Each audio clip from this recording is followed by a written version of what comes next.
anything before they're brought in from the state to defend? Your Honor, I understand that possibly this case is being live streamed somewhere, which is fine. There's just one issue that I've come across with in the past when cases are being live streamed. I want to maybe just know or make everyone aware, or even possibly ask how everyone wants to deal with this, that on breaks, I don't know if the stream is going to be cut.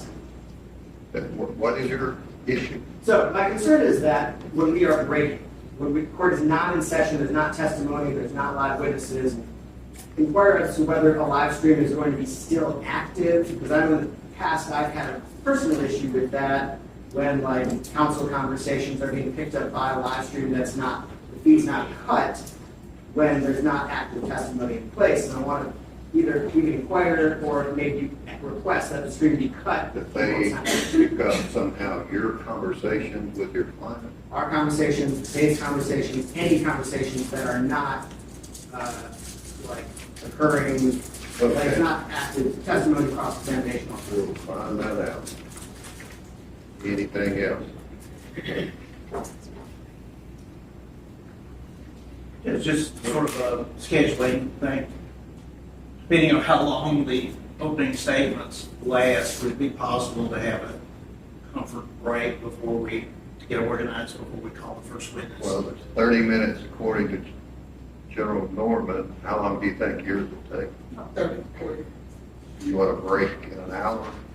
Yes, sir, or whenever opening statements, before we call the first witness. Okay. Thanks. All right, let the jury step in.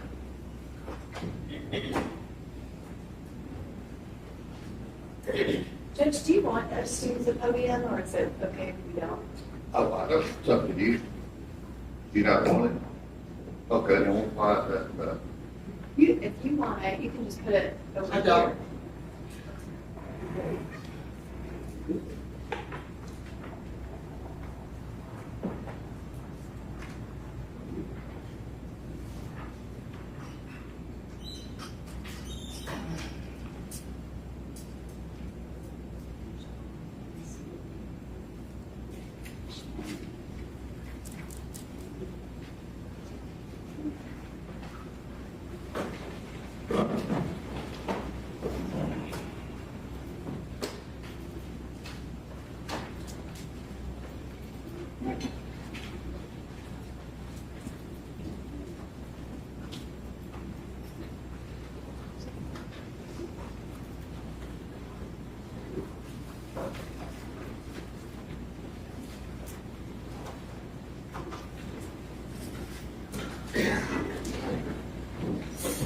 All right, good morning, Chief. Ladies and gentlemen of the jury, let the record reflect all of the jurors are here and present. If you will, at this time, stand, raise your right hand, and be sworn as the jury in this case. Do you solemnly swear or affirm that you will well and truly try the issues joined and a true verdict render according to the law and evidence, so help you God? Yes. All right, you can have a seat. Okay. All right, the state will read the indictment. Yes, Your Honor. Please, court, counsel. Members of the jury, the indictment in this case reads as follows. State of Tennessee, Davidson County, count one. The grand jurors of Davidson County, Tennessee, duly impounded and sworn upon their oath, present that Blaise Allen Taylor, on the 25th day of February 2023 in Davidson County, Tennessee, and before the finding of this indictment, unlawfully, intentionally, and with premeditation, did kill Jade Benning in violation of Tennessee Code Annotated, Section 39-13-202, and against the peace and dignity of the state of Tennessee. Count two. The grand jurors of Davidson County, Tennessee, duly impaneled and sworn upon their oath, present that Blaise Allen Taylor, on the 25th day of February 2023 in Davidson County, Tennessee, and before the finding of this indictment, unlawfully, intentionally, and with premeditation, did kill the unborn female child of Jade Tristan Benning in violation of Tennessee Code Annotated Section 39-13-202 and against the peace and dignity of the state of Tennessee. Count 3. The grand jurors of Davidson County, Tennessee, duly impounded and sworn upon their oath to present that Blaise Taylor, on the 25th day of February 2023, in Davidson County, Tennessee, and before the filing of this indictment, did kill Jade Tristan Benning during the perpetration of or attempt to perpetrate murder in the first degree in violation of Tennessee Code Annotated Section 39-13-202 and against the peace and dignity of the state of Tennessee. Count 4.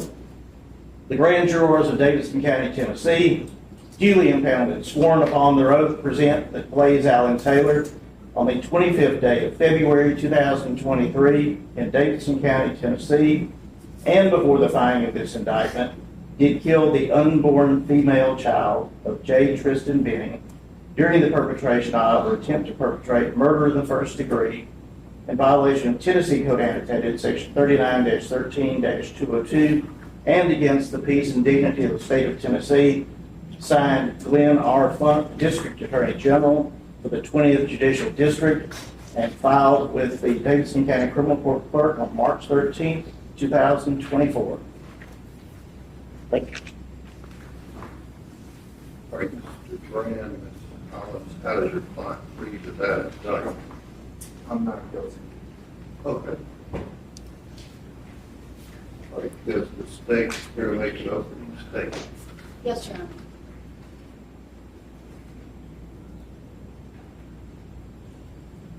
What did you put in my drink? I knew my drink tasted funny. You did this because you didn't want to faith. Those are a few of Jade Benning's last words, heard by her very best friend, Nigel Jackson. Words that she heard spoken to Blaise Taylor over the phone 20 minutes before EMTs would find Jade Benning pulseless. EMTs found Jade Benning face down, laying across her bed, not in her bed, across her bed, face down. She was pulseless. When they found Jade Benning, she had this pink, frothy liquid around her mouth, like a spit up. And the area where she had been face down on her comforter, it had that same pink spit up vomit on it. The EMTs did not even know that Jade Benning was 5 months pregnant. They rushed Jade Benning to Vanderbilt Hospital, and when she arrived at the ER, Jade Benning was dead. You will hear evidence and testimony this week that none of the treatment team at Vanderbilt's emergency room had that night of February 25th, 2023, just after 10 p.m. when Jade Benning came to their emergency department. You will hear the evidence and testimony that the blood sample that was taken in the emergency room at 10:31 p.m., the very first blood sample from Jade Benning, that the later testing that came back months later, the concentration of cocaine in her blood was so high, it was unlike anything the medical examiner in this case had ever seen. But it was higher than anything the entire medical examiner's office had seen. You will also hear evidence and testimony that the testing of that pink spit up vomit on Jade's comforter, that it also tested an outrageous level of cocaine. You will hear evidence and testimony from multiple different experts that the physical evidence in this case shows that Jade Benning orally ingested cocaine that had been dissolved in a liquid. You will also hear that Jade Benning was drinking a pink drink that night. Before any of those events happened, Jade Benning was a young 24-year-old, about to turn 25, young woman who was very happy to be 5 months pregnant. Jade Benning was not from the Nashville area. She's from Arkansas. She grew up there with her mom, Bridget, her stepdad, Lynn. That's where she met her very best friend, Andrea Jackson, when she was just 6 years old. Jade went on to school. She was a competitive athlete growing up. She went on to school, but her dream was to be a chef. And she achieved that dream. She went to culinary school. She graduated. And Jade actually had family living in the Nashville area. Her stepmom and dad and her half-sister lived in the Nashville area, and her stepmom's brother owned a restaurant, and he hired her on as a chef. And she was so happy to be living her dream. She had a group of really close friends that worked with her at the restaurant.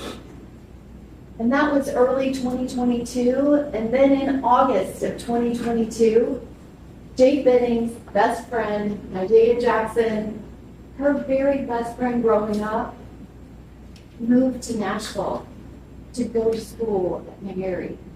They were back together again, and these two girls talked constantly, told each other everything. They were so incredibly close. And it was about that same time in August of 2022 that Jade Benning had been linked with Blaise Taylor on a dating app.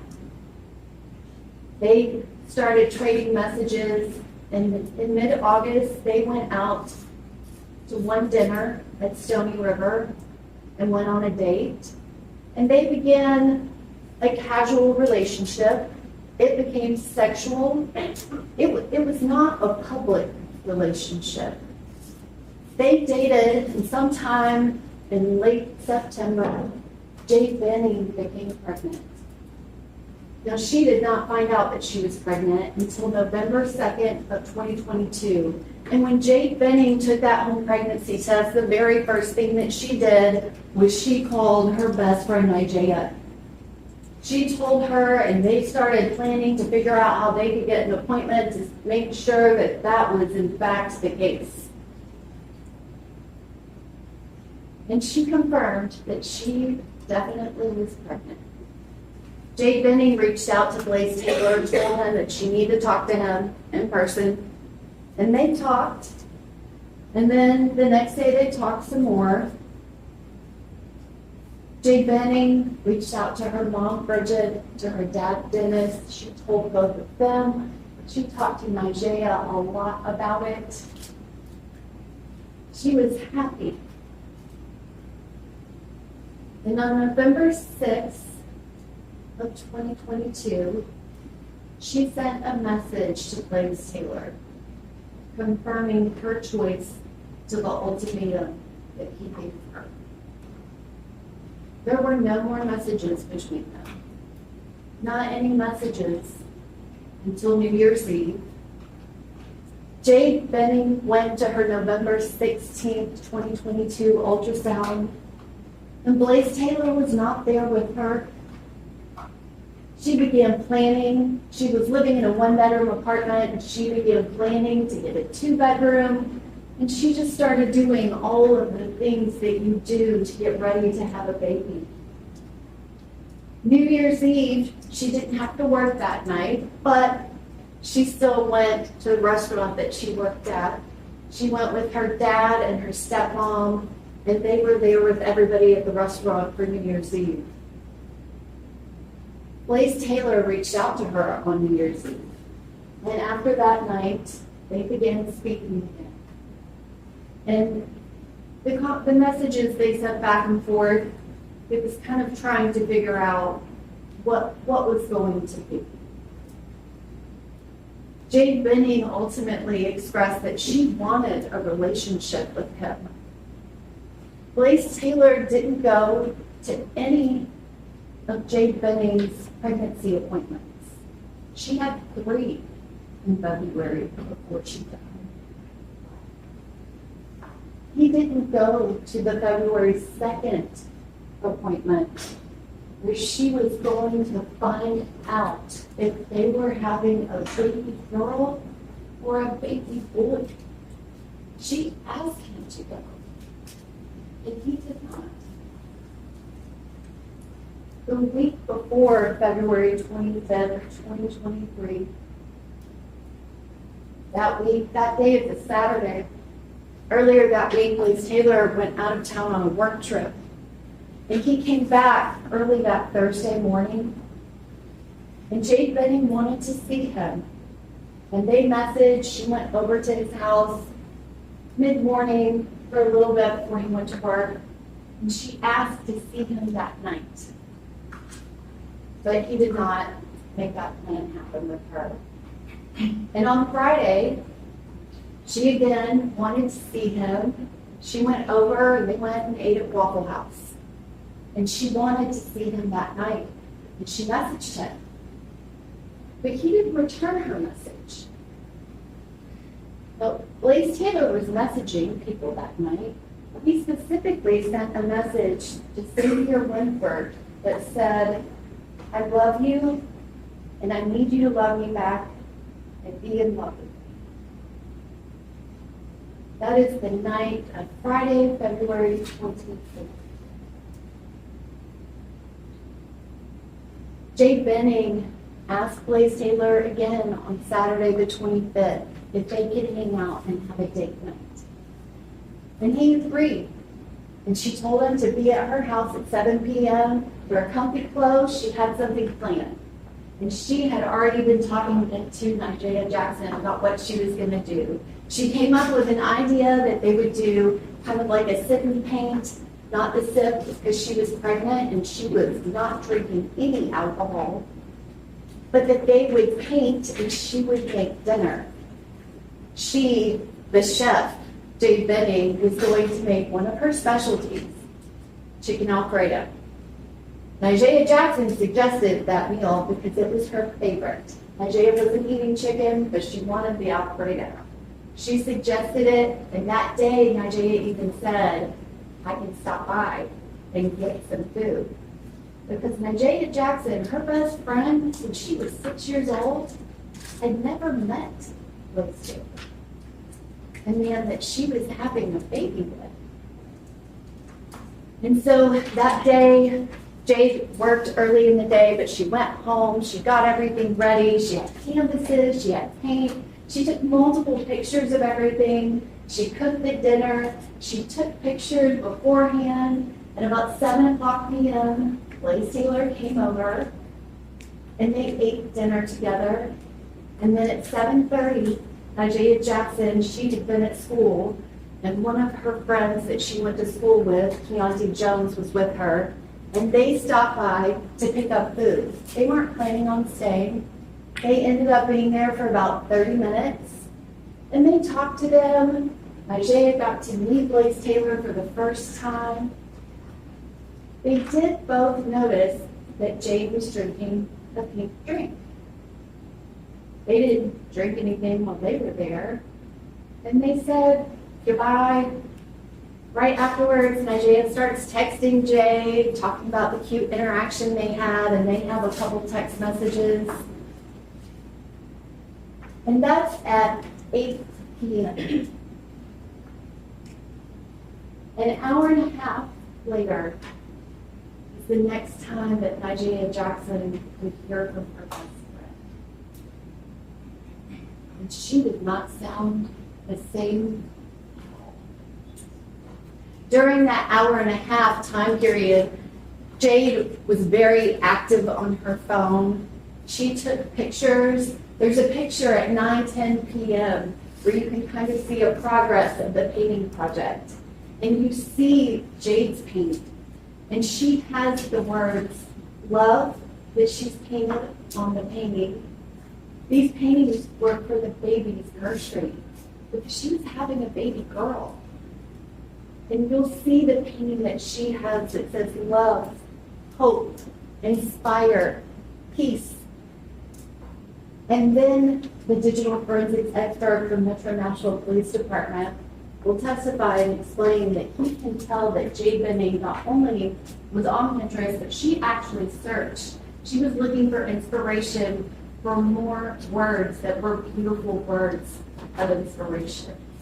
So that's from 9:10 to 9:24. At 9:24, there are a series of 12 photos taken. The 12 photos are all pictures of Jade Benning and Blaise Taylor, and several of them have her painting in it. The last painting was at 9:10, and at 9:24, she has added words to the painting. She has added the words believe and beautiful and hope. Painted them on the painting. It's at 9:28 and 45 seconds.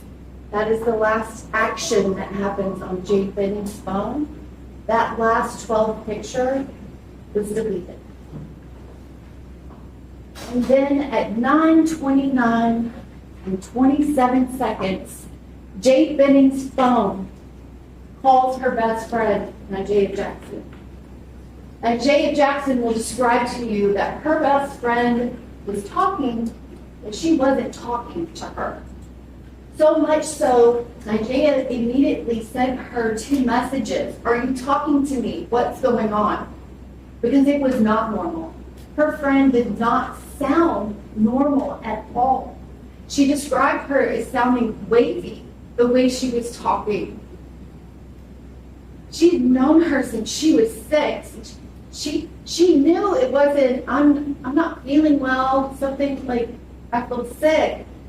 She described it that her friend sounded scared. Her friend was talking to Blaise Taylor, and Jade Benning said, "What did you do? I can't feel my legs. I can't walk straight. What did you put in my drink? I knew my drink tasted funny. What's in your hand? Show me. Show me your pocket. What did you put in my drink? I knew my drink tasted funny. You did this because you didn't want the baby." She was repeating, "What's in your hand?" At one point, he responded back to her, "Nothing." During the 6-minute and 9-second call, Jade Benning is screaming out to her friend who's not responding to her. She hears her friend say to Blaise Taylor, "You're scaring me." And his response was, "You're scaring me." After 6 minutes and 9 seconds, Jade's phone disconnected the call. Right before that call disconnected, Andrea, she was so confused as to what was going on. She merged her friend Keyaunte Jones into the call so that he could hear it. And at the end, Jade was trying to speak, but couldn't form words. He heard Jade, but couldn't make out anything that she was saying. That call began at 9:29 and 27 seconds. It was 6 minutes and 9 seconds long. At 9:50 p.m., EMTs arrived at the patient, Jade Benning, and she was pulseless. Andrea Jackson sped to her best friend's condo, and when she got there, Jade Benning was already in the back of the ambulance. They would not let her in to see her friend. She started jumping up and down so she could see in the little window, and she saw her friend, who was gray. Andrea Jackson, she goes to Vanderbilt ER, and Blaise Taylor, he goes there too. He had called 911. She goes to Vanderbilt Hospital. She talks to the medical staff. She hears him talking to the medical staff, and he is not telling them what Jade said. She tells them what she heard her best friend say. The first officers arrive an hour later, and Officer Pfeiffer, he hasn't talked to Andrea Jackson yet. He approaches Blaise Taylor and asks him what happened. Another officer talks to him, and then a detective talks to him, and when he talks to all three of those people, the scenario he gives is Jade started feeling bad. She threw up. I called my dad. My dad told me to call 911. And then I called 911. He tells Officer Pfeiffer, the first officer, that the person on the 911 call who answered it told him it was an allergic reaction. You will also be presented with that 911 call.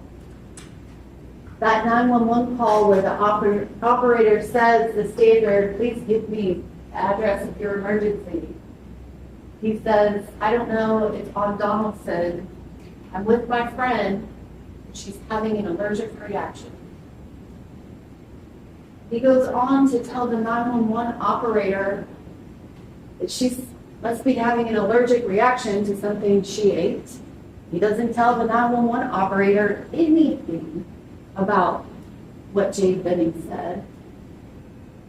And about 6 minutes and 25 seconds into that 911 call, which he called his dad, 45 seconds before he called 911. It was a 30-second phone call. Now that's several minutes after the call with Jade. Not a ton of time, but 2 to 3 minutes after that call ends. Places a call to his dad, 30-second call. He calls 911. But again, he's told all 3 people, he later tells all 3 law enforcement. She threw up. I called my dad. I called 911. 6 minutes and 25 seconds into the 911 call, he tells them, I think she's thrown up. He never tells 911 that Jade Benning is his girlfriend. He never tells them she's pregnant. The doctors at Vanderbilt, they were able to return spontaneous circulation, which means they were able to get Jade's heart to beat again. But the damage that was done to her brain, she never regained any brain activity, and she was on life support. On March 6th of 2025, Jade Benning and her unborn baby girl on her 25th birthday, she was removed from life support. Dr. Erin Carney with the medical examiner's office, she performed the autopsy on Jade Benning and her unborn baby girl. Dr. Carney already knew about Jade Benning before she ever died. She had already been contacted about her case because it was very unusual. And on February 28th, 2023, she requested Jade's first blood sample, that it be retained and saved for testing. She performed the autopsy and she verified there was absolutely nothing wrong with Jade's baby. Had she remained alive, her pregnancy would have continued and she would have had a baby girl. Dr. Carney will testify and tell you that the cause of Jade Benning's death was acute cocaine toxicity a level higher than anything she has ever seen in any overdose death.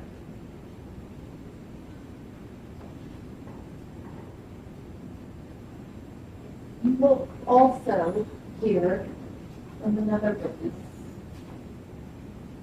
Miss Apple Denny. She dated Blaise Taylor her freshman year of college. It was back in 2017. She was a freshman in college and she became pregnant. And she was not ready to be a mother at all. And she made the decision. He was with her. She made the decision to have an abortion. And Blaise Taylor went to those appointments with Miss Denny. They explained to her she had two options. And he was in those appointments, they talked about it. And she made a decision to have that abortion herself. Several months later, she will also describe to you a time when Blaise Taylor came to her in somewhat of a panic. And he told her that while they were on a break, he had slept with another woman, Xavier Winford, and she was pregnant. And she was refusing to have an abortion. And Apple Denny will tell you that Blaise Taylor asked her if she would go to the abortion clinic and get the abortion pill so that he could put it in Xavier Winford's drink to cause an abortion without her knowing. Miss Denny told him no, and also told him that wasn't even possible. And she will describe to you that he then began talking about what else could he put in her drink that would cause an abortion. Jade Benning's last words. What did you put in my drink? I knew my drink tasted funny. You did this because you didn't want it. After you have heard all of the evidence, we will ask you to return a verdict of guilty on all 4 counts of the indictment.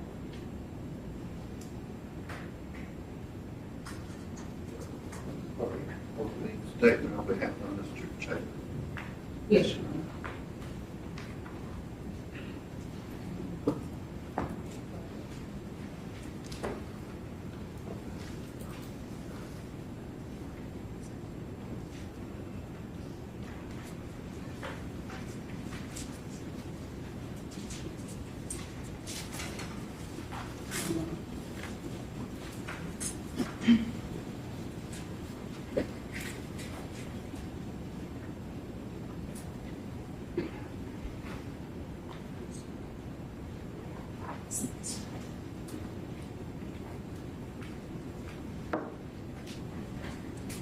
Good morning.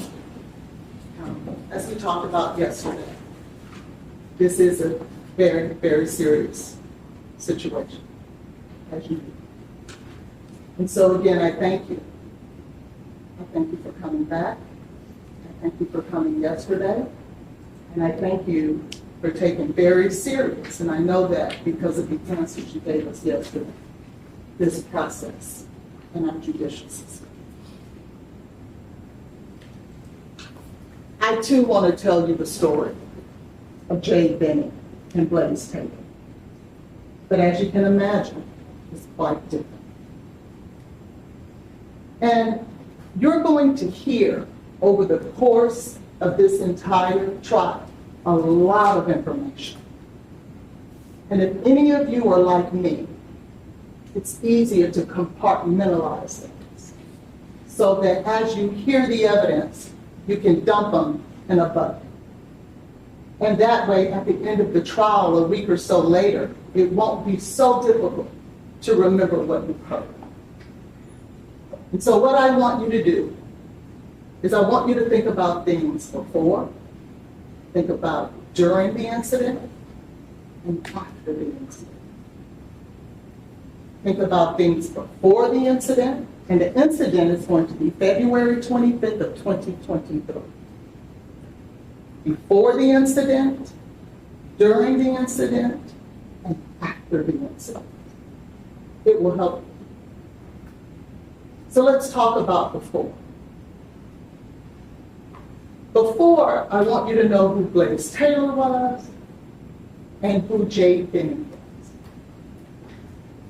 Blaise is the oldest of 2 children.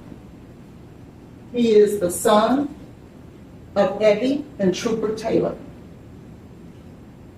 Blaise has a younger sister, Star Taylor. Blaise's father is a football coach, a college football coach. And I've since learned that living a football coach's life and on that level takes you around several places across the country. And so they traveled a lot. They lived in a lot of different places because Dad worked in a lot of different places. And Blaise got his education from the University of Arkansas, where he graduated in 3 years with his master's degree in business administration. After that, he began working. And he ended up, after a few jobs, working for the Tennessee Titans as a pro scout. That is where, here in Tennessee, is where he meets Jade.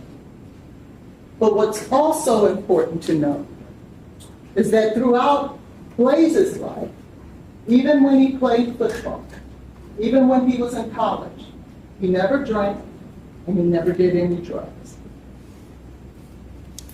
No alcohol and no drugs ever in his life.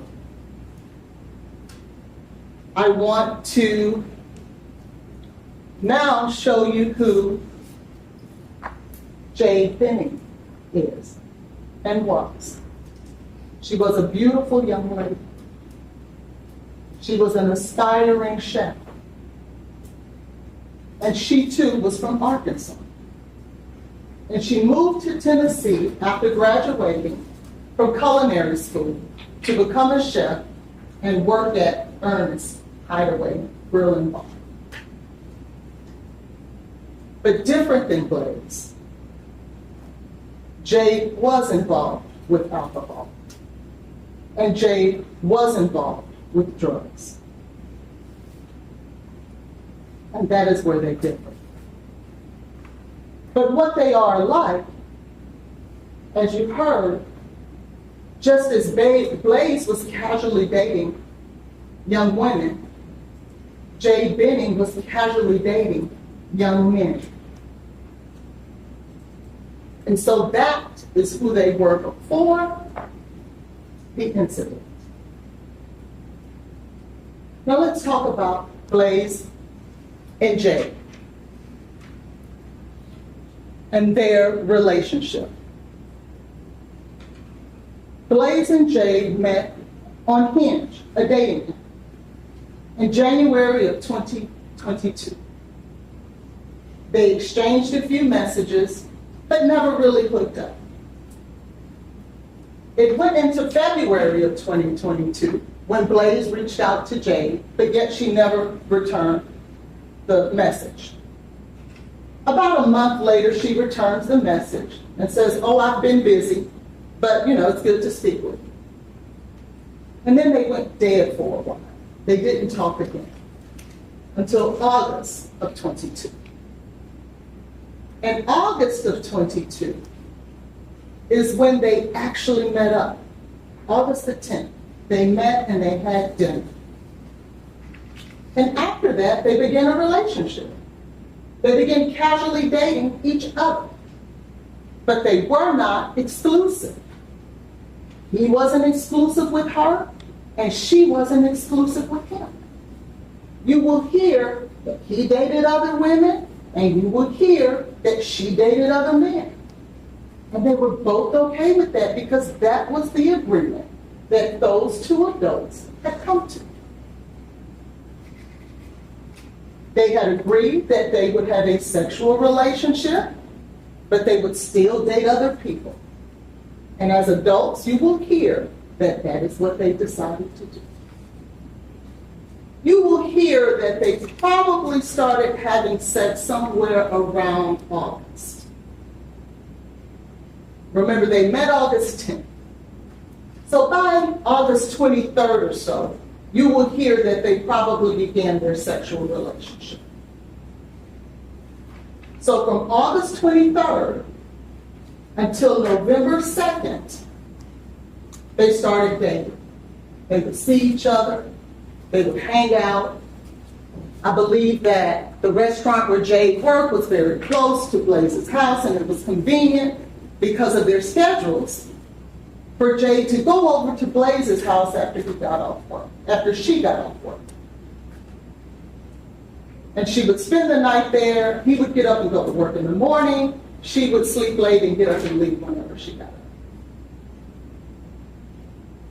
Now you will hear sometime around November 1st of 22. Jade believes that she may be pregnant. And you will hear that she's having a conversation with Nigeria. And what they're trying to figure out is who the father is. And you will hear that they weren't sure if it was Blaise's child or if it was some guy named Des' child. And so they talked a bit, and they talked about who she was having sex with the most. And it appeared that Nigeria thought that she was having sex with Des the most. But apparently, you'll be able to hear that ultimately Jade landed on Blaise. And Nigeria agreed and said, oh, well, it must be Blaise's. And you'll hear that it is at that time that Jade makes the decision that she's going to tell Blaise that she's pregnant with his child. And so you kind of deduct, you'll be able to deduct that she did talk to Blaise around November the 4th. And on November the 4th, it is clear that she tells Blaise, this baby is yours and not Blaise's. And you'll hear that it's true that Blaise, at that time, was not ready to be a father. With the woman he met less than 90 days ago, who was casually dating other people just like he was.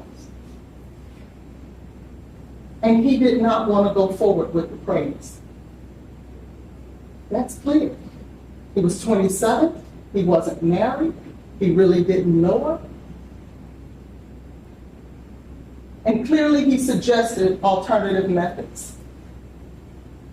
And he suggested it to her because it was something that she had agreed to do with someone else in the past. But Jade wanted to keep this child. She wanted to give birth to Blaise's baby. And so what you'll hear though is that they had a difference of opinion and that they were at an impasse. And so clearly they had talked about it from November the 4th until November the 6th. Because on November the 6th, you will learn that it was Jade who told Blaise clearly, there's no agreement that we're going to come to here, and I'm not changing my mind. So what I suggest is you go your way, I go mine. You don't have to be involved with the baby if that's what you want to do. I will go on and I will love this baby with or without you. My next appointment is on this day. If you want to be there, you can. But if not, this is the decision that I made. You'll hear that that's the decision that Jade made for herself. Now what's important is that after that, what you won't hear is that Blaise was forcing her, pressuring her, continuously calling her or texting her, trying to force her to abort this baby. You won't hear it. You will hear that from the moment she made that decision for herself and told him, you go your way and I'll go mine, that he did not contact her again. You will hear that he honored her wishes. You will hear that he gave her the space that she asked him. But then you'll hear that some time had passed.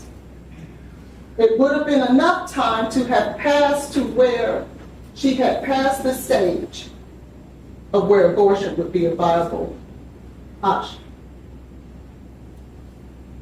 You'll hear that he told his parents, and he told his parents that he'd met a young lady by the name of Jade. She was a chef, and he was possibly going to have a child. And what you'll hear is that he then at that time, after making that decision to tell his parents, he contacted Jade on December the 31st. And she responded via text, I'm at work or what have you. And you'll see that on that very same day, she texted Nigeria, her best friend, and said, you won't believe this. But she had a missed call from Blaise. And that ultimately, on January 1st of 2023, they met up at a park, and Jade suggested, let's go to a park. And he honored her wishes again and met her at the park. And it appears that they sat in that park and they talked for almost 5 hours. And they had made the decision that they were going to try to get to know each other so that if the baby was in fact Blaise's, because Blaise asked for a paternity test, which made sense, that they needed to know each other if they were going to have to co-parent this child. And you will hear from Nigeria herself that it was at this time that Blaise made every effort to do that, to get to know her, to participate.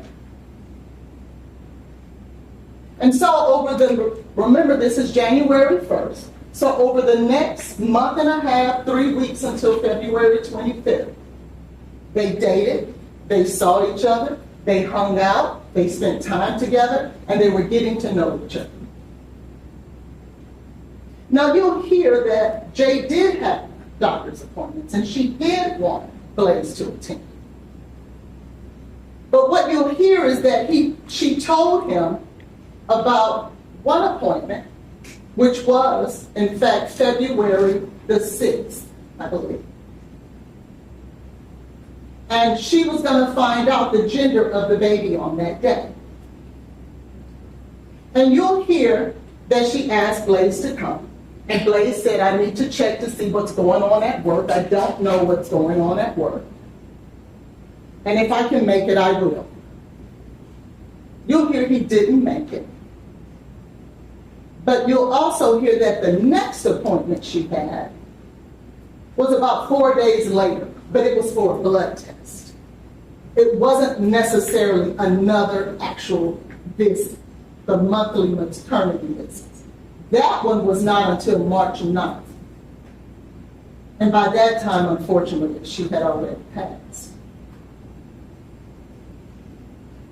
And you'll hear that during this time, that they were split, and when Blaise was dating Xavier,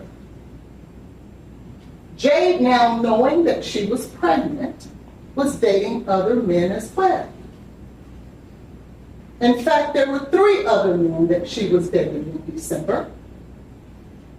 And you'll hear that we know that for sure because she was sending naked pictures to them in December.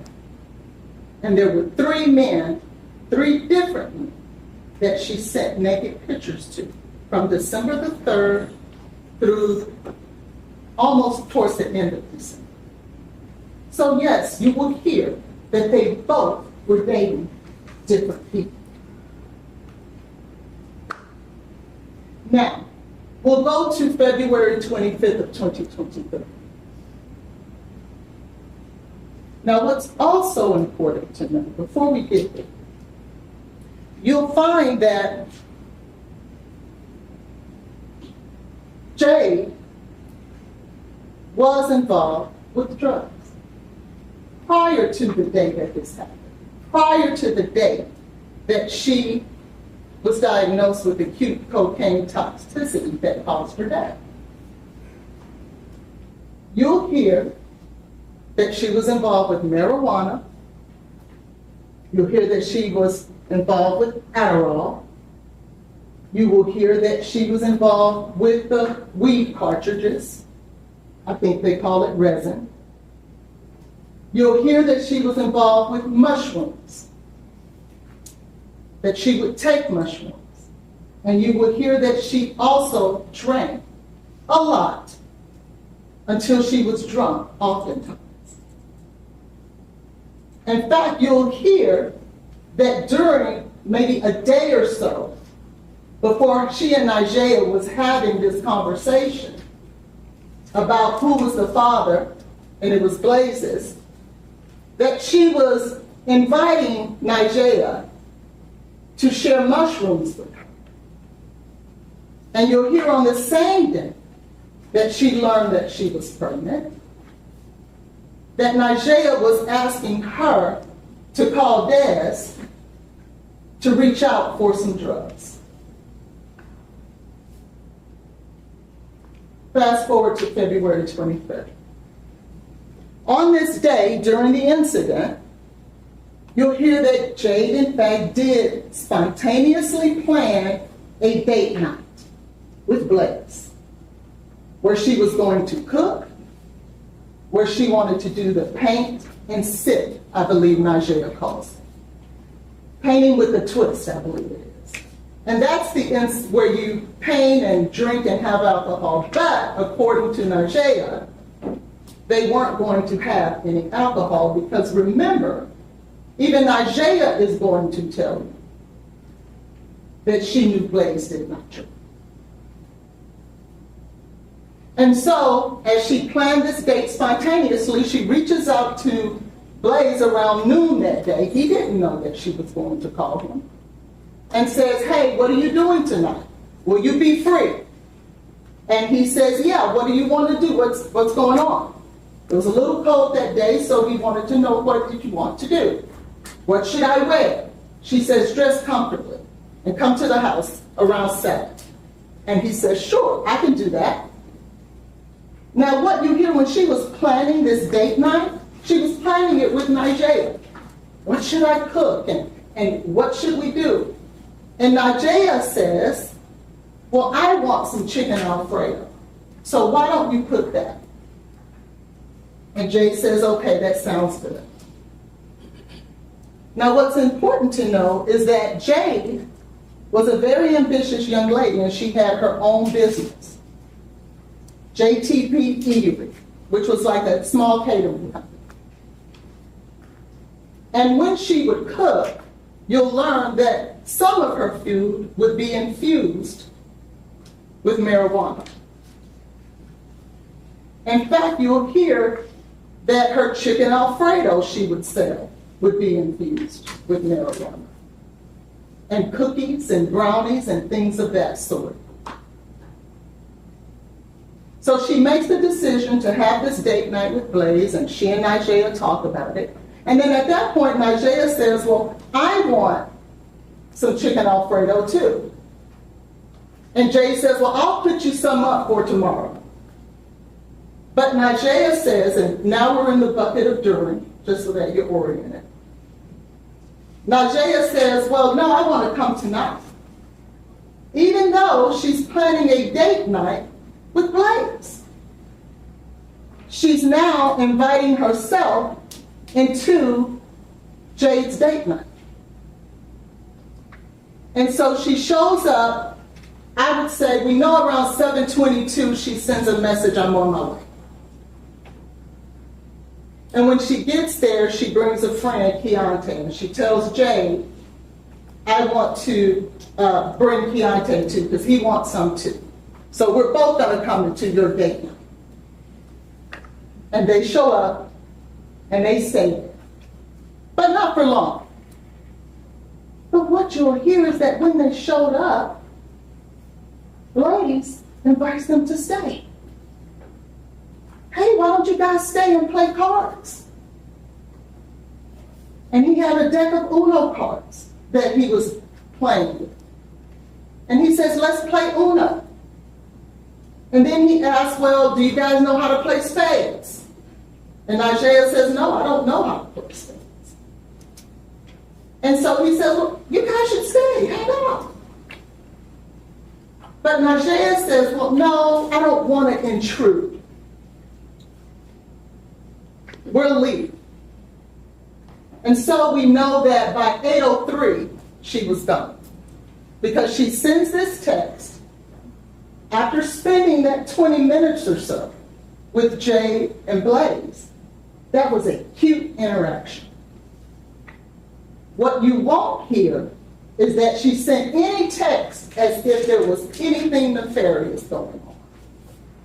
You will hear that she describes that moment as a cute interaction. And you'll hear that Jade responds and says, yes, Blaise says, we should hang out again or you guys should have stayed. And Andrea responds, well, no, I did not want to intrude on your date night, so we left.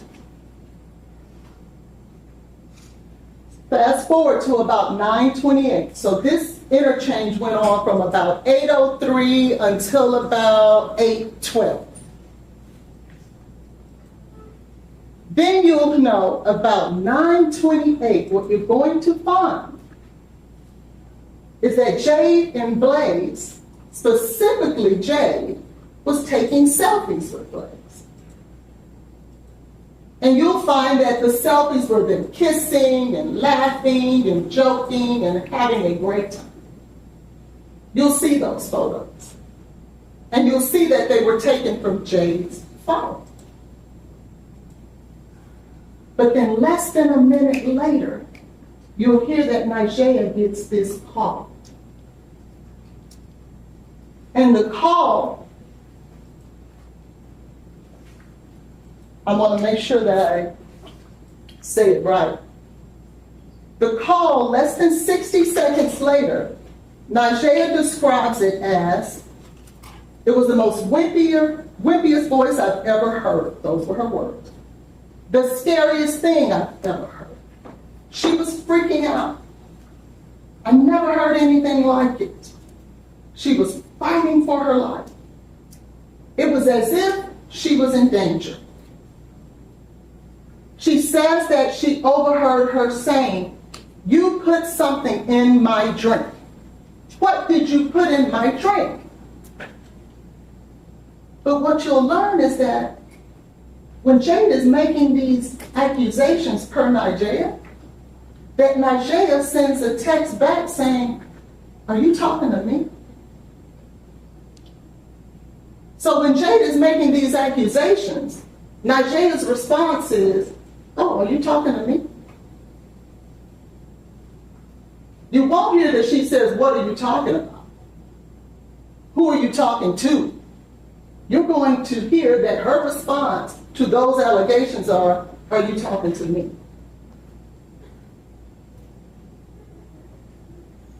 Within that moment, as they're describing, it was as if she was in danger and she was alone, per Andrea, in the apartment with the man that Andrea says was trying to kill her best friend. Andrea never calls 911. No. Instead, she says that as Jade's voice was whimpering and going down and as if she was going to pass out, that Jade had enough voice to say, call Keyaunte on the 3-way. But what you're going to find is that Najee says she really didn't know, Jay really didn't know Keyaunte. But according to Najee, Jay wants her to call Keyaunte. You won't hear her say that Jay wanted her to call 911 or call her father. But she wants her to call the guy she doesn't really know on the 3-way. And Najee says she doesn't. And after she calls the gentleman, Keyaunte on the 3-way, what you'll hear about Keyaunte is that he will tell you, yes, I was on the call. And her voice was, Jay's voice wasn't really, I couldn't really make things out. But I didn't hear the things that Najee said. I didn't hear those things. And what you'll also find is that with all the danger that Najee described, all these fear and everything that her best friend was going through, Keyaunte didn't call 911 either. What you're going to find is that there was only one person that night that called 911. Because Jade didn't call 911 either. You'll hear that with all of this medical emergency, all of these things that were going on with this young lady, there was only one person who called the police, who called for help. And that was Blaise. And you'll hear the 911, I promise you. And you'll have the opportunity to hear everything that he said and everything that he did. But you won't hear one 911 call between Jade, Najee, or Keyaunte. And you'll hear the panic in Blaise's voice. You'll hear where he's running around trying to find the address.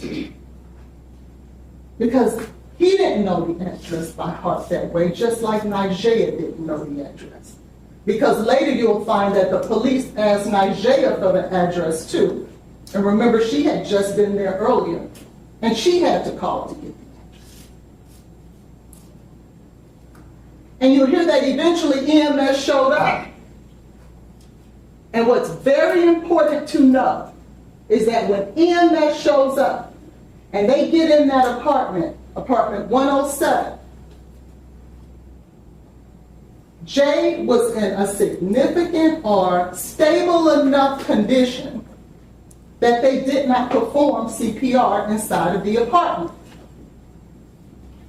So you'll hear that whatever stress, whatever condition Jade was in, it wasn't significant enough for EMS to begin CPR right then at that moment. And those medical professionals will have to tell you that if it was dire enough that way, they would have had to give her CPR right then and there. They will tell you that. They will tell you that if the stress and condition that that young lady was in was so dire, they would not have waited to give her CPR once they got her on the back of the ambulance truck. So then you'll hear that Blaise was the one who ran out and met the ambulance outside and showed them where the apartment was. Because the apartment is such that you're really not going to know where the apartment is unless someone kind of directs you. So you'll hear that he went out and did that. And you'll hear that he never went back upstairs after EMS got there. When EMS left, he did too. And by then you'll hear that Najee was there, and she too followed the ambulance truck. And when they get to the hospital, it was Blaise who showed and helped Najee apart. And so they go into the hospital, they rush Jade in, she's in critical condition by this time. And Vanderbilt is doing everything they can to give her the services that they need, that she needs. And you'll hear that Nigeria in the hospital starts with these allegations. This is where Nigeria starts telling the social worker there at Vanderbilt. Blaise did something to her. Blaise put something in her drink, and these are the things that she was saying. And the investigation begins. And now we're at after.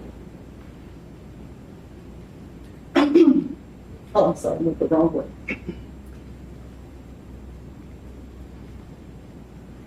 And then you'll hear that while they're at the hospital, Blaise never leaves. He stays there the entire time. When her mother calls, he answers the phone. When the police questions him, he answers the questions. When another police officer questions him, he answers those questions. When another police officer questions him, he answers those questions. You'll hear that he cooperated with every authority there. And not one time, while he was at the hospital being questioned, being accused of being the person who caused this, did he ask for a lawyer? Did he exercise his right to the Fifth Amendment? Not one time. He did what he thought you would hear that he was supposed to do.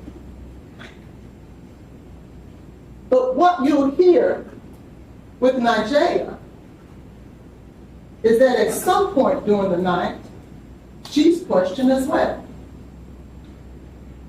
And you'll hear that those police officers tells her, we need to talk to this Keyaunte guy too, for obvious reasons. And you'll hear that Keyaunte, although he comes to the hospital, he meets Nigeria in the parking lot. And you'll hear that when police officers have told her, we need to talk to this guy, she doesn't alert the police officers that he even showed up. She doesn't tell them that, hey, that witness to my best friend's medical episode, he's in the parking lot, come get his story. Instead, you will hear that she talks to him and then he leaves without talking to anyone, without giving anyone the side of his story of what happened. You'll also hear that she left again. And what's important to know is this, that you'll hear by this time, that apartment, based on Nigeria's allegations, is a crime scene. And that even though it's a crime scene, and that even though Officer Fish, who was one of the initial responding officers, told Jade Benning's stepmother and mother, someone Nigeria was in constant contact with throughout the night, as you can imagine. Nobody in that apartment, nobody out. It's shut down. It is a crime scene.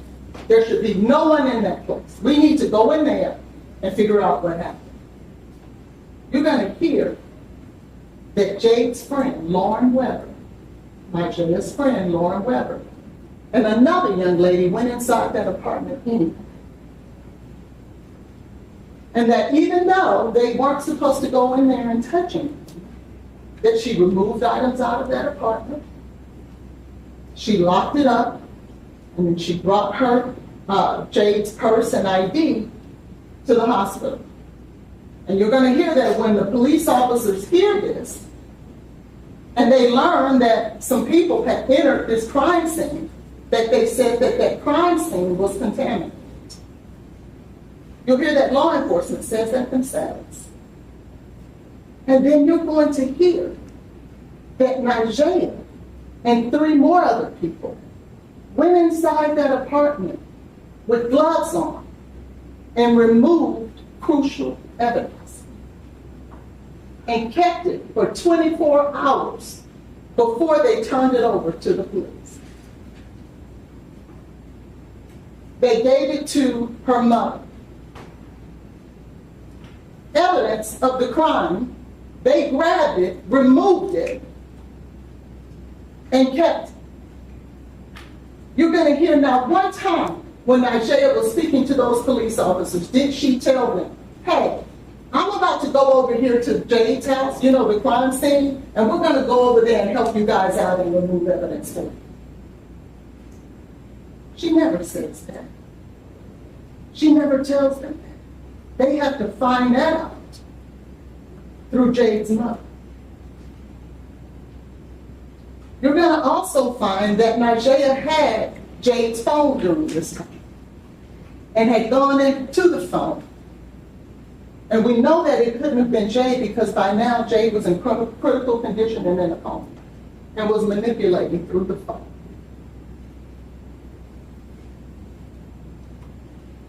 And so you hear that at some point Nigeria leaves the hospital, but Blaise is still there. And he doesn't leave until Jade's mother gets there. And that you'll hear that he helped her find a parking space too. He ran out there and said, you know, save the parking space as well.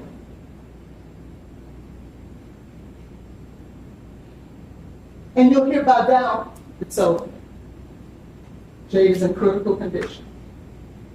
She's pretty much on life support. She had suffered a significant brain injury as a result of losing oxygen to the body.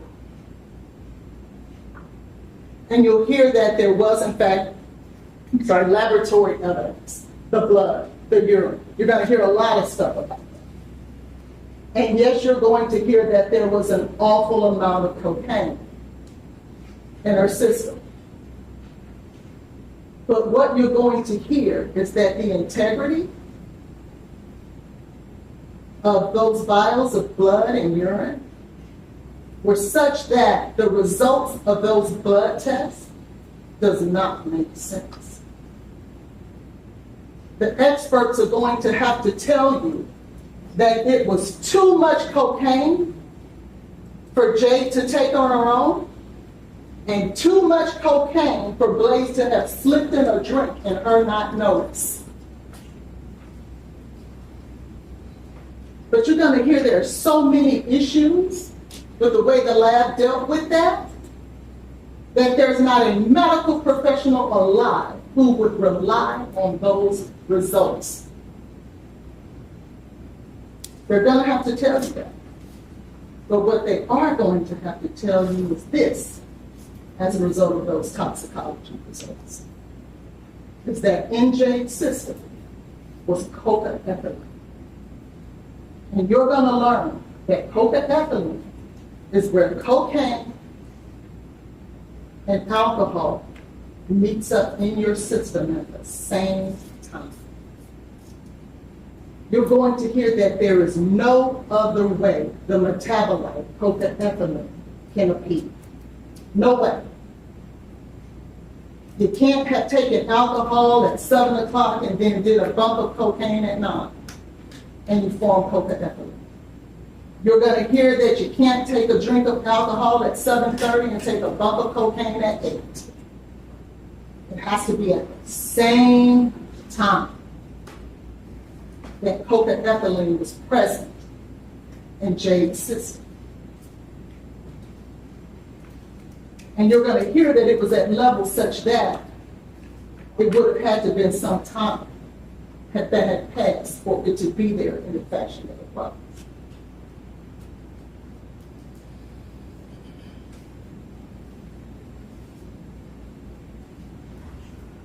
You're going to hear that at the end of this, that the medical examiner, Dr. Aaron Carney, performed the autopsy on Jade Benning. And what you'll learn is that an autopsy is, what they like to say is that it's not done in a vacuum. And what that basically means is you can't just look at the body to determine what happened. you have to factor in surrounding circumstances as well. And what you'll learn is that there are two things that the medical examiner is responsible for doing: determining the cause of death and the manner of death. The cause of death is going to be the medical issue that caused you to die. And the manner of death, you'll learn, be only 5 things. It can be natural causes, accident, it could be undetermined, it could be homicide, and it could be suicide. It's going to always fall in one of those 5 buckets. And because it's not done in a vacuum, you have to look at the surrounding circumstances before you come to a conclusion as to which bucket those 5 land to. And what you're going to see is the medical examiner, the medical professional, the person that we rely on to come to a conclusion professionally as to what happened in regards to the manner of death for Ms. Benning. You're going to hear that even she could not come to the conclusion of homicide. And homicide just means you died at the hands of another. Doesn't necessarily mean a crime occurred. It just means that you died at the hands of another. You're going to hear that Dr. Carney is going to get on that stand. Remember, we talked about that's where your evidence will come from. And she's going to have to tell you, I cannot rule this a homicide.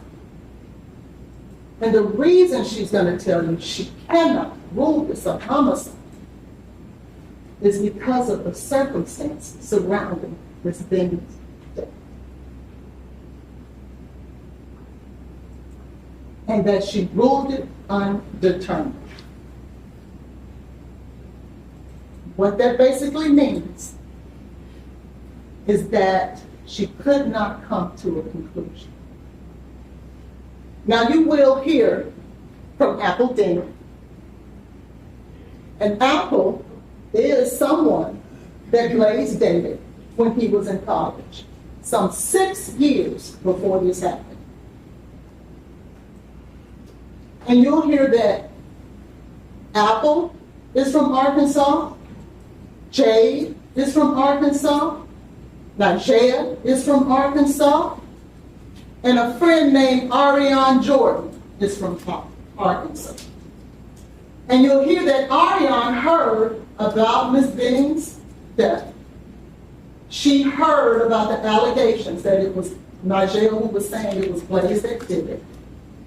And that within days of Ms. Benning's death, she told Apple. And you're going to hear that even though Apple says that Blaise was trying to poison Xavier Winford, she never goes to the police right then and there and says, Blaise was trying to kill someone else. Just like this situation. You're going to hear it was months before she did that. But you're going to hear a lot of other things too about Ms. Benning. You're going to hear that just as recent as April of this year, that on her to-do list was to put Blaise in prison. And she posted it. You're going to hear that there were times that she felt, well, let me back that up. There are times that she made other false allegations against Blaise. And one of those allegations is going to be that while she was out of her apartment one day, Blaise had snuck in somehow when he was living in Tennessee and she was in Arkansas, and moved her bed over, or moved her furniture over a few inches, and then left. And she called the police to tell them. Blaise snuck in my apartment and moved my furniture to the court and just to miss it. And that you'll hear that in spite of all of that she still said Blaise was the best thing that ever happened to her when it was appropriate to do so. And you'll hear just 2 weeks before this incident that she was on social media trying to determine who Blaise was dating. You'll learn that that is FOD. So I don't want you to lose focus at the end of this trial. I want you to do what you promised you would do. That you will look at the facts of this case based on the allegations before you, and not things that the state throws in to give you a red herring to put on your heartstrings. Stay focused on the evidence about whether or not that at the end of the day, much like Dr. Carney, did you hear enough evidence, not whether it's sad and tragic, because it is, that a young lady lost her life. Because I also want you to know, and I almost failed to forget to tell you this, that there was also fentanyl found in this Benning system, not just them.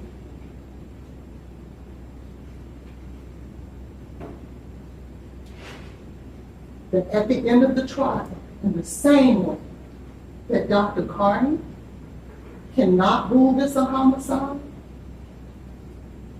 you can realistically, honestly, to lay your head down at night, get to the conclusion that it was Blaise Taylor who caused Ms. Benning's death. Because when you think about before, during, and after, because whenever it's a circumstantial case, that's what you have to do, that there's nothing that will lead you to a conclusion. That beyond a reasonable doubt, that it was Blaise Taylor who caused it. So I'm asking, Blaise Taylor is asking, his family is asking, and justice is asking to find him not guilty. Thank you.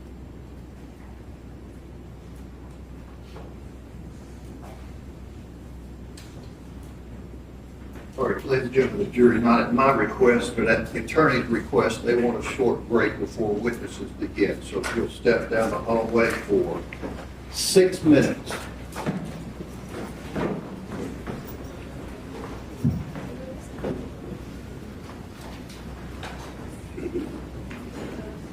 Everybody will just remain where you are. You came, you stay. While the jury's exited.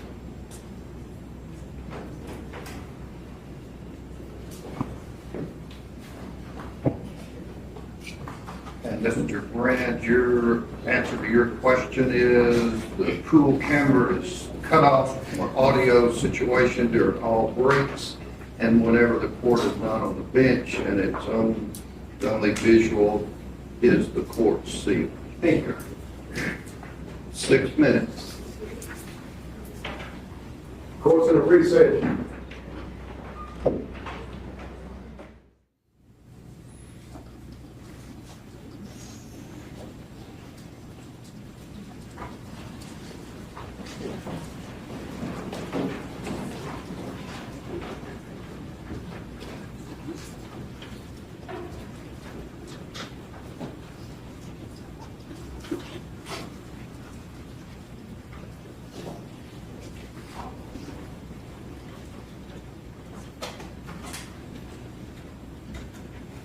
All right, who's the state's first witness? Miss Marisol Baldwin.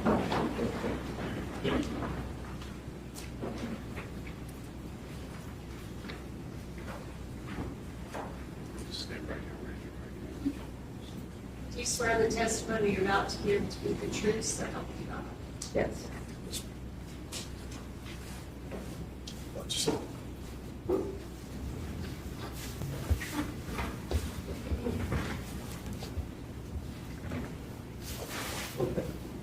My name is Baldwin. Could you please state and spell your name for the court reporter?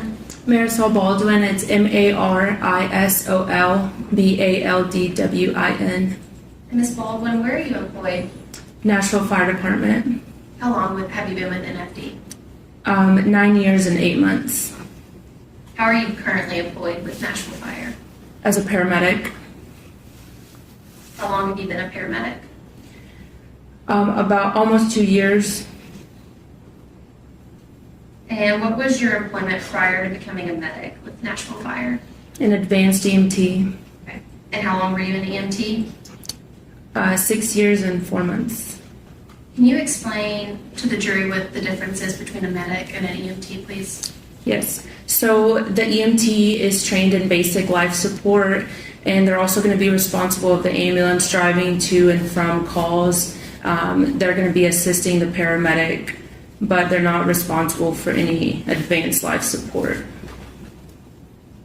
And were you on duty on February 25th of 2023? Yes. Okay. In what capacity were you working on the 25th? I was working as an advanced EMT. And on the 25th, did you respond to an incident located at 1522 Lebanon Pike, apartment 107? Yes. And is that here in Davidson County? Yes. Do you recall what type of incident you were initially responding to? I believe our CAD system said allergic reaction. And were you in the ambulance Yes. as the driver or the passenger? Driver. And did you respond to that apartment with lights and sirens? Yes. Why?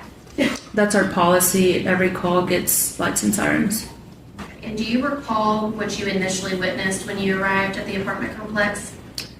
As we arrived, we were led into the apartment and we found our patient lying in one of the bedrooms in the apartment. She was lying face down on a comforter. Okay. Do you recall who led you to the apartment? Yes. Who was that? You're pointing at someone. Yes, I'm sorry. Did you see a male that day? Yes. On the 25th? Okay. Yes. Do you see him in the courtroom today? Yes. Can you point him out and describe something he's wearing for the court? Blue suit with white shirt. And Your Honor, good correct to tie. reflect for identification of Mr. Taylor. Okay. Your Honor, if I could pass 2 photos of Taylor.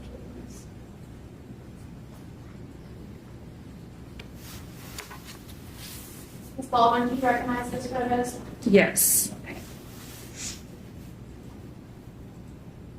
Your Honor, if I could publish the first photo, we have them on a PowerPoint, so it'll be digital. Okay. Go there.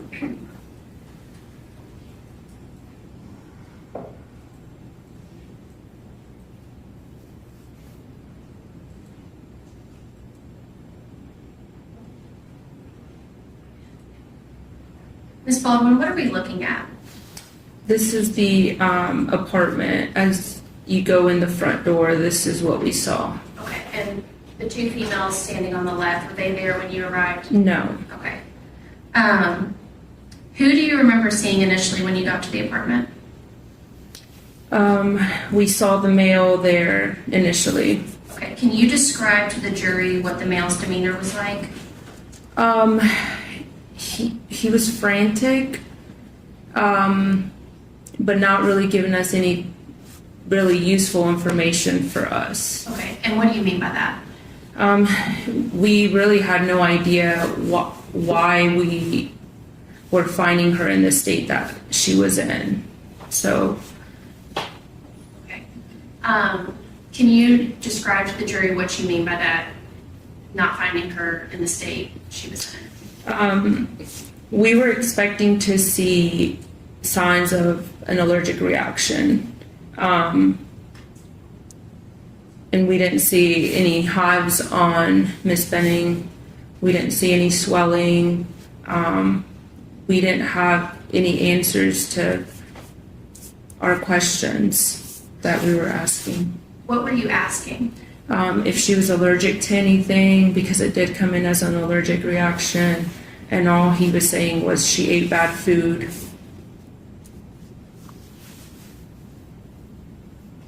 Was he able to give you any other information generally about who she was and her health history?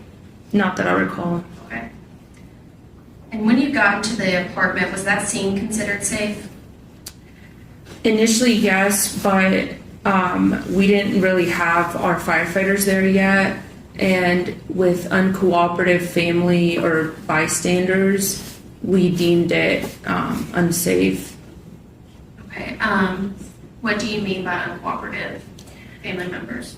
The male there was kind of getting in our working space, and we couldn't properly assess and treat the patient.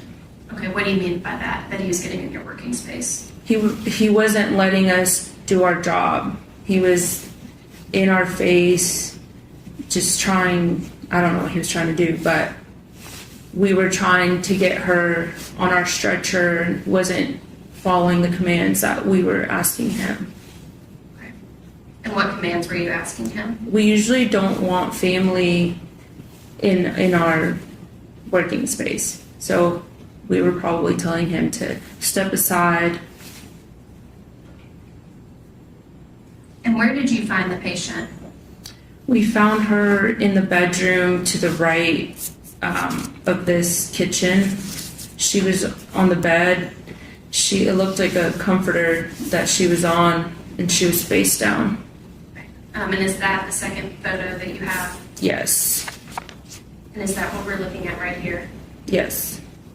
And can you describe to the jury how she was laying on the bed? She was laying horizontal, so not how you would typically sleep where the pillows are. She was towards the end of the bed, and she was on her face down. Okay. And at some point, did you roll Miss Benning over? Yes. Okay, and can you describe to the jury what you saw when you rolled Miss Benning over? We rolled her over, and we immediately noticed that she was unresponsive. She didn't respond to us flipping her over on her back, and we noticed that she had some kind of fluid around her mouth. Okay. Was that fluid any particular color, do you recall? It was like a light pink in color.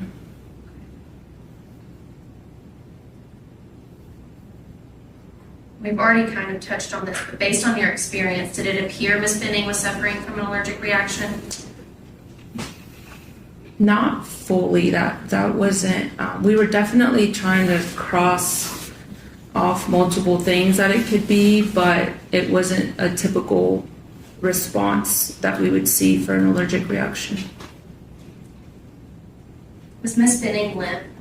Yes. And did Miss Benning have a pulse? At what time? When you got her. I don't personally remember checking it.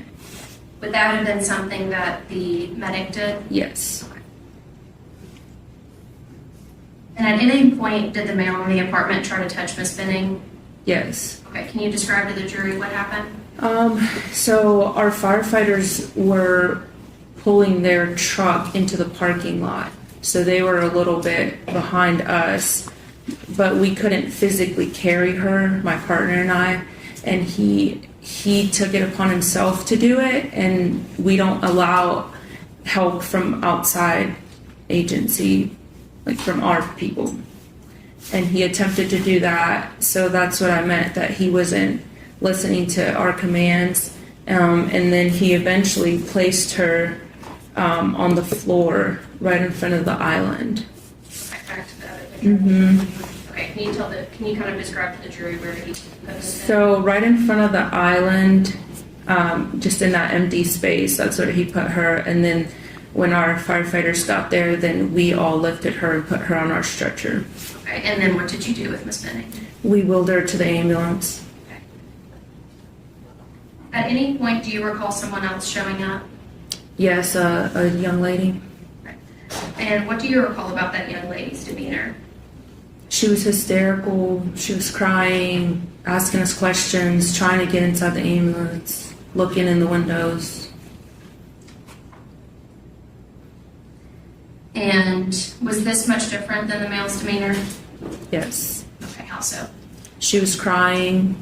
She kept asking us, is she going to be okay? Is she going to be okay? What's going on? At any point, did you see Mr. Taylor crying?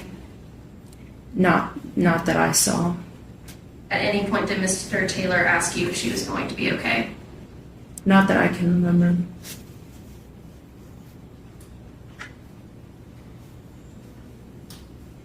And once you got Miss Benning into the ambulance, what happened after that? So she was put on the cardiac monitor. She had pads put on her. She had no pulse. We were doing compressions. We were doing a procedure where we stick an airway and breathe for her, starting IVs, giving epi, lots of things simultaneously happening. And at what point did you transport Miss Benning? Once my partner, she said she was ready, and we took firefighters with us, and then I think it was after 10 minutes of being there total time. And did Mr. Taylor ever attempt to get in the ambulance with Miss Benning? Not that I recall. And where did you take Miss Benning? Vanderbilt Adult ER. And did you transport Miss Benning with lights and sirens? Yes. Okay, and why so? She was critical. What do you mean by that? Cardiac arrest is deemed critical. And at any point, did Miss Benning ever have a pulse? Not that I can remember with us.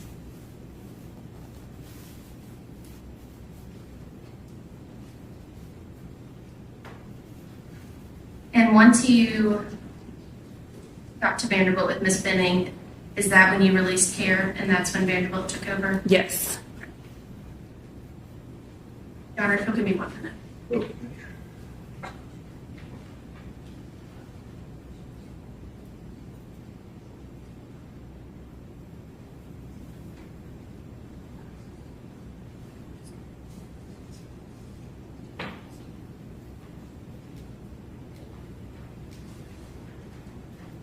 Miss Baldwin, who was the paramedic with you?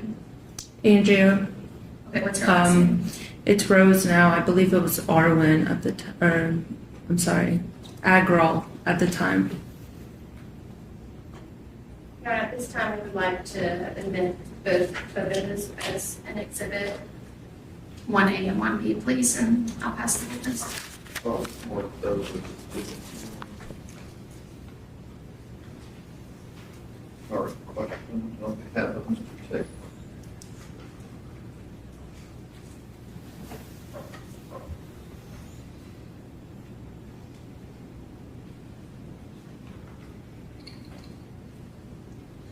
Ms. Baldwin, did I get that right? Good morning, how are you? Good morning. Good. My name is Edward Jointer. I'm going to be asking you a few questions. If at any time you don't understand, please let me know and I'll try to rephrase. I want to just make sure I understood your role on that day. You were acting in what capacity? I was an EMT at the time. And one of the duties you described for EMT basic was basic life-saving measures, you said? Correct. And to be clear, you were the driver that day. Correct.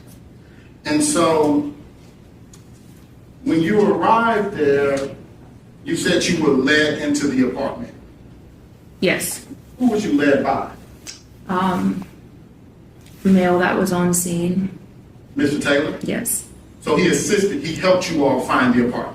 I believe when we saw the hallway, he popped out of the apartment, but I can't exactly recall if he led us but he was there and said, "This is the apartment." Is there a reason why you said he led us if you didn't feel he led you? He showed us the apartment. And that's assisting, correct? Telling us, yes, it's telling us where the apartment is. Okay. And once you got into the apartment, one second, y'all, can I see State's Exhibit 1 and 2? Okay. 1A and 1B, sorry.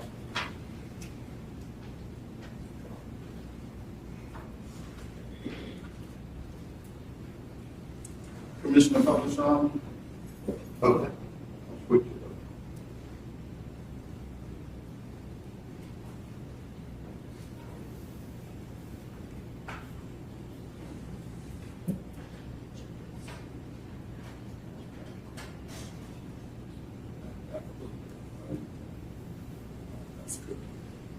Now, these people that are in this photo, they were not there helping you, were they? No. Were they there when you got there? No. Do you know who these people are? No. Is this the entryway when you first come into the apartment? Yes. And I'm going to now show you State's Exhibit 1B.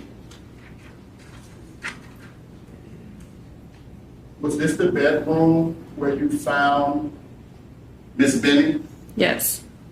And I want to orientate you to this window over here.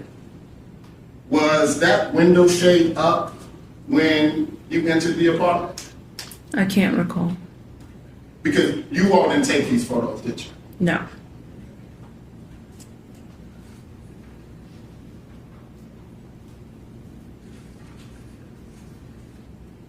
So I want to talk to you a little bit about, you said that you received the call as an allergic reaction. Correct. Do you know what, if any, medical training Mr. Blaise Taylor has? I do not. And so if he described it as a allergic reaction, that was what he thought maybe was going on, correct? Correct. And you would agree with me that when you came into the apartment, you did see something around her mouth area when you checked her out, She did have something around her mouth. as if she had consumed something. Possibly, I guess. And so when you first arrived, you said that you and your partner was there. That partner, male or female? Female? And when you all came into the apartment, did you all have a stretcher? We had it, but it was in the hallway, if I can remember correctly. Okay. And at some point after you made you all's medical observations, you were made the determination to take Miss Benning to get medical attention. Correct. And you were going to do that by placing her on what? On our stretcher. And when you first came to the scene, you stated that she did not have a pulse. I stated that I did not check her for a pulse. And did you perform CPR? When? In the ambulance, I did, personally. But not in the house. Not in the house. Did your partner perform CPR? No. So neither one of you all performed CPR when you all first got to the house. That's correct. At some point, you all were going to transport Miss Benning, correct? Correct. And you stated that it was Mr. Taylor who tried to assist you all in moving Miss Benning from the bedroom to the kitchen, correct? Yes. Because the goal was to get Miss Benning on the stretcher. Correct. And once she was on the stretcher, get her to EMS services. Correct. You would agree with me that that is consistent with someone that's trying to assist you.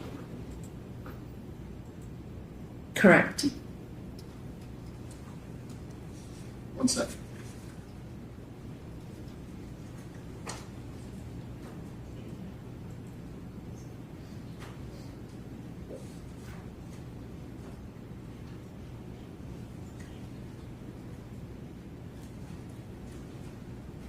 Now, Ms. Baldwin, you've been EMT for 9 years now. EMT and paramedic, both in the 9 years. Okay. And have you ever had an occasion where you showed up to the scene and you had to render CPR? Yes. Sometimes that's not uncommon depending on the situation, correct? Correct. And can you just educate this jury as to what are some instances where you would immediately perform CPR when you come upon a patient? I'm sorry, can you ask that again? Sure. Just, Can you educate the jury on what are some medical scenarios that you will perform CPR immediately upon arriving to a patient? if a patient is pulseless, we would start CPR until we can get the cardiac monitor on them. Okay. And is a pulse something you check upon reaching a patient? Yes, But just to be clear, you didn't perform CPR when you immediately came upon Ms. Benning, did you? correct. No further questions from Ms. Williams? Will you redirect? No, sir. Thank you. Or who's the next? Stage next witness is Andrea Browning.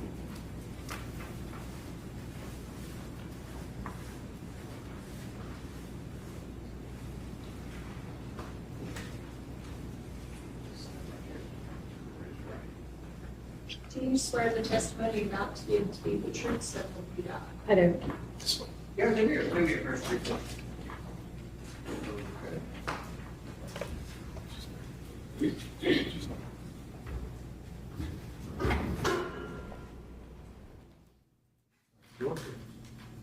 Thank you, Your Honor.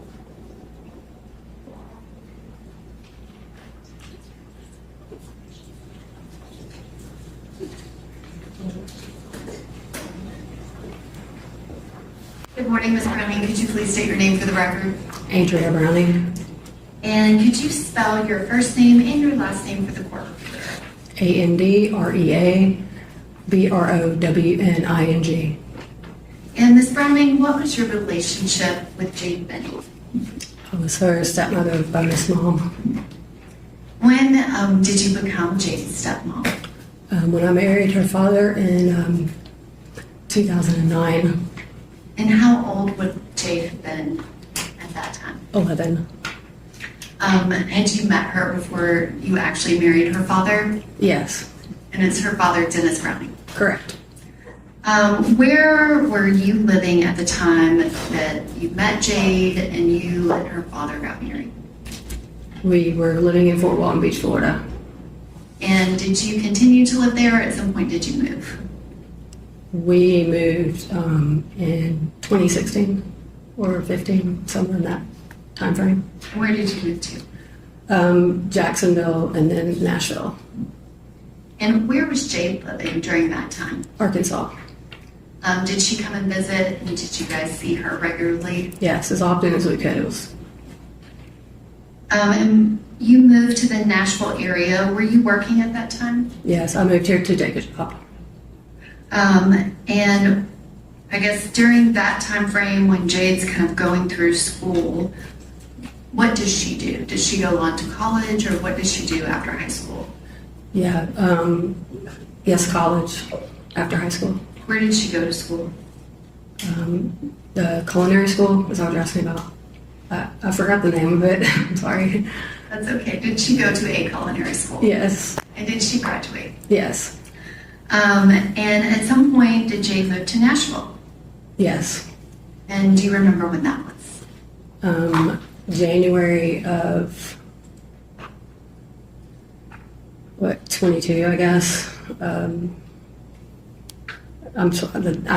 time frame is January of 2022, sound right? yes. Okay. And when she moved, did she have a job, or what was she doing? She moved here and accepted a job as a chef. And where was she working at? Ernest. And do you have a connection to Ernest? Yes, Is the, I guess, full name of the restaurant, was it Ernest Bar and Hideaway? correct. And what's your connection with that restaurant? My brother was a co-owner. Can you describe, did you go to the restaurant, or how often did you see Jade once she moved back to the Nashville, or I guess the first time for her being in the Nashville area? Right, pretty regularly, just would stop in after work, see her, or just when I could get down there. Did you spend time with her outside of going to the restaurant that she worked with? Yes, And does Jade have any siblings? yes. And can you describe her siblings? Our daughter Ava, and she's 7 now. She has Down syndrome. She's a beautiful little girl. Did Jade spend time with her when she was here? Absolutely. And in February, I guess, where was Jade living initially before February of 2023, kind of the end of 2022? Can you repeat the question? Yes. Where was Jade living at the end of 2022? Oh, at the apartment in Nashville. Did she have a 1-bedroom or a 2-bedroom? 2-bedroom. A 2-bedroom apartment at the end of the year before she moved? No.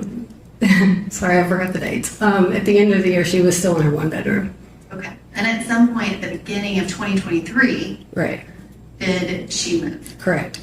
And did you go to that apartment? Yes, ma'am. And can you describe, how did you find out that Jade was expecting and pregnant? She told me. Do you remember when? Yes, it was just after Thanksgiving, 22, and she was at my house, and we were gonna help her fix something on her tire, like a hubcap or something, I think. We neither one knew what we were doing, so we were getting help from my father and also YouTube. And then we went inside, and both my parents were there as well. And she told us that she was going to have a baby. And at that point, did she tell you anything about Blaise Taylor? No. And can you describe what was her demeanor like? How did she seem when she told you about it? Just pretty matter of fact, and that she was good with it. You could tell, like, that it was just very short and quick and matter of fact. And did she make any reference to if there was a father that was going to be involved? No. Had you ever heard that name, Blaise Taylor? Not that I can recall. And at some point, I guess after that date, did you continue to talk to Jade about the pregnancy? Yes, for sure. And can you describe kind of her demeanor when y'all would talk about it? She was very getting prepared. She was just like, this is what's happening. This is what I'm going to do. She was doing all the things that a mother would do to prepare for a child. And did she talk to you about her appointments that she would go to? Yes. Do you recall specifically on New Year's Eve? Did you see Jade on that day? I did. And can you describe what happened on New Year's Eve? Her father and I drove to Nashville to meet up with her and hang out with her and bring in the new year. Just hang out and have a good time. And did y'all take any photographs that night? Yes. I'm going to ask that the witness be handed a photo.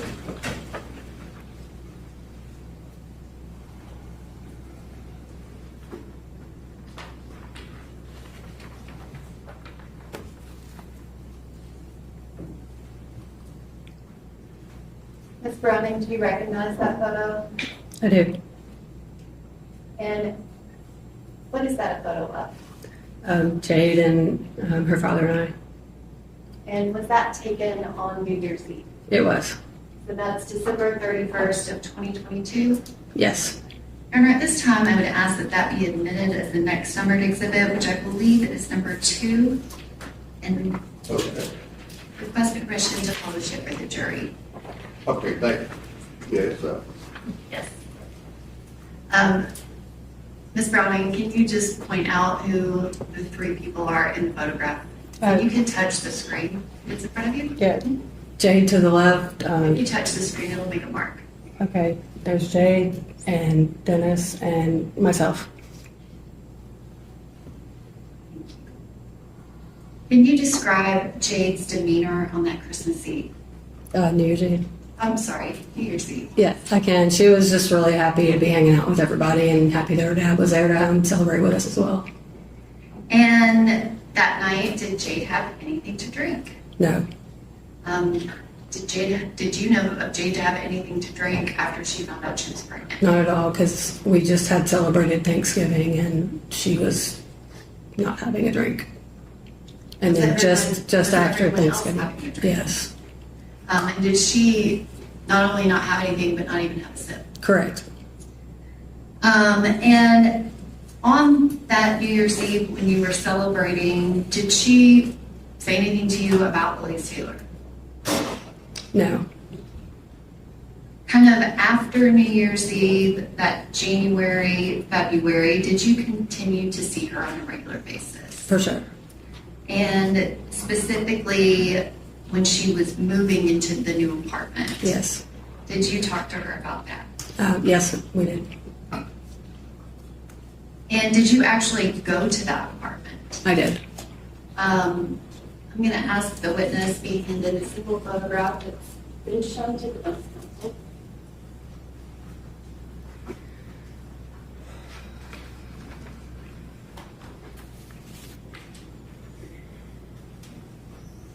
Do you recognize that photograph? Yes. And what is that a photograph of? Jade standing in her kitchen, holding a pint of ice cream and a hand on her belly.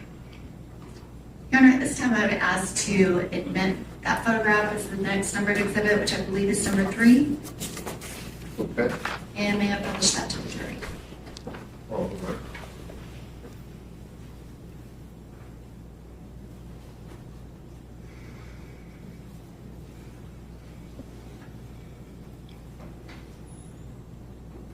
Ms. Browning, do you recognize that image? Yes. And specifically, were you familiar with a camera that Jade would keep in her apartment? Yes. And can you circle that in that photograph? Well, I sort of covered it up, sorry. That's But okay. that's where it is. And so that camera, is that where she normally kept it, kind of to the left of the stove? Yes.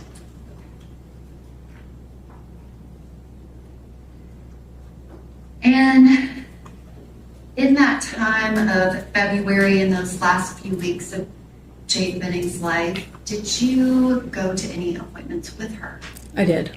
And can you describe that? I met her at the OB-GYN in Franklin and just sat with her in the waiting room until they called her back and went back with her.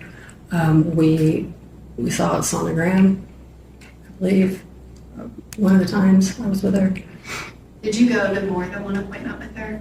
I want to say I did, but I'm not 100% certain. It's been a minute and I forgot the details. I definitely remember being with her when we saw the sonogram, and I actually do think I was with her at more than one.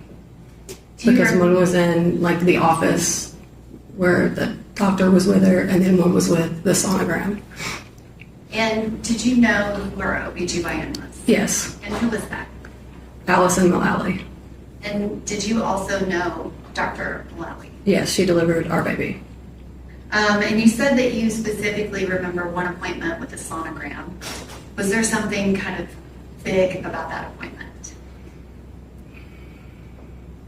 Just checking the anatomy and finding out If it was a girl or a boy? the gender. Yes, And you were with her at that appointment. correct. Was anyone else there? No. And did she find out on that day? Yeah, And what was she having? a girl. Was there anything else that came up during that sonogram? Yeah, I don't really remember all the specifics, but just some further testing, or they were just going to check everything out, make sure everything was okay. And did Jade have to go back for testing and another appointment? Yeah, And do you remember if you went to either of those with her? I can't really recall. Can you describe Jade's demeanor at the appointment on February 2nd when she found out that she was having a baby girl? She was good with that. She was happy. And did that demeanor change at all from that February 2nd date up until the last time that you saw her? No, When was the last time that you saw Jade before she was murdered? I'd say less than a week before I had stopped by earnest, and she was working. I don't know exactly how soon it was, but I'd say less than a week if I had to guess. And can you describe her demeanor when you saw her then? She was great, just busy working. She's a hard worker. She always was doing what she was supposed to do. She was popping over to say hey and back into the kitchen. And at any point, did she talk to you about Blaise Taylor, or did you ever meet him? I never met him. At some point she did mention him, but I don't remember a lot of details other than she was just, I believe she had said he had gotten back in touch with her. This was after January. But you had not met him, is that correct? Correct. And had Jade said anything to you about him being kind of a permanent fixture? No. Can you describe, Ms. Browning, how were you notified about what happened on February 25th of 2023? I was asleep and I had a bunch of missed calls, and then I figured out that she was on the way to the hospital or at the hospital, and I just jumped out of bed and drove to Nashville. And when you got to the hospital, can you describe who was there and what was going on? Yeah, I believe I was met by a social worker when I first got there. I can't really remember other than they brought me into a room and Najee and Blaise were both in there. But the social worker helped me outside of the room for a few minutes just to tell me that things were heated. That things were intense, kind of, yeah. And did you know what he was referring to? No. Did you, I guess, what happened next after he kind of told you things were tense and heated? He left us all in the room together, and I was just trying to get some information out of both of them, and it was a lot at one time to take in.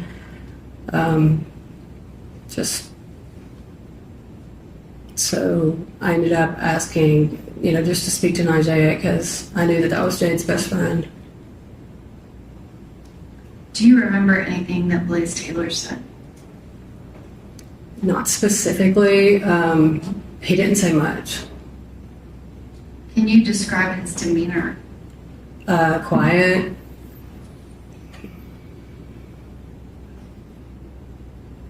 Did you see him cry at any point? No. And kind of same questions about Najee. Can you describe her demeanor? Yeah, she was really worried. She was a little frantic, and we were both panicking at that point. But I was just trying to, talk to her and kind of ease her a little bit as best as I could, and also as well as just hear her version of what had happened. And had you met Najee and Jackson before? I knew that she was Jade's best friend, but we had tried to link up, and we didn't link up at that point. I think I might have when they were really little, but not since she had been living in Nashville. I hadn't seen her. We missed each other on a couple of dates, but yeah. But you were aware of who she was? For sure. And her relationship with Jade? Absolutely. And did she tell you everything that she knew about what had happened that night? Yes. And did she specifically tell you about things she heard Jade say? Yes. And were you there? Was she telling other people at the hospital as well? No, it was just me and her at that point. Do you remember specifically everything that she said? I don't. Do you remember generally? I do remember that she was saying that she was talking like. You care to be heard on the objection? I'll sustain the objection. Thank you, Your Honor. She did tell you specific statements, is that right? Yeah. And after she told you that, can you describe what happened next?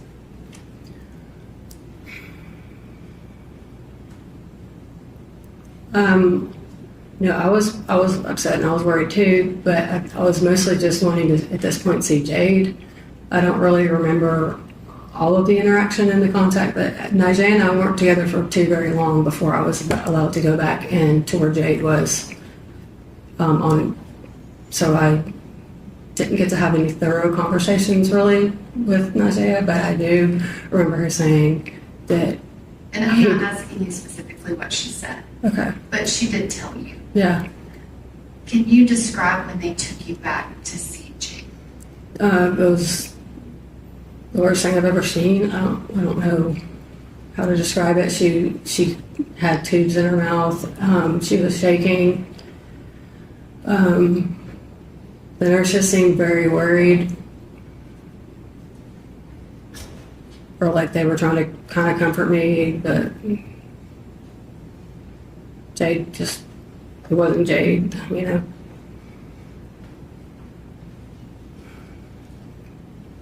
Did they let you stay in the room for very long? Yeah, it seemed like it. I don't know how long it was, but they were going to be moving her, so I was with her as long as I could be before they moved her. And you said that she was shaking. Can you kind of describe that? Was she conscious? No. Did the shaking, did it appear to be involuntary? Yes.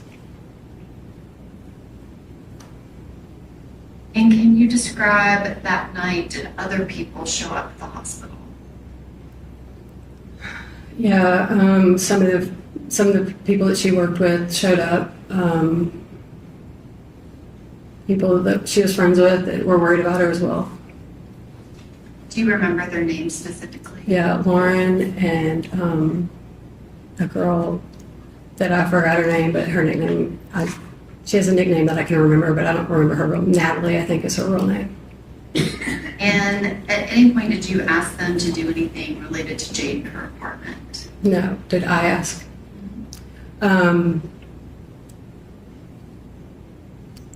We were just concerned about it being unsecured. I don't recall asking them to do anything specifically. We were trying to find out what we should do because she needed her identification. I believe there was a candle burning in the apartment. We were worried about Jade's belongings and her having access to the things that she needed. And at some point, did Natalie and Lauren leave the hospital and then come back? Yes. Or I don't know if they came back or not. I don't remember all that. Okay. Did you ever receive anything of Jade's? Me personally, no. And did you have any other? If I did, I don't recall. So it's been a while, and it was a high stress, and I don't really remember all the details of that. Absolutely.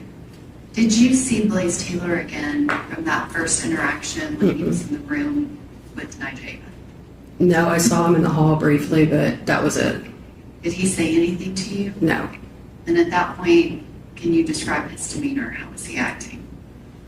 He's just pacing a little bit. He was on the phone. That's all I can remember.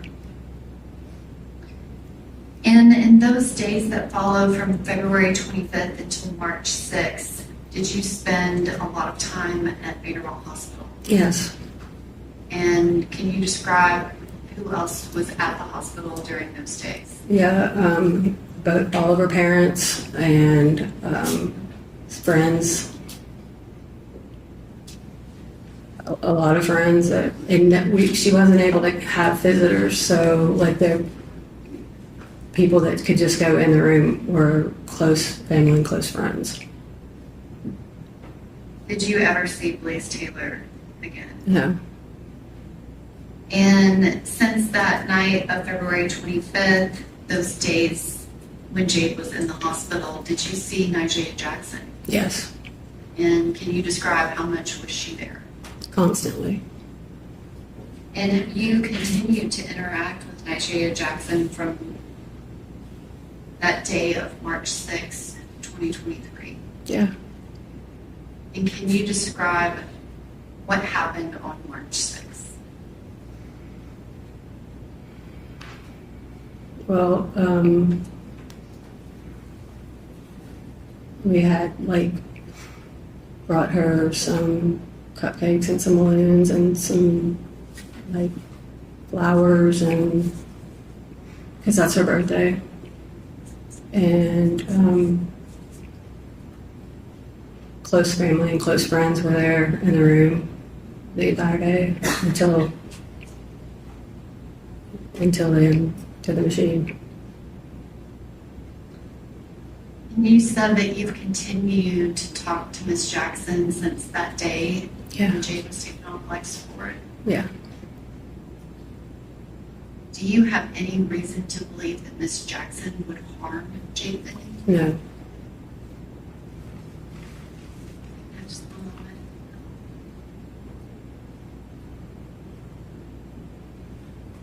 Thank you, Ms. Browning. I don't have any Or other questions. questions on behalf of the defendant?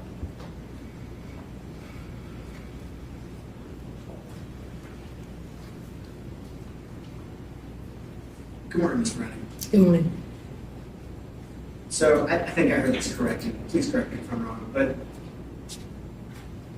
Jade, Miss Benning, she moved to Nashville around January 2022, so a little more than a year before this incident.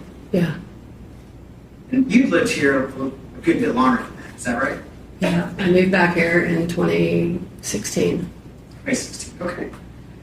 So before that, Jade lived in Arkansas, is that correct? Yes. Do you know where she lived before this? And not specifically. You don't know? I know that she was in Northwest Arkansas. I think it was Brightwater was the name of the culinary school. So she was at school before she moved to Nashville? Yeah, and then I don't know who she lived with after that during COVID, and I don't know specifically about her exact location of where she lived. I know that it was in Arkansas. Okay.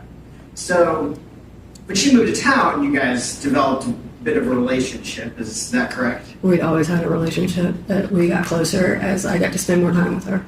Sure, so you got closer when she moved to town, right? That's correct. But before that, you had some relationship, but you're not that close, is that fair? We're close. We're family.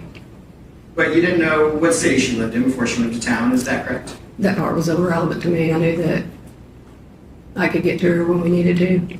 I got you, but that's correct. You didn't know what city she lived in before she moved to town? Yeah, Is that correct? she's grown, yeah. She's grown. You need to know who any of her roommates were, right? That's correct. So when she moves to town, did she have a roommate or did she live alone? Alone. She lived alone. Okay.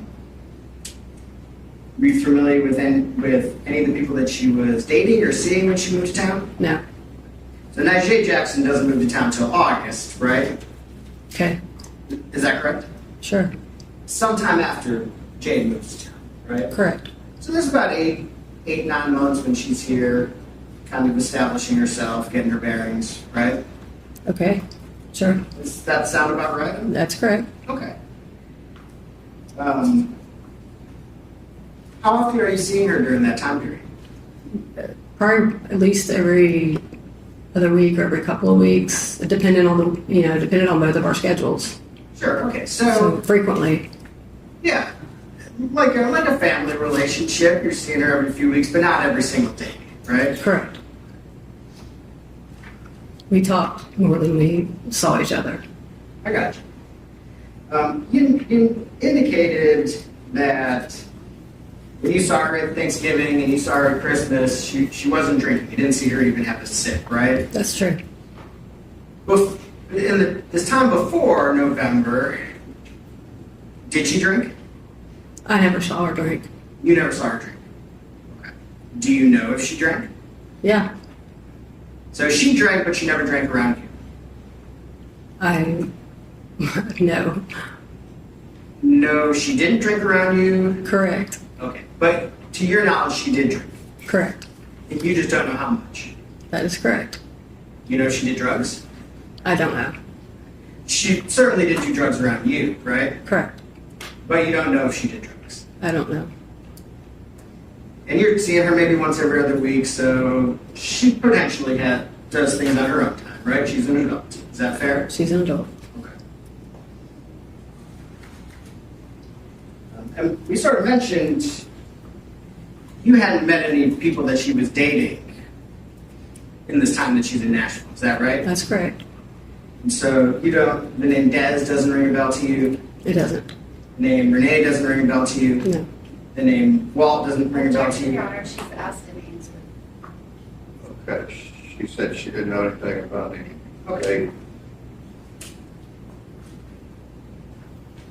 And there had been you and her had not discussed her relationship with Mr. Taylor really hardly at all. Is that fair? Yeah.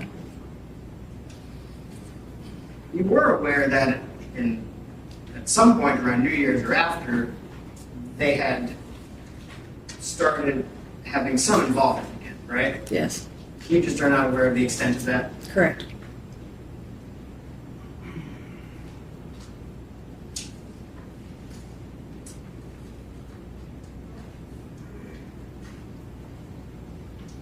I want to talk to you a little bit about this night, February 25th, 2023, okay? All right.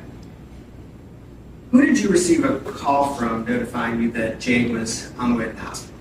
Both her mother and her father. Her mother and father. Correct. Do you know about what time you received those calls? No, I know it was late-ish, like not too late, like 10-ish, or maybe a little before. I don't know exactly. Okay. You said you had to come to Nashville. Yeah. Obviously we don't want to know exactly where you live, but about how long did it take you to get from your house to the hospital? About 25, 30 minutes. 25. Do you know about when you arrived at the hospital? No, not without looking. You think you got there before midnight? Probably. You think you got there before 11? I'm not. Probably.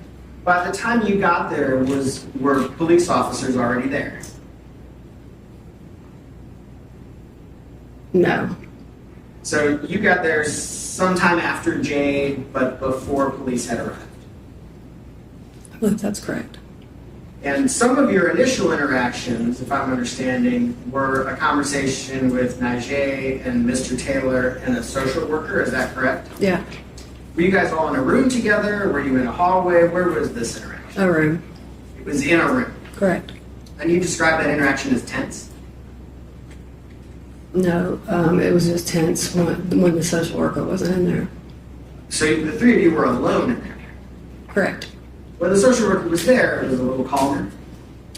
I don't think that he ever went into the room with us. I don't remember him going into the room with us. He was just trying to prepare me for what I was going into a room with. Oh, so you spoke to the social worker in, like, the hallway? Like right outside of the room, I believe. I don't remember the exact specific details of every conversation and interaction, but I don't recall if the social worker came in with us or not, but I feel like he just left us at the door, but he did leave us alone. I understand, and it is tough sometimes to remember exact details. So before you go into this room, you talked to the social worker. Were Mr. Taylor and Najee Jackson in that room alone? I believe so. I don't know because I wasn't there. I don't know. That's maybe the best of your recollection? I don't know if they were alone. I don't know if he left them alone. But at some point, you and Miss Jackson and Mr. Taylor were in that room alone together. Yes, it was very brief. And that's the interaction that you described as tense. It was. And while I don't want exactly what was, not going to ask about exactly what was said, is that the first time you heard anything that resembled an accusation made at Mr. Taylor? As far as I can remember, yeah. At some point after that interaction, did law enforcement arrive at the hospital? Yes.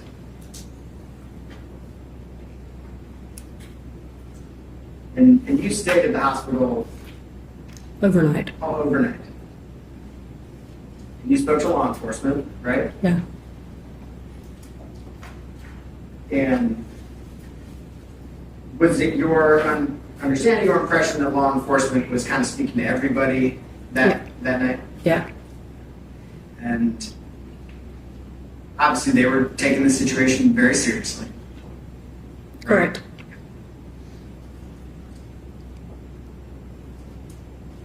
Do you know about what time Lauren Weber and her friend Natalie showed up? I don't. Did you see them? Yeah, briefly. Do you know if when you saw them was before or after they went to? I don't recall. Do you know if when you saw them at the hospital was before or after law enforcement had shown up at the hospital? I don't recall those details. It seemed like it was all pretty much at the same time almost. I don't know. Do you know if at any point in time you were involved in any discussion with law enforcement about, hey, if we want to go back to the apartment, get an ID, get a purse, get keys, blow out a candle, the things that you mentioned, what's the best way to do it? Is someone from law enforcement available? Should we just go back and do it? How should we do that? Can you ask that again? He's asking, did you have any discussion with law enforcement about the apartment? I believe. I think that her mom was on the phone. I don't remember all the details. We were all very upset and. Sure. I'm really wondering if you remember if you were involved in any of those in that conversation. I don't remember that specifically. I remember talking to them about it, and I don't remember what order things happened in and who was telling us what, So far as you're aware, law enforcement did not go back with Lauren Weber or Natalie to the apartment. I'm not certain about that. Do you know how you know that there was a candle burning in the apartment? I don't know what. Somebody had said something about that, maybe Najee, Okay. because she had been by there. I don't know. I don't remember. So your impression is that maybe Najee had been by there? Well, earlier in the evening, she was there.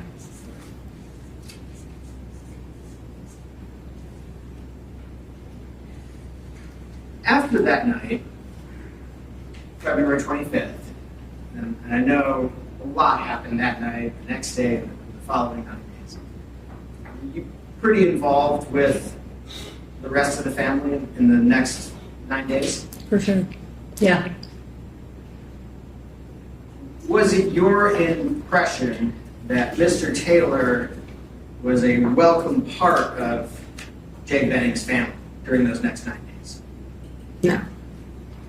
Was it your impression that Mr. Taylor would have been welcome at the hospital by Miss Benning's family if he had showed up there?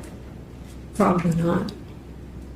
Was it your impression, or were you involved in any specific discussions about specifically not allowing Mr. Taylor to come to the hospital? Was I involved in him not being allowed to come? Yes. I wasn't involved. I was told That he that, was not allowed?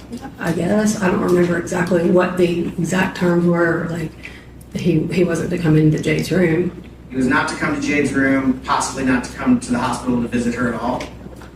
I'm not certain what the restrictions were. But that's your impression, that was the family's wishes? Right. So there was some questioning while you on direct by the state's attorney that you were at the hospital, the family was at the hospital, right? Is that correct? Right. Najee came to visit her at the hospital, Right. right? But Mr. Taylor never came to visit her. He did not. He did not. But in fact, he may not have been allowed to visit her, is that correct? Potentially. Even if he had wanted to? I don't know what he wanted. I don't know. But the family certainly did not want him around, correct? Right. And at that point, Jade was unconscious, right? Correct.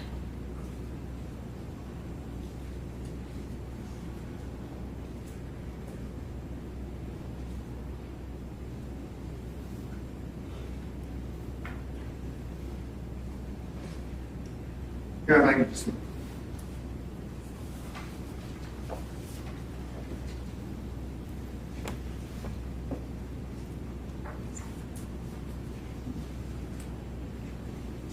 Do you remember having a conversation at the hospital with Officer Fish? I think you were on an upstairs little alcove at the hospital. I do remember having a conversation with an officer, but I don't remember their name. Sure. Do you remember, as part of that conversation, being advised that nobody should go in or out of that apartment? I don't know what time all these things took place that you're referring to, so Sure. Miss Burks was on the phone during that conversation. You called her, it was on speakerphone. Remember that conversation? I do. And you remember the officer, law enforcement, telling you all that nobody should go in and out of the apartment? I don't remember all of that specifically, but I do remember being on the phone with her and an officer being present. And you remember the officer telling you nobody should go in and out of the That's apartment? action, Your Honor. It's not answered. Okay, can you answer it definitively whether you recall that or not? I don't recall a lot of things from that night. I was He's asking very about the distressed. conversation about don't go into the apartment. Yeah, You recall that? yeah. I don't remember specifically somebody telling me not to go into an apartment. I don't remember the extent of that conversation. Okay. I know this is confusing, and I know that there's a lot that Yeah, you don't recall. yeah. The timeline is very. I'm not worried about the timeline. I don't need times. We're just talking about one conversation. Don't worry about times for a minute, okay? Do you remember in that conversation, which I think you remember, Mhm. the officer upstairs, Bridget was on the phone, that the officer said, nobody in, nobody out? Do you remember that? Yeah, Yes? Okay. I remember.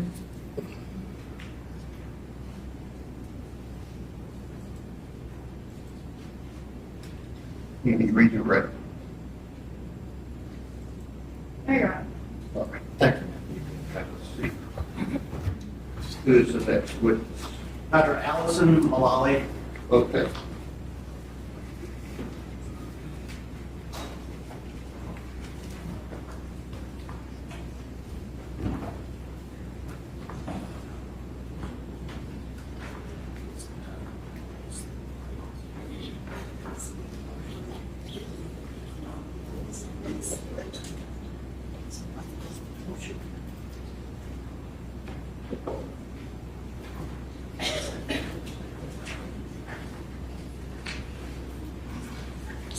Step right here. Raise your arm. You swear the testimony you're about to give the truth, so help you God. I do. This one.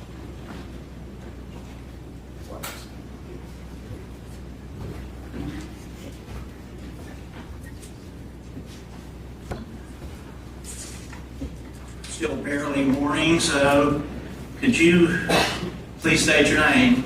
Alison Mullaly, And could you please spell your first and last name for the court reporter? Alison, Mullaly, Mullally. And do you practice a profession? Yes, I'm an OB-GYN. And so would that mean you are Dr. Mullaly? Yes, I'm a physician. And how long have you been practicing? I've been practicing for about 30 years if you include residency. And don't need to go into all that much detail, cut your educational background, but where did you go to undergraduate and then medical school? Undergraduate at UT Knoxville, and then I went to medical school at UT Memphis, and I did my residency at UT Memphis also. And with respect to the specialty, would that be the obstetrics, gynecology? Yes, that was the 4 years of residency. OB-GYN. Oh, yes, obstetrics and gynecology. And has that been essentially your primary, if not only, area of practice for the last 25, 30 years? Yes. Where is your practice currently located? I'm at Vanderbilt Franklin Women's Center, which is in Franklin, Tennessee, and it's right next to Williamson Medical Center. So is it a part of the Vanderbilt medical umbrella. Yes, it's part of VUMC, but I don't practice at Vanderbilt Hospital. We just do our deliveries and our surgeries at Williamson Medical Center. So is it a essentially full service there where you can do examinations all the way through delivery? Yes, our office is right in sort of in front of the hospital where we do our deliveries. Right. And how long have you been at that specific location? Since August of 2001. So then were you there in 2022 and on into Yes. 2023? Yes. And during a time in late 2022, did you come to have a patient named Jade Benning? Yes. Do you recall approximately when she became your patient? She came to see me for her first OB visit on November 16th of 22. And was there any, was she a referral? Did you have any relative of hers as a patient? Well, no, I have known her stepmother for a long time. Okay. Andrea, yes. So was that a connection, at least Yes. through the acquaintanceship? Yes. And I believe you said she came to you November 16th. That was the first Yes. visit. Had you ever met Miss Benning before No. or had her as a patient? No, she had been seen in our office by one of the nurse practitioners, but I hadn't seen her before. Tell us about that first visit. What occurred? What did you do? Did you obtain a history from Miss Benning? Yes. So it was a routine first OB visit. She had had a positive pregnancy test at home. And so saw her, took her history, vital signs, and did a pelvic exam. And then we do just a bedside pelvic ultrasound, just a vaginal ultrasound to confirm dates. And so all of that was done. And everything. Oh, pardon me for interrupting. Was the information you gained from Miss Benning and the information she provided and the history, was that for the purpose of medical diagnosis and treatment? Yes. Were those obtained for that purpose? Yes. I'm sorry. Yes, the ultrasound confirmed her dates, and then she had her prenatal screen labs done, and then she scheduled for her next visit in six weeks from then. With respect to that initial examination, what was her appearance and demeanor, if you recall? Very normal and pleasant. Physically, how was she? Very normal. Her physical exam was normal. Her vital signs were all normal. Did she present with any illness, any pre-existing condition that warranted medical attention? No.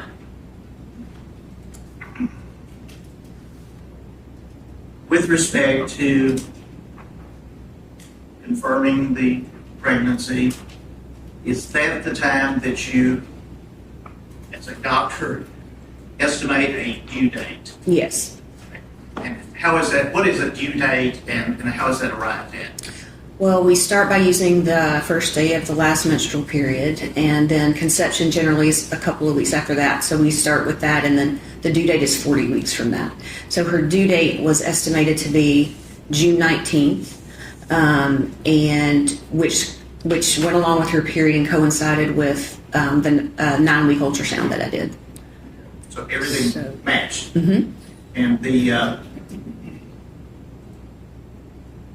ability to get that due date, was that in part because of the history she had given you? Yes. And so everything was consistent? Yes. At that point. Now, what is the precision, if any, of the due date? How close is that to the hours, minutes? It's pretty precise, especially since it coincided with the early ultrasound, which is very accurate at estimating. So, within 3 days or 5 days, it's very accurate since it coincided with her period. The first visit and examination, were there any concerns about her ability to keep the pregnancy going? No. Now, I'll go ahead and ask this as part of her history. Did you learn at that time, or later, that she had had a previous pregnancy? Yes, it was in the history that she had a prior pregnancy, and I don't recall if she had had a miscarriage or a termination. A lot of patients don't like to discuss that, so I don't really dwell on that for very long. So it's documented in the record, just non-specifically. Is that relevant to No. any treatment that you would provide or did provide? No. And first appointment, was she there on time? Yes. Do you recall whether or not anyone came with her to that first appointment? I believe she was by herself. I know she never had a male partner with her. I think Andrea may have come to an appointment or two, but it was maybe a later one. By Andrea, Miss Browning? Yes. The next appointment. Did she keep that appointment? Yes. Was she on time? Yes. Do you recall her appearance, demeanor at that? Normal and happy to be there. Okay. When you say happy to be there, what do you mean by that? Engaging and interested in information and appropriate concerns. And Did she express to you any concerns about the pregnancy? no. Or the opposite, any happiness about it? I remember her being happy about it, but I can't remember anything specific Okay. about that. Suffice to say, was there anything unusual about her actions or appearance? No. Anything to do with it? No. And just briefly, I don't need to put any city details, but what was the second visit? What did it entail? The second visit is usually when I do the breast exam part of the exam. I go over the prenatal labs, and we just listen to the fetal heart tones with the Doppler. And then at that visit, she would get scheduled for her 20-week ultrasound at her next visit. At that second visit, was there any concern on your part about her ability to carry the child to term? No, everything looked good. The ultrasound, you recall approximately when that was? It was at 20 weeks. I think the date was February 2nd, I think. Hang on just a second. Would you have them have a seat, Miss Haney? All right, then if there's not room, just leave. If there's not room, just leave. Can't be distracting things. All right, go ahead. Thank you, Your Honor. So, February 2nd. Now, are you present for that, or how is that scheduled and operated? No, I'm not present for that. That's done in a separate room in our office with the ultrasound tech, and then the maternal fetal medicine doctors read the report, and the report comes to me. And did that occur in this particular case? Yes. Now, on that February the 2nd, 2023 date, would Miss Benning have known the results or been given the results of the ultrasound? I called her, I think, on the 6th with the results because there was not really an abnormality, but a soft finding for a soft marker for Down syndrome. So what we do in that case, it was an intracardiac echogenic focus, and that's not a problem with the heart in and of itself. But we offer genetic testing because she didn't do that before. So we offered her genetic testing because if the genetic testing is normal, then we know that it's just a normal variant and it's nothing to worry about. So I talked to her on the phone and discussed the results, and she decided she didn't want to do the genetic testing just to make sure everything was okay. And so she came in and had that drawn. I can't remember the date of that. Maybe that was the 6th. I can't remember. And was that testing done, and was there anything of concern? No, that testing was done and it was normal. And was Ms. Benning told that? Yes. And recall what, if any reaction she had to that? Well, I think one of the nurses called her. I didn't call her for that, but Okay. Did you see her again? I didn't see her after 20 weeks, Okay. after the third visit. Well, that's what I say. Yes, Third actual visit, not counting the ultrasound.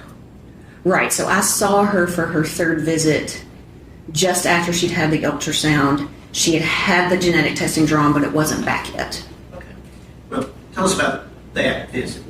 Oh, it was a good visit. I mean, I reassured her again that this likely was nothing to worry about, and you know, she was just waiting for the testing to come back. Okay. Did she arrive on time? Mm-hmm. And you know whether or not anyone came with her to this visit? I don't recall for sure. Now, if anyone would have come with her, would you have met that person? Yes. As opposed to them just staying in the parking lot, or is there a waiting room? Depending on who it is, can they actually come back and be with the patient? Yes, there's a waiting room and then a sub-waiting room, and sometimes the nurse will room the patient, and then we'll get the partner back or whoever's with them.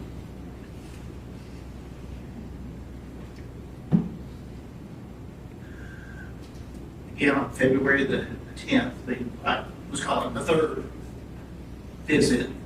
Was she progressing normally? Yes. And again, other than waiting for the genetic testing, were there any concerns about her ability at that time to carry the child to term? No. What was her demeanor, appearance about that visit? It was normal. Did she ever express any concerns or any hesitancy about wanting to have this child? No. Now, as part of the history that you obtained, are there certain things that an expectant mother should not do? As in drinking, drugs, probably any number of things. Yes. Mm-hmm. And did you have those kind of discussions with Ms. Benning? Yes, I always take a history to make sure they're not doing any drugs or alcohol or smoking or vaping. And I would note it if she was. Was there any indication she was doing any of that? No. And at any time during the visits, did it appear that she was taking anything that you would have told her not to? No.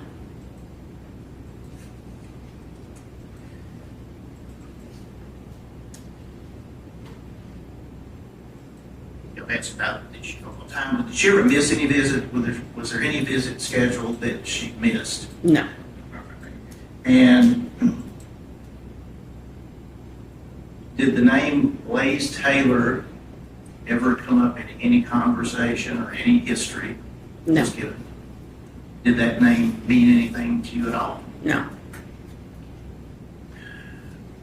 Did there come a time when you found, prior to what would have been her next scheduled appointment, that she had been admitted to Vanderbilt Hospital? Yes.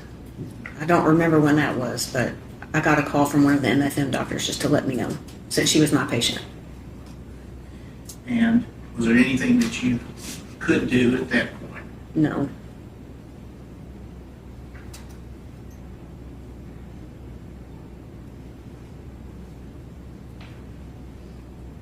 And as of, let's say, February the 25th, maybe ask you to do some math, but based upon the calculations, what week would she have been approximately? She was a little over 23 weeks. I think 23 weeks and 5 or 6 days. And again, you've told us how that is estimated and how that is arrived at within a very narrow time frame. Is there an ability to judge that just upon observation of a patient? You mean on exam? By just looking? No, it would be a very rough estimate.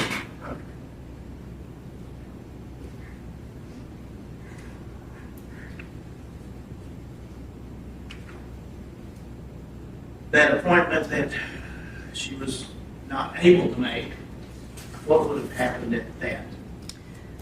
We would have measured the fundal height, listened to the heartbeat, and she would have had her gestational diabetes screening test. You told us about her being advised of the ultrasound. Would she have known the sex of the child she was carrying? Yes. Yeah. It was a girl. Did you know? I was going to say.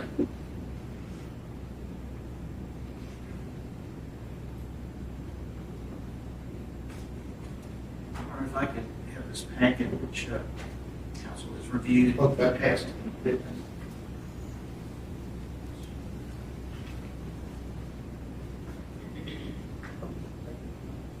Dr. Mullaly, you're being handed a packet of materials. Some paper clips, keep them separate, but could you review those and see if those appear to be the Vanderbilt University or basically your medical records of Miss Jade Benning and your treatment of her?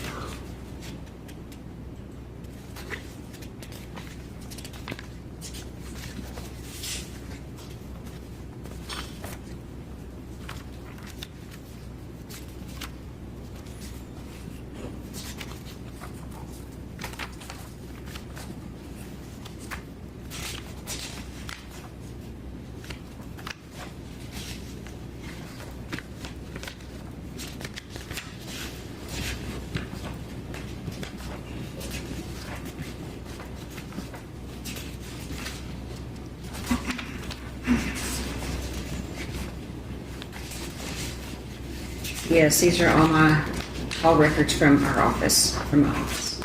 Counter up to those as exhibit number 4. Okay, That's a collected exhibit. No objection, Your Honor. all right. Dr. Mullaly, as far as your treatment and care of Ms. Benning, was she doing all the right things to become a mother? Yes. Just one question. Barbara, questions on behalf of the defendant? Yes. If I could just have one moment.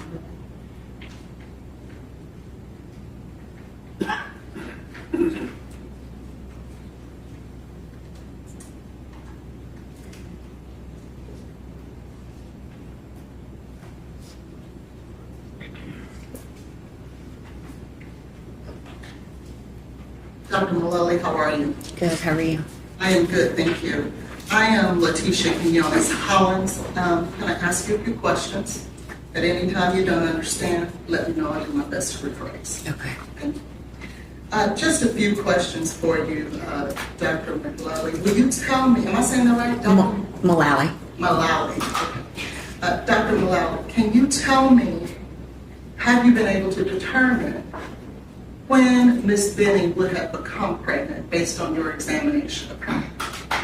Well, by her dates, she would have conceived roughly 2 weeks after her first day of her last period. Okay. And the first day of her last period was what? I don't remember that. I have to look. Will you trust me if I tell you that I just looked in the records that you just reviewed and we got into evidence? If that date was, patient's last menstrual period was September 12th, 2022? Yes. Do you see that there on page 1 of 8? Yes. And so then you would tell me then that her date of conception would have been 2 weeks after that? Yes. And that would put us, September has 30 days in it, does it not? Yes. And if we put 14 days past that, that puts us at September 26. Is that right? Yes. So then we would be safe to say that by September 26 of 22, Ms. Benning would have been pregnant. Roughly, yes. And what day was she in your office? November 16th. And that is the day that she was diagnosed, if that's the proper term, of being pregnant. Well, it was confirmed to be an intrauterine pregnancy. Oh, confirmed to be pregnant. Fair enough. So would it then be safe to say that if September was the last time she had a period, she did not have a period then in October. Correct. Now, you stated on direct examination that the patient did not or was not involved in any drugs, to your knowledge. Is that right? Correct. Now, to be fair, you did not test her for drugs, did you? No. So you're only going off of what she's sharing with you. Is that right? Yes, and somewhat by her vital signs and her demeanor. Okay. But you'll agree with me that certainly someone's vital signs and demeanor is not indicative as to whether or not they're using drugs. Not always correct. Would it be surprising to know that Ms. Benning had sent a message to Ms. Nigella Jackson that she was doing so much Adderall and I alcohol? object to the hearsay. It's be outside the scope of witnesses' knowledge. May I respond? And whether it's surprising or not, it's relevant. What's your response? Yes, there's just been an allegation that Ms. Benning has not done any drugs and or You said alcohol. to her knowledge. Now, they're objecting to the hearsay. It's in regards to So impeachment. if you want to ask, does she have any information about that? Dr. McLeod, did you know that, or would you have known that Ms. Benning had felt that she was doing so much alcohol and Adderall that it was All right, I'll causing? sustain the objection. Can I give you a hypothetical? Yes. If a patient, Object, this witness has not been tendered as an Hypothetical expert. about what? about a patient doing drugs or alcohol, You want Ma'am. to ask this doctor if they want their patient using alcohol or Adderall while they're pregnant? no, I don't. What I would like to What's do, your question? what I would like to What's do, your question? my question is whether or not, based on this doctor's statement, that Ms. Benning was not doing drugs and or alcohol, and that she would be able to tell by her vital signs. Is that your question you're wanting to ask this lady? The question I would like to ask her is whether or not someone feeling as though they're doing so much Adderall and alcohol, their body is shutting She down. doesn't have any knowledge about that, and I've sustained the hearsay objection. So am I not allowed to ask I this? sustained the hearsay objection about your question. Let me ask you in another way, if I may. Did Ms. Benning ever share with you that she was doing Adderall? No.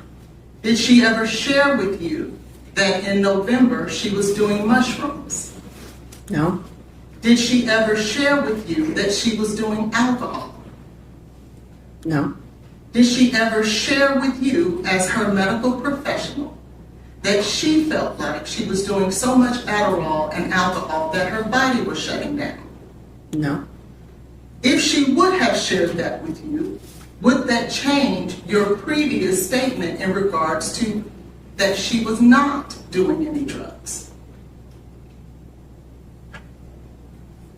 If she told you she was using drugs, that would change your opinion about whether she was using drugs, what she's asking. Yes. Okay. Fair enough. Thank you. But what you've just represented to this jury, is it not, Dr. McLeod, was that based on your knowledge and representations to you by Ms. Benning, she was not doing any drugs or alcohol at all. Is that correct? Correct. Thank you.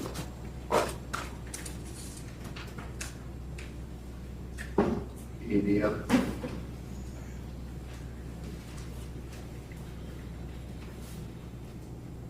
Andy, read your record.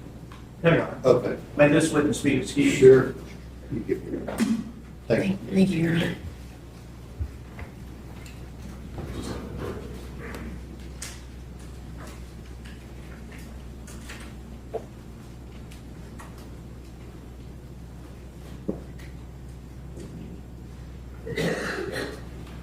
All right, ladies and gentlemen, we're going to break for lunch. Just remember what I said about not discussing the case, forming any opinion about it, the other admonitions I gave you yesterday.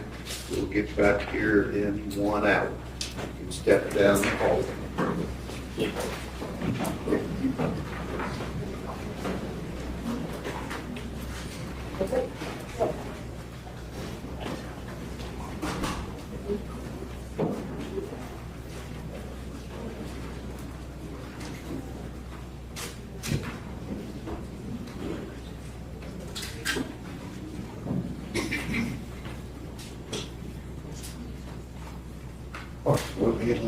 says 115.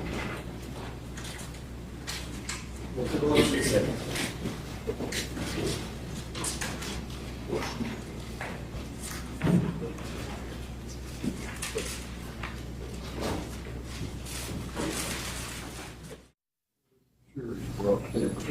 Yes, Your Honor, I would like to address something that came up during Ms. Holland's cross-examination of Dr. Mullaly. She specifically asked her about a text message that Jade might have sent to Nigea Jackson about Body doing shaking, yeah, I heard it. Adderall and alcohol. The text message that she's referring to is not a text message that Jade Benning sent. It is a text message that Nigea Jackson sent Jade Benning in November of 2022. The state's position is it is not in any way relevant to Ms. Jackson's credibility as a witness or her ability to remember the events of February 25th of 2023. I haven't gotten anything to Ms. Jackson yet, but Yes, but the state is asking that the defense not be allowed to ask witnesses about messages unless they have shown them to the state. She misstated the message and who the sender was, and that was inappropriate and wrong, and we would ask that she provide us with a copy of anything she's asking. May I respond? do you think the message that you quoted the doctor is from Ms. Benning? I am looking at the. It's just a yes or no? Yes, I am. Yes, I do, based on the She records doesn't that I have. She thinks it's from Ms. Benning. And that is why I'm asking the court that she be required to provide us with a copy of it so that we can Is it determine not that. something before you she- already have? I don't, I Where have do you a reference copy it? of the message. Let me right see it, Ms. Hall. Let me make sure I give you the right one. And what I was trying to tell the court was that this is the dump of Ms. Benning's phone. So I am referencing the dump that we were provided by the So you state. still gotta know who it's coming Yeah, from. so let me find it, Okay. and then I will turn it to the court. Because what I saw on there was, it was from Ms. Benning. So if I'm wrong, it's based on the records that we received from the state. So I'll find it and I'll get it to the court. Okay, let me see it. Okay, let me come. Who's the next witness? Keyaunte Jones. Keon, okay.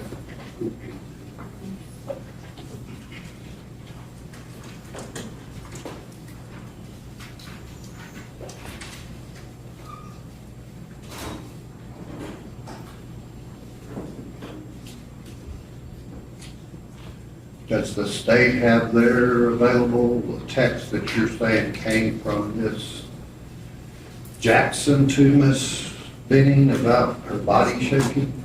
That's fine. Is that what you're referencing, Ms. Holland? No, it was not about body shaking. Well, that's what you asked. No, what I asked was, Look at that message and see if that's what you're speaking of.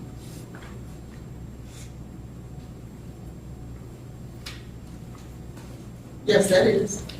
That's it. It's Okay. on my computer, so Let me let see me it. pull it up on my computer. Well, that's the state's copy, just let me see it. But that's the state's copy, it's not what I was looking at. But that's the text that you're referencing. I don't know that that's the text you're I thought you said it just was.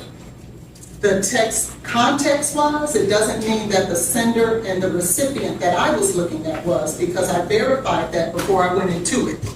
So if I can pull it up on my computer, because that's, I just remembered I was looking at it from my computer. Well, it says a phone number ending in 0608. How do you pronounce it? Nigea, Nigea. My body is starting to feel like it's shutting down. Yeah, it's not shaking, you said shaking. You said it was from Miss Benning. That's what I'm trying to determine. I'm trying to pull it up for you Okay. so that I can get it to you.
November 2nd, 2022, 11:29:48 seconds. Yep, I gotta get on the internet.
If you look at the bottom of page 169, it has the sender's number, and then it has a message next to it. The message is the next one under. Look at the bottom of the page.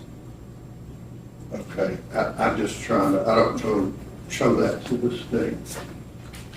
If you look at the bottom of that page, the sender number is 501. The recipient is Nigeria. The very next message is that message that we quoted.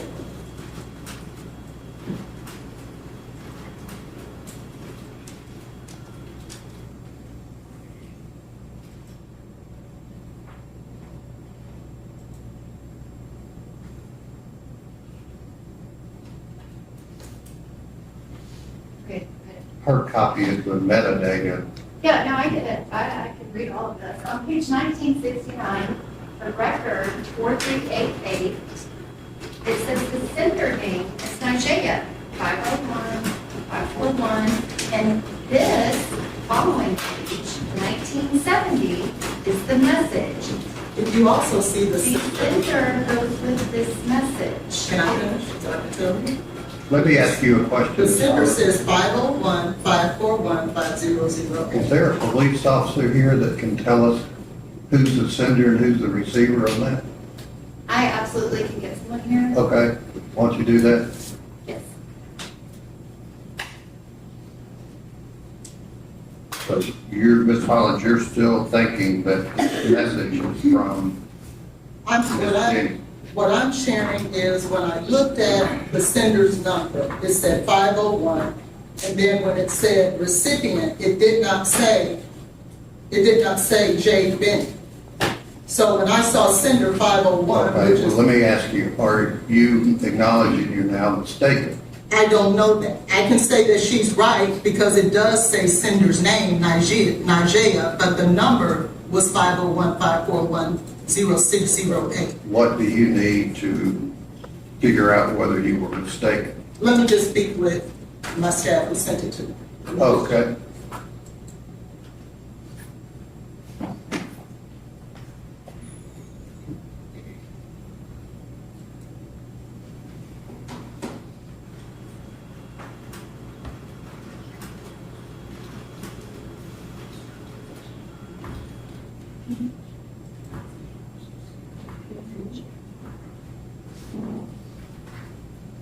So what she shared with me that it was in fact from Nigeria. However, we have several other messages where she does in fact do the same drug. So we can come back. You're jumping way ahead of me.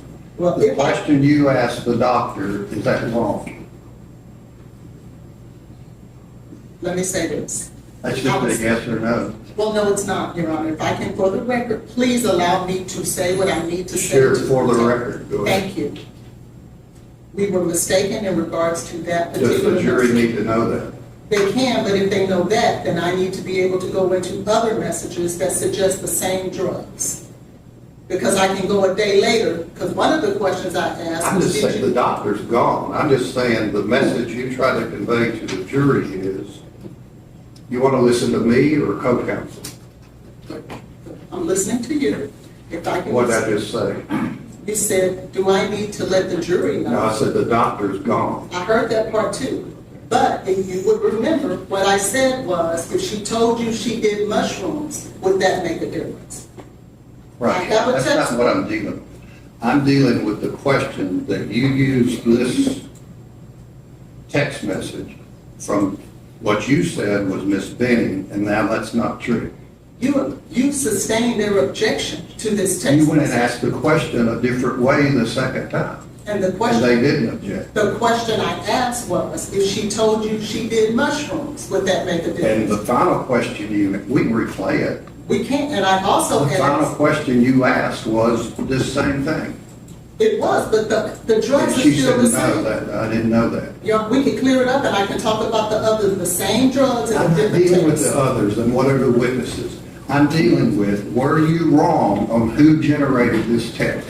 I was, but that text did not come into evidence. The question was, Your question included the text. no, it did not. Not what was in front of the question this witness was able to answer did not deal The with the question text. they objected to and it was sustained did not come in. Then your final question after the mushrooms and everything else was, if you knew that she was taking Adderall to the point of shutting down her body, would that been contrary to her history? She answered yes. They didn't object. So the jury heard all And they can bring the doctor back and say something different. that. She's gone. Well, she can come back. If she wants to impeach that, she can. But And you said it didn't get out. Why would they impeach it? because you're saying it did. And I'm not It gonna- did. Well, then she I'm can going to do bring what the she jury needs to do. down, Your Honor, I don't tell want to them argue to the that court. questions are not evidence, which I told them at the get-go. That's right. But that the question you asked, generated from a text from Miss Benning, was not from Miss Benning. The question I asked had to do with the drugs Ms. Benning was doing. And there's a plethora of You weren't evidence. asked about that, and I'm not getting into it. Okay, well, that's what, if she goes and If you corrects think that. you want to question now who you know is Miss Jackson, then we have a jury out. Do you think it's relevant that this text comes in to impeach Miss Jackson about her reliability? No, I don't. Okay, then let the jury step in.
All right, who is the next witness?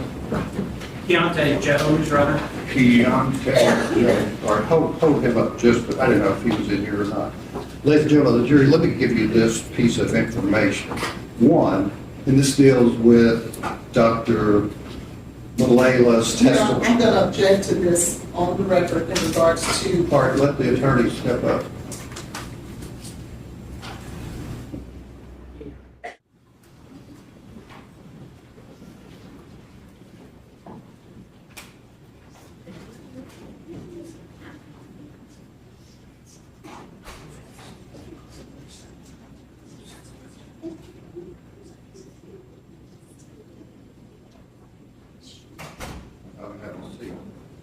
So just so the court reporter understands what we were talking about at the bench conference, you, Ms. Hollins, are now saying that you didn't say it was okay for the court to instruct the jury that that question coming from Ms. Benning's, a text from Ms. Benning, was wrong.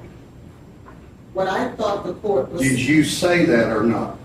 Judge, I cannot You respond played back if the you cut me video. off every time that I'm trying to protect the. I said, I'm gonna bring the jury in and instruct them that questions aren't evidence, and that That's your what you question about, to the Dr. Mullaly, about Ms. Benning generating a text that she was starting to feel like her body was shutting down, did not come from Ms. Benning. You now agree to that, right? What You I- agree the text did come from Ms. Benning, I do agree that the text had come. but you're now saying you didn't say that that was okay. No, what I thought the court was saying was that you were going to instruct the jury that what the lawyers say is not evidence. I don't have a problem with that. But if you want to comment on exact evidence, the court can't comment on evidence. The proper way for the DAs to impeach me is to bring that witness back in and then ask that particular question in regards to this exhibit. That is the proper way. Then at that time, I have a right to come back and ask about those very same drugs so that the jury doesn't believe that I'm misleading them. The way that the court wants to do it, it makes the jury believe I'm misleading them You did. about the drugs. Because You're you right. misunderstood the You're text, right. But the court sustained the state's objection. not the third time. The third time, if my You're- question is wrong, the proper thing for them to do is to bring that But witness that back. message got to the jury, so how would I explain to the jury what question or what information we're talking about? Your Honor, that's not for you to do, it's for the state to do. How would you're saying it's okay for me to bring the jury in and instruct them that what the attorneys say is not evidence? That's correct. About what? That's for the jury, for them to come back and decide. If the court comments on direct evidence, it is improper. And the court knows There that. was no evidence of your question, Then why are we talking to the jury if there's no evidence? because you brought it up and misunderstood what your staff gave you. So that means that the state has a right to bring that witness back up. That is the way that that is handled. It's not for the court to then impeach me. That's not the way that Is that the goes. doctor still around? No, Your Honor, but she keeps talking about us impeaching her. She is I got it, supposed to be though. ethical, follow the rules, and not lie to the witnesses. Okay, so She wasn't unethical, she was wrong about who sent the text. that Maybe happens. that's the last time that'll happen. You're right, Your Honor. All right, let the jury step back then.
All right, jumping in. All right, ladies and gentlemen, the jury, what I was saying before this next witness will be called is that questions asked by the attorneys, as I told you yesterday, questions, arguments are not evidence unless it's adopted by the witness, as I said yesterday. there were questions during Dr. Mullala's testimony about a text generated from Ms. Benning that is now acknowledged that text was not from Ms. Benning. So just disregard that information. All right, if you'll step up, please.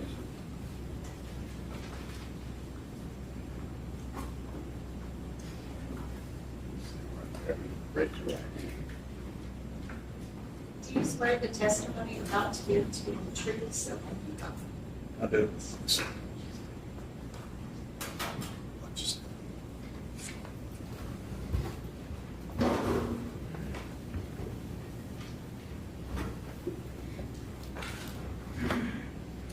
Sir, could you please tell us your name and spell your first and last name for us? My name is Keyaunte Jones. First name Keyaunte, last name Jones, Jones. And how long have you lived in Nashville? About 4 years now. Okay. So, are you originally from Nashville, Tennessee? No, sir. Why did you come to Nashville? Came down here for school. And what school is that?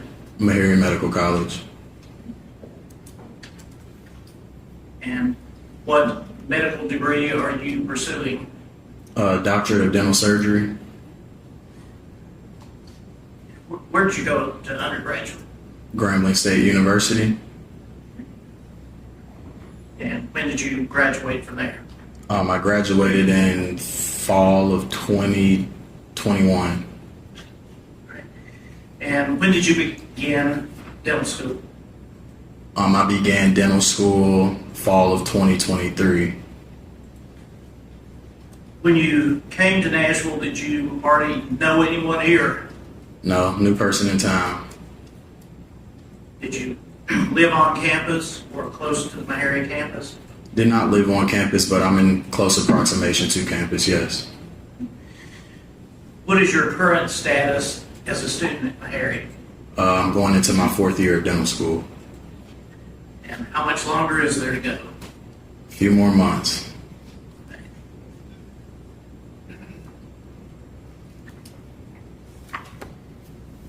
When you came to Nashville, as you told us, you didn't know anyone here. Did you meet fellow dental students and or other people here in Nashville? Yes, sir. I met quite a few people. And was one of those individuals Andrea Jackson? Yes, sir. How did you come to know her? Hanging out with different people in our class. Went out a couple times. Got lunch, things like that, and then we developed a friendship. Was she also a student at Meharry Yes, sir. in the dental school? Yes, sir. Is she still at the dental school? Yes, sir.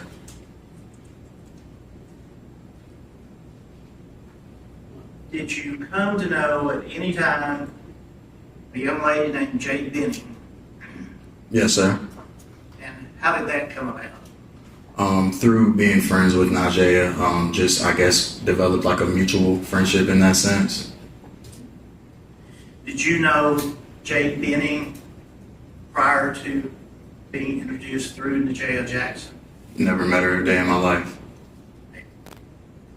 So did you know anything about her other than perhaps what Miss Jackson may have told you?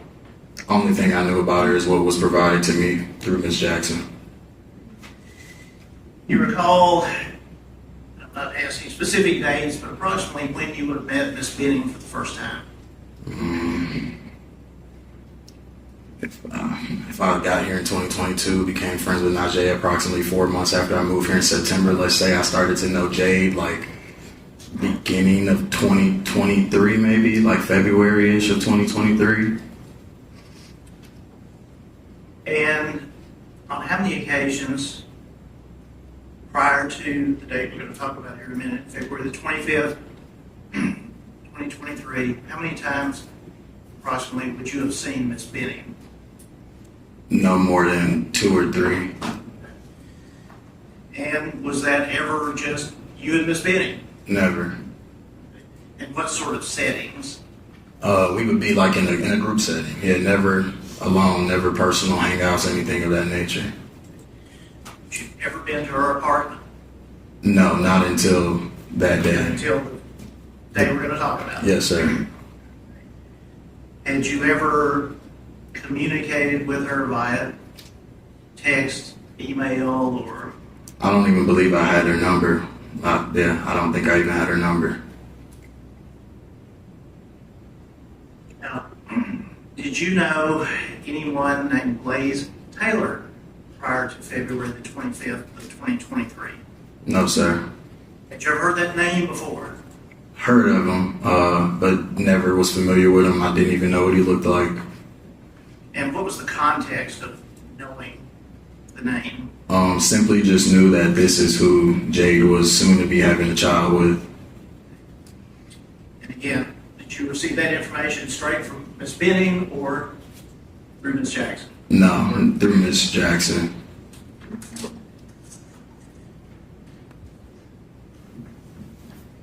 Let's move on to February the 25th of 2023. You recall the events of that day? Yes, sir. And prior to the evening, do you recall anything about what you were doing during the daytime?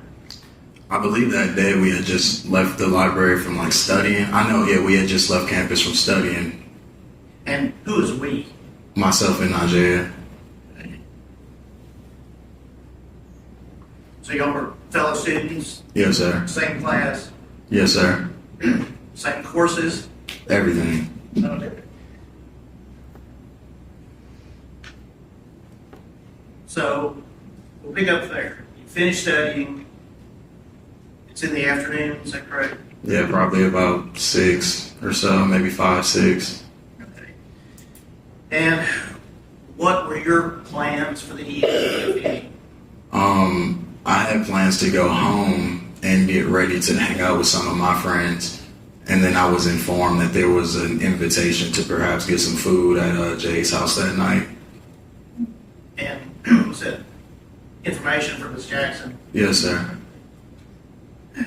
Now, those days of being in college, free food, was that? It sounded like a good idea. Yeah. So, anything out of the ordinary? Was anything unusual about that, really?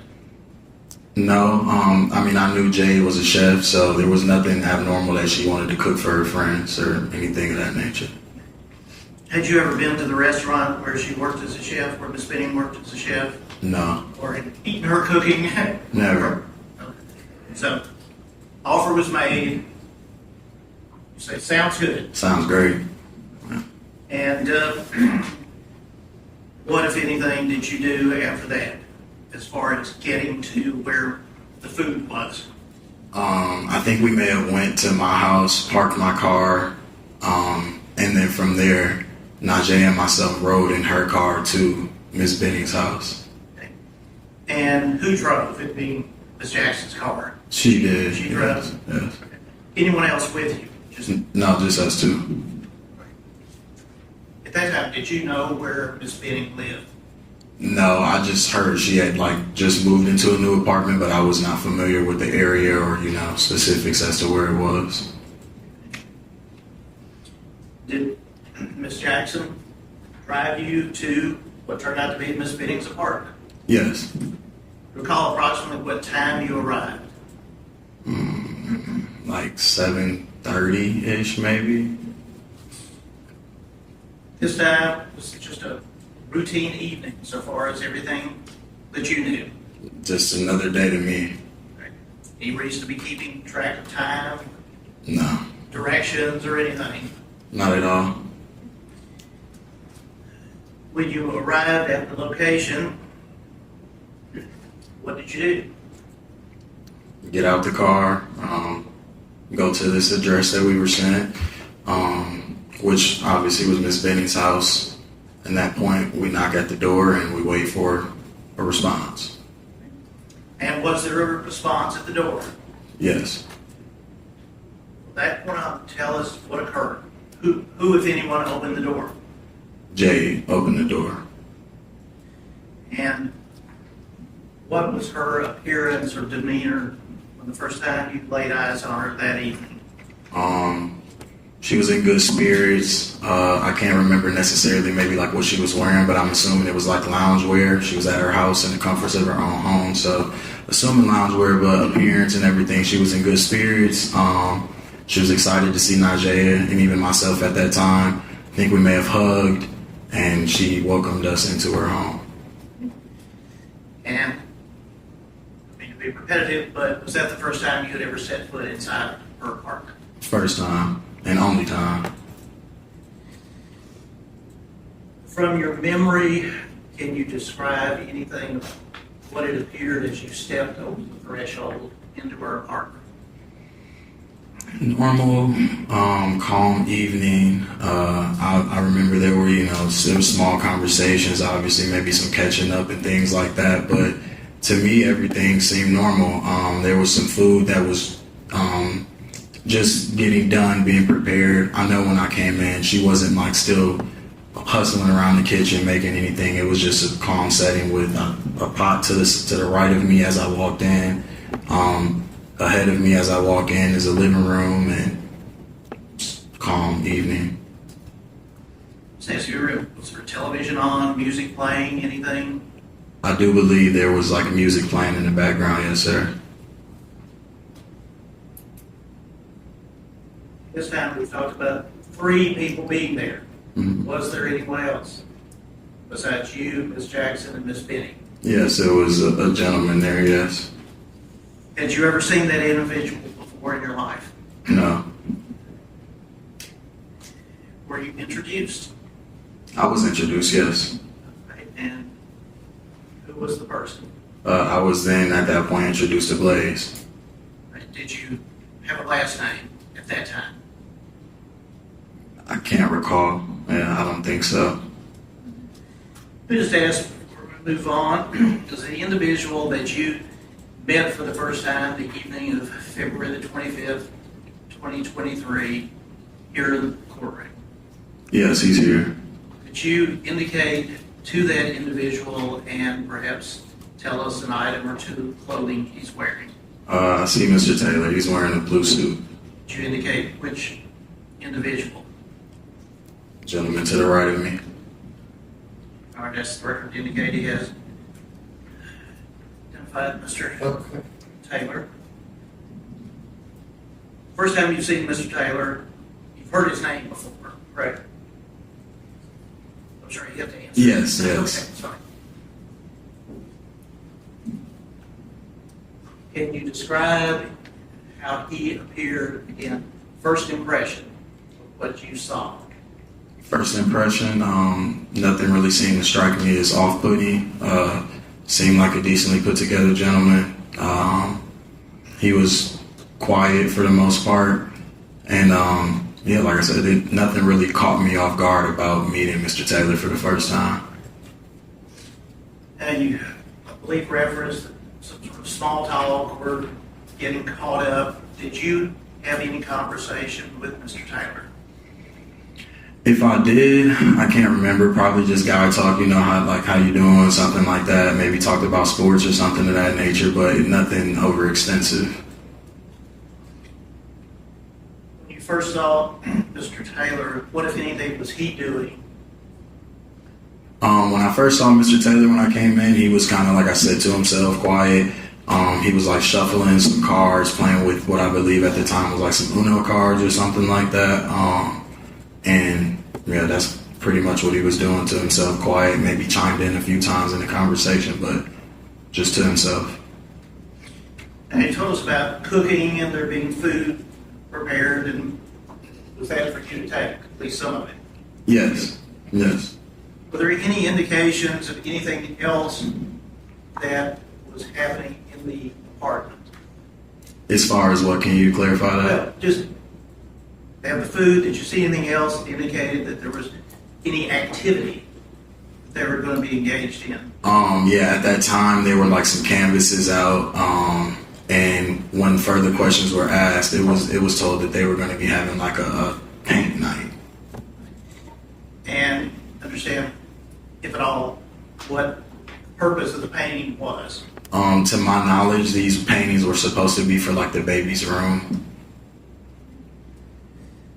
And was there, maybe you said canvas, was there paint and other items that would go with that? I mean, paintbrushes, stencils, things of that nature. Yes, sir.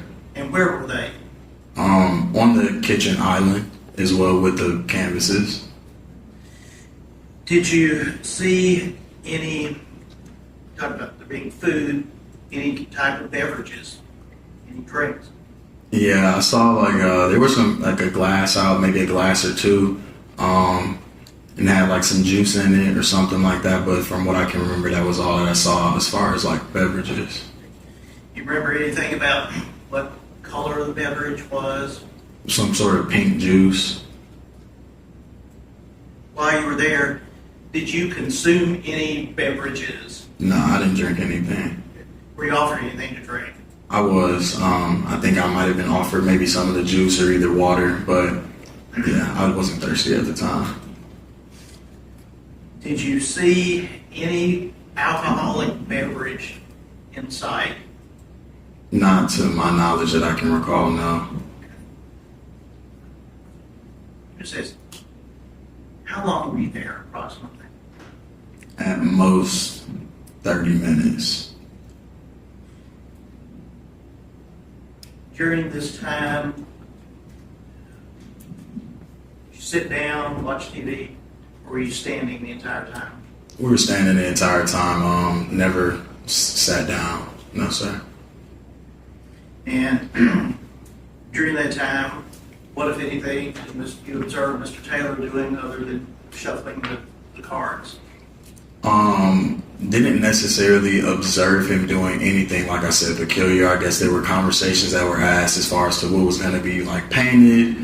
And within those conversations, I remember Jade saying that she was going to be painting a butterfly.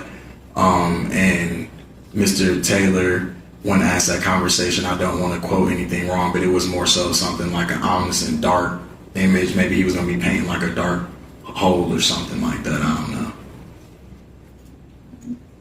And did the butterfly reference mean anything or have any significance to you? It did, just for the simple fact that at that time, through knowing Jade, I knew that that was her favorite animal.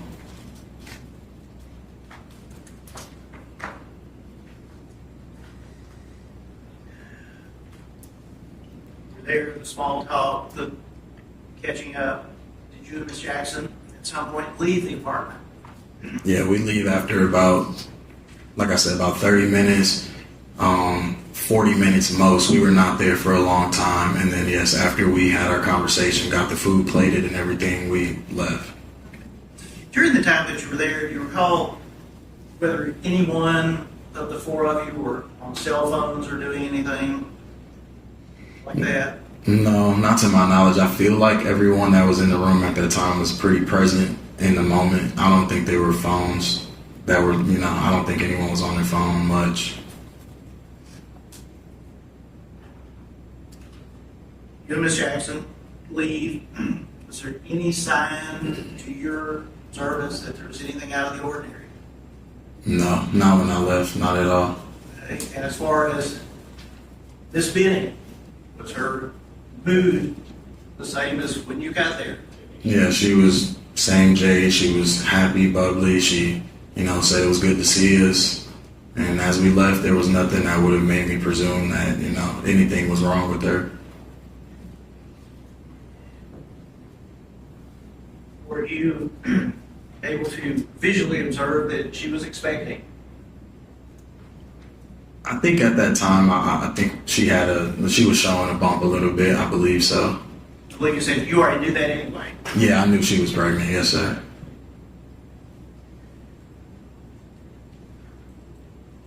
Where did you and Miss Jackson go after leaving the apartment? What happened? At that point, we go back to my house, in which, like I said, when we left the library, that's where we initially went to drop my car off. So we go back to my house, and I think she was at my house for maybe another 40 minutes or so while we were eating, things of that nature. And then from there, after about 40 minutes to an hour, she leaves because, as I stated, I was getting ready to hang out with some friends later that evening. Yes. So did you eat the food at your apartment? And by you, I mean you and Miss Jackson. Yes, we ate at my apartment. Okay. Anything unusual about the food? No, Was it good? it tastes pretty good. Yeah, nothing unusual. So does Miss Jackson then leave your presence? Yes, sir. What did you do after Miss Jackson left? After she leaves, I carry on with my evening. I get dressed. After I get dressed, I go to my friend's apartment to meet them there, and that's where, yeah. Okay. So while you're at your friend's apartment, were these also fellow students? Or Graduates. Yeah, they were graduates. So while you were there, does anything unusual occur? At that point, I get a phone call, a very frantic phone call from Najee. Pretty much, panicking. I can tell she's in distress. She's crying a little bit, and I'm trying to ask her what's going on, and all I can really get out of her is like, "Is something wrong with Jade? There's something wrong with Jade. There's something wrong with Jade." And were you able to comprehend what was wrong, or? At the time, no, but I think as I kind of maybe got her to calm down, or she calms herself down, she ends up telling me that like Jade.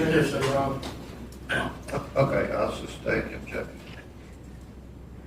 So she's frantic, calms down, is able to communicate with you. Mhm. Okay. Now, what, if anything, did you do based on that communication? At that point, I'm on the phone, and now that things have been clarified as to what's going on, she lets me know that Jade wants. His question was basically, what you do next? What do? I stay on the phone. Okay. And who, if anyone, was on the phone? Najee, then I get merged with Jade. Yes. And so there's been a three-way. Three-way conversation. Were you able to hear the voice of Miss Benning? Able to hear the voice to make out what was being said? No. And what, if anything, did you describe the voice you heard of Miss Benning's? Soft, faint, not within the same coherence of the voice that I had previously just heard an hour ago. It was like we discussed earlier, just the fact that it seemed like she was in distress.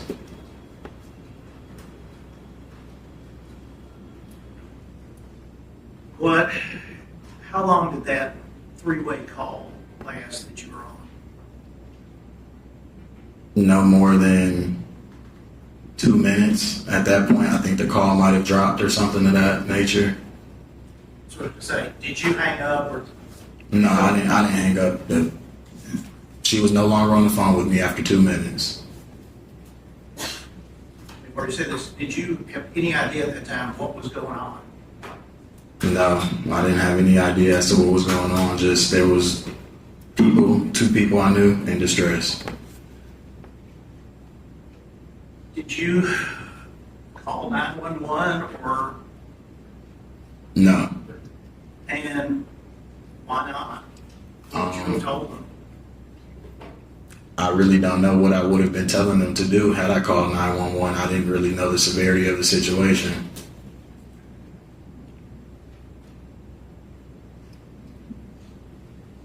The call drops. Mm-hmm.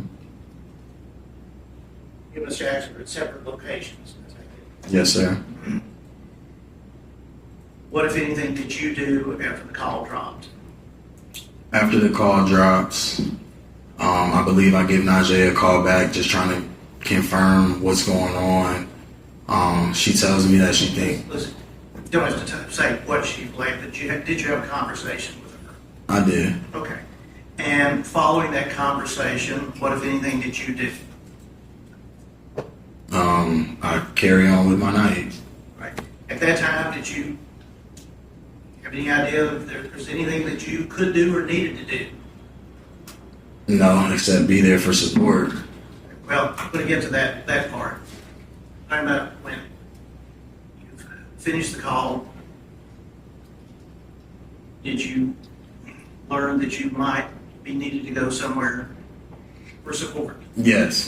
After that call, the second call we're speaking of right now, yes. At that point, I knew I might be needed somewhere later in the evening for support. And did that in fact turn out to be true? That you, It did indeed turn out to be true. and where did you go? Vanderbilt Hospital. And let's say, so why did you go there? Because at this point, I had learned the severity of the situation that was occurring with Miss Benning.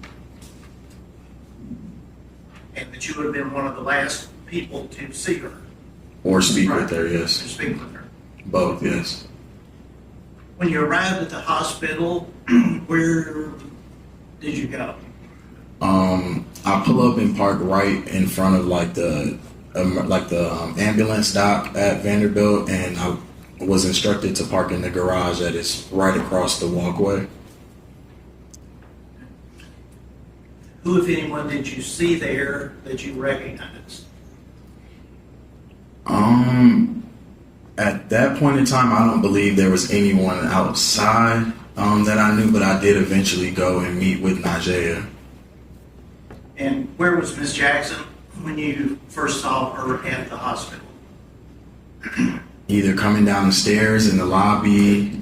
If I can recall, more so like the lobby, the main area, right inside of the emergency room. Do you recall approximately what time it would have been when you arrived at Vanderbilt? In between 12:45 and 1:30 a.m.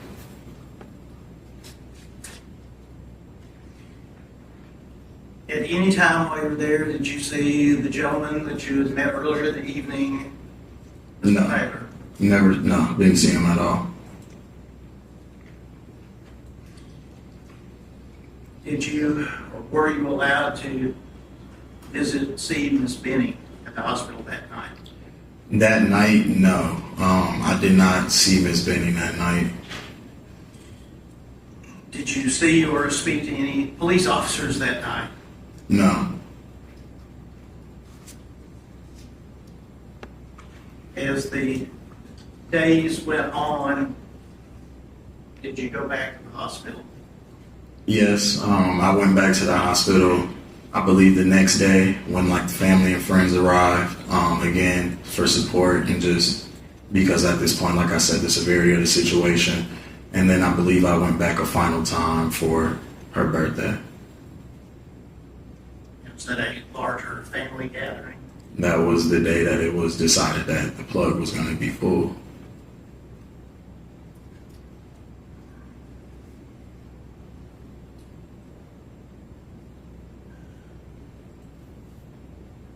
Since that night, evening, when you left the apartment, have you seen or spoken to Mr. Taylor again? No.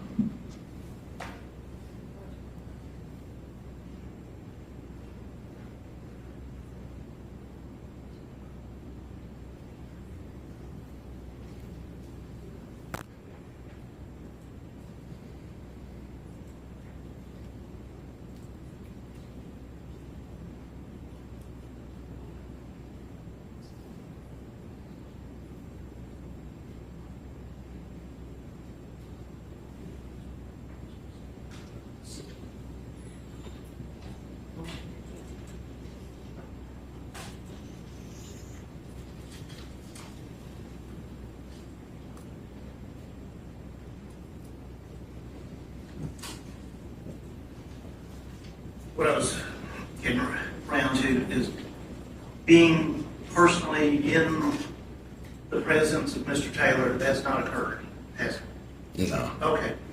As far as, ask about phone calls. Mm-hmm.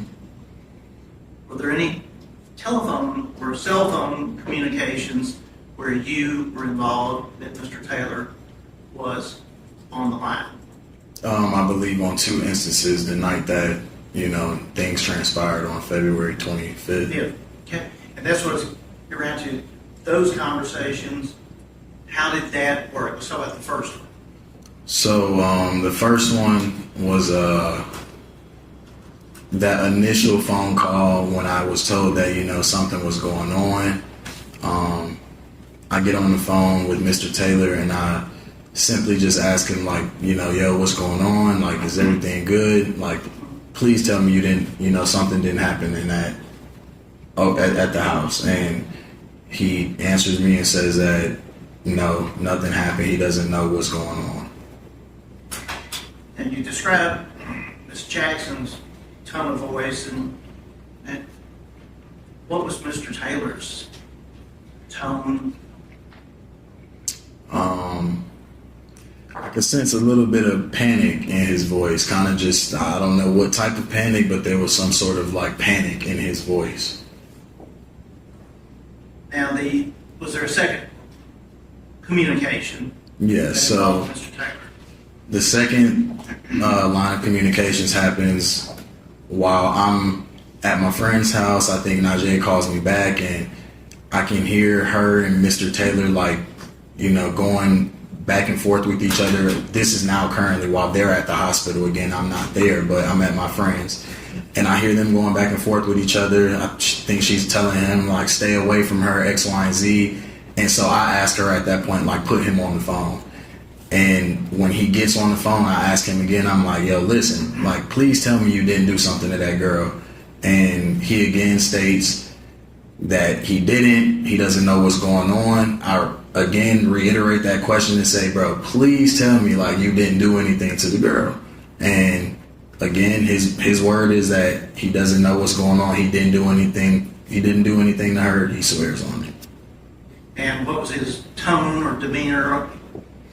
Again, like, there seems like a little bit of uncertain panic that's going on in his undertone. Like I said, I'm no detective or anything, but like I said, I feel like there was some sort of panic that was perhaps in his voice.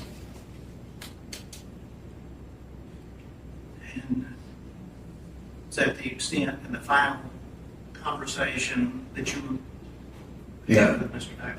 That would have been the last time I spoke with him, yes, sir.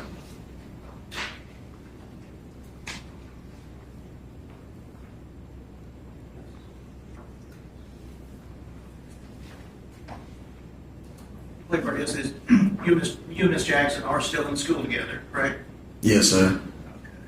Okay. And did you know any of Ms. Benning's family or relatives prior to seeing them there in the hospital? No, just heard of them, you know, word of mouth, but I never met them or anything like that.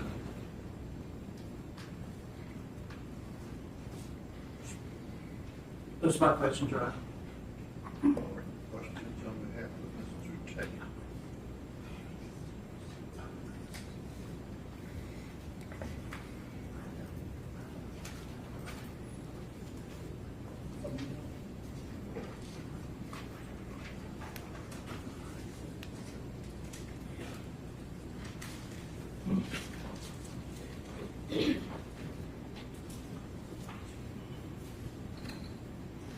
Good afternoon. Good afternoon. My name is Ed Jointer. People just call me Ed. I'm going to be asking you a few questions. If at any time you don't understand, please let me know and I'll try to rephrase. Gotcha. Mr. Jones, when you were talking to the state, you said you came to the Nashville area for school, correct? Yes, sir. Where did you come from? What state? Came here from Ohio. That's where you were born and raised at? Yes, sir.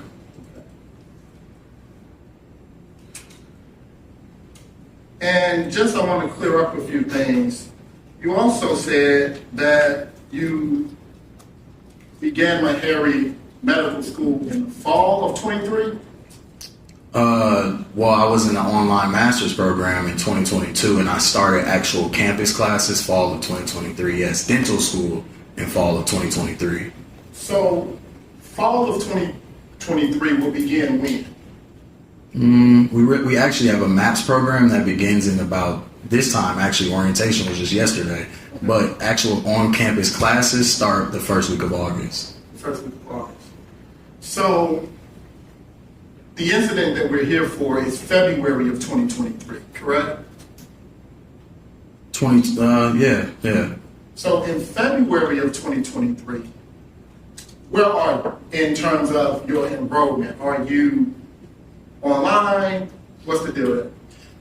In February of 2023, I would have been in person on campus, a dental student at that point in time. Okay. And there you met and knew Miss Nigel Jackson. Yes. And you all were friends. Yes. And so I want to talk to you about before you went over Miss Benning's house. Okay.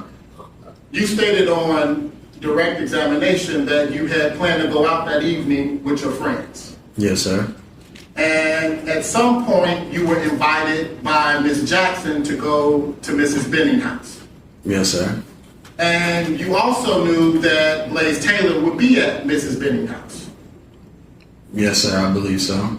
And so, did you have any reservations about going on a date to Mrs. Benning's house and Blaise was going to be there?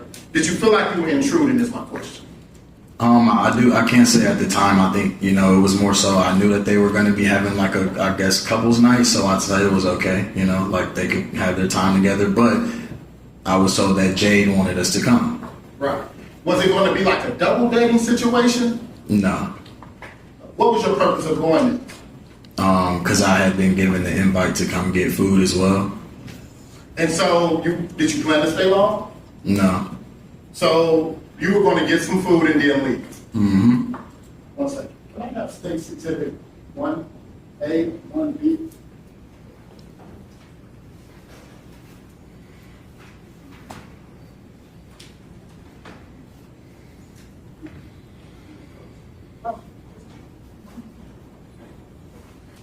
Commissioner Papa. Yeah, it should be coming up there. All right. So you talked about going over Miss Benning's house. Does this look like Miss Benning's house as it was in February of 2023? No, not as it was as February 2023. No, sir. This is not her apartment? No, this is her apartment. Okay. And that's what I'm asking. I'm asking you, is this the apartment that you were at? Yes, sir. Okay, cool. And so you all go over there, and there was some talks about Blaise's demeanor. Mm-hmm. And by all accounts, you described him as normal. Normal, yes, sir. Nothing was alarming about him. The only thing that was alarming, like I can attest to, is a comment about painting a black hole. It's the only thing that stood out to me. I agree. Let's talk about that.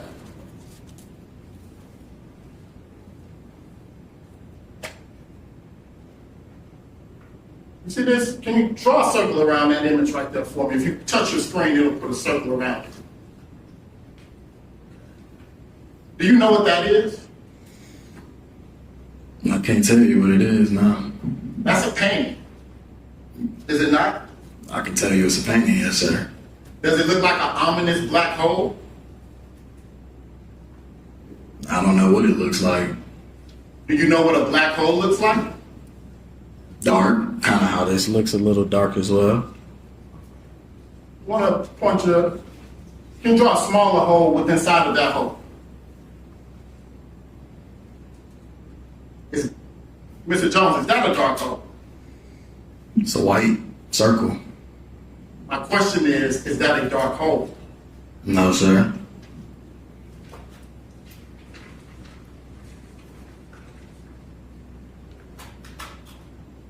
One other thing. But they're gonna clear that. Okay. Unless you want it still up.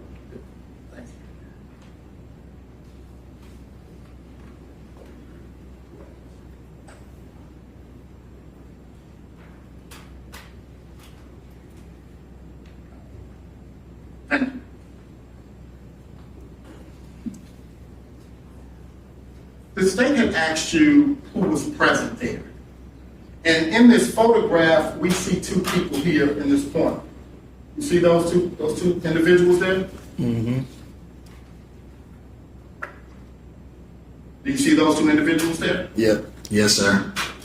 Were they present when you came? No, sir.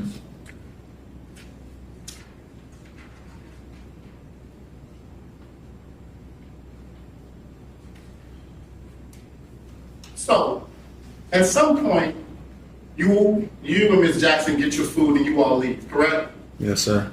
And where do you go again? To my house? And does Ms. Jackson accompany you there? Yes, sir. And about how long does she stay there? As I've stated already, probably about an hour max. I think 40 minutes to an hour. And how do you, if you remember, how far do you live away from Mrs. Benning? At most 12 minutes, if you put it in maps. Okay. So, from Ms. Benning's house, you go back to your house, correct? Yes. You stay there about an hour. Yes, sir. You eat the food. Eat the food. It's delicious. Yes. And then at some point, Ms. Jackson leaves. Yes, sir. Can you tell us how long was she gone before you received a call from her? I can't really recall. Do you remember feeling like it was quick? Damn, she just left?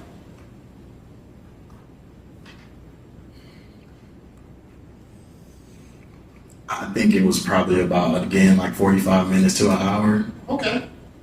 So, she calls you. And when she calls you, you describe her as being in a panic. Yes, sir. And as a result of her calling you, you get on a three-way call with Miss Benning. Yes, sir. And so now it's you, Jade, and Najee on a three-way call. Yes, sir. And you're not able to make out anything that Jade is saying. Like I said, it just sounded distressed. I believe she might have like maybe said my name or like that she needed help or something of that nature. Oh. So you heard that when you were on the call? I need you to reiterate that. I'll rephrase it, no problem. Yes, sir. When you were on direct examination with the state, you talked about when you were on a three-way call. Mm-hmm. It was you, Najee, and Miss Benning. Yes, correct? sir. Yes, sir. And when you were on direct examination with the state, you said how you could not ascertain what Miss Benning was saying, correct? It was very slurred. And now on direct examination, you're saying she was saying your name, Keith? I can't tell you what she was saying. So, which one is correct? Did she say something audible that you could understand, or didn't she? It was very muffled. It was very muffled. So no, it wasn't too clear what she was saying. Okay. But just to be clear, the original call from Najee, you felt that she was in distress and a panic. Najee, correct? When she first called you. You're asking me, was Najee in a panic? Yes, that's how you described it, correct? Yes. Okay. And so, as a result of you experiencing that distress phone call from Najee, correct? Yes, sir. And then being on a three-way call with Najee as well as Miss Benning, correct? Yes, sir. What you did after that was continue on with your day, correct? Yes, sir. You said you went out, right? Yes, sir. Did you change your clothes? At what point in the night? After the call, and when you got back home? Yes, sir. Did you change your clothes when you first got back home? To go out, yes, sir. Do you remember what you changed into? Nah, I couldn't tell you. So, at some point, while being out, you said you received another call or you made a call? I can't recall. I just know I was on the phone at some point of me being out. Okay. And as a result of you being on the phone, while you were out, you said you went to Vanderbilt Hospital. After me being out, yes. Right, because regardless of what you heard earlier, you still went out with your plans, correct? Yes, sir. And while you were out, you got another call. Mm-hmm. And that call led you to go to Vanderbilt Hospital, correct? Yes, sir.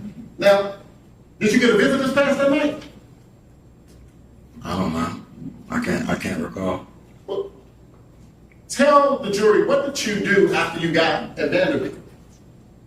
When I get to Vanderbilt, obviously I think I check on the person that I'm most connected to in the situation, and at that point, I check on Najee and Miss Jackson. How do you check on?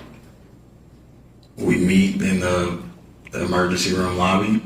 Are you able to do that without getting a visitor's pass?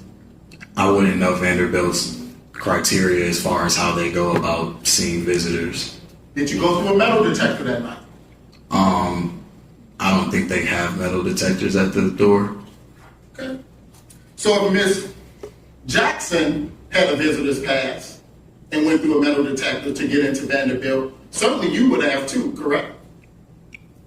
I would assume so, but like I said, maybe their staff wasn't doing their job that night. Maybe so. Let's talk about who you encountered once you arrived at Vanderbilt. Did you encounter an officer named Fitz? I don't believe so. Did you encounter a Detective Smith? I don't believe so. Did you encounter a Officer Kalinsky? Don't believe so. Did you talk to law enforcement at all that night? I don't think so.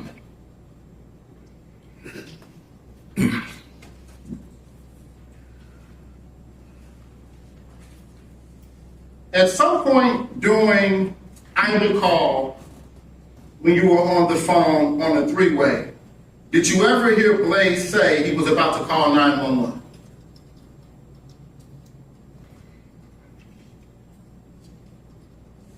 I think I do recall him maybe saying something of that nature. Okay.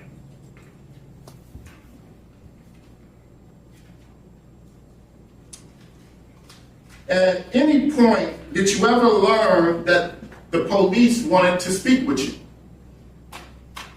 At that particular night, no. And if the law enforcement wanted to speak to you, would you have been a willing participant? Yes. Do you recall an interview with an investigator around April 30th of 2023? The one that showed up to my house? Yes. Yeah, I do. Okay. And do you recall speaking with that investigator? I do. And do you recall telling that investigator that no one from law enforcement ever contacted you? I guess so. I can't recall. You can't recall? I don't recall that conversation. I think that was almost 2 years ago. Would a recording of that conversation refresh your memory and aid you in your testimony today? If you have it, yes, it would definitely help. Brief moment, y'all.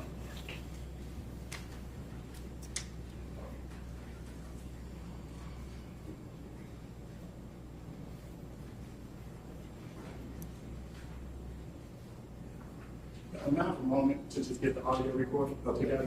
Just have audio or also have a transcript? I have an audio. I only have one transcription, Your Honor, but I have an audio that way I can provide it also to the state and let them hear it. Or we may need to approach. Okay. Pull out the transcript and see if we can show it to the witness and see if that refreshes his memory.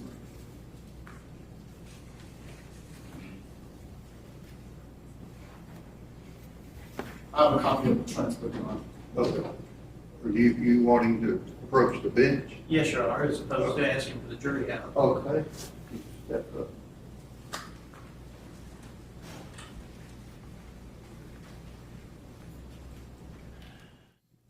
All right, get that, Eric. They're wanting to show you just this transcript of this paper and see if you can just look at the bracketed information at the bottom is the question he's going to ask you about whether you ever talked to the police.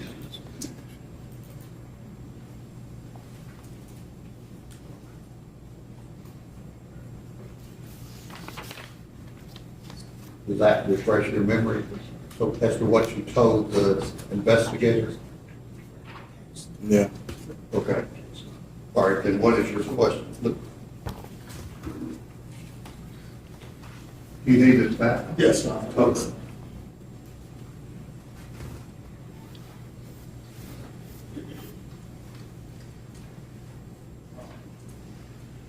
So, Mr. Jones, we were discussing whether or not you recalled having an interview on April 30th, 2023 with an investigator from Covert. Do you recall that? Yes, sir. And do you recall stating that at that time, the police did not interview you? Yes, sir. And do you also recall stating that, honestly, I was trying to kind of be as far away from the case as possible? Yes, sir. And Mr. Jones, have you ever been convicted of a misdemeanor theft? Never been convicted, not to my knowledge, no. 1 second, Your Honor.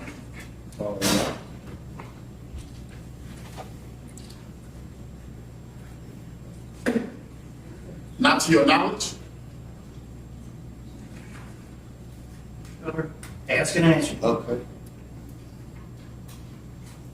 All right. Any other questions? Sure.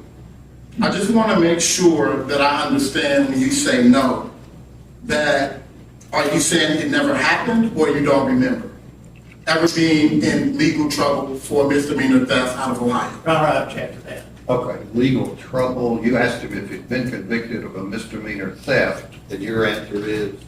Not to my knowledge, I've never been convicted for a crime. Okay. So, 1 second, Your Honor.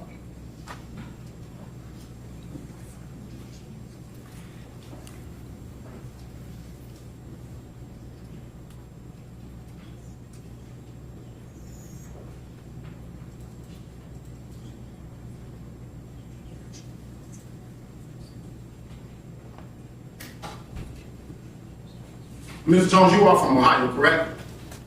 I stated earlier, yes, sir. Thank you. No further questions. All right, let the lawyer step up just a moment.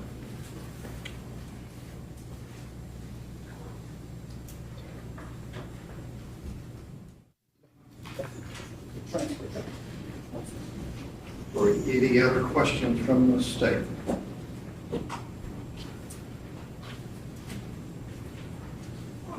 Always reluctant to say just briefly, but I'll try to do that.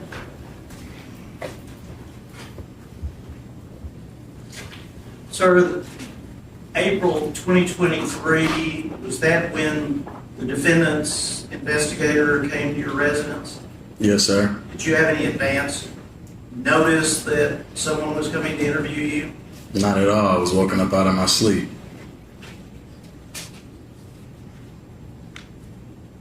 And this person identified themselves. Do you recall who it was? If they did, they didn't make themselves clear as to who they were, just that they were an investigator of part of this case.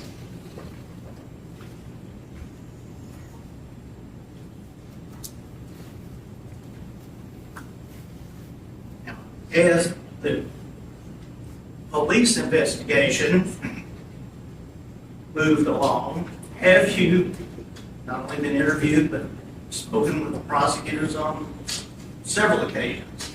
Yes, sir. As far as, yes. In preparation for This case. trial? Yes, sir. And this being very shortly after this being passed, was that something you were focusing on? At the time, no. I was probably more so focused on school and, things of that nature.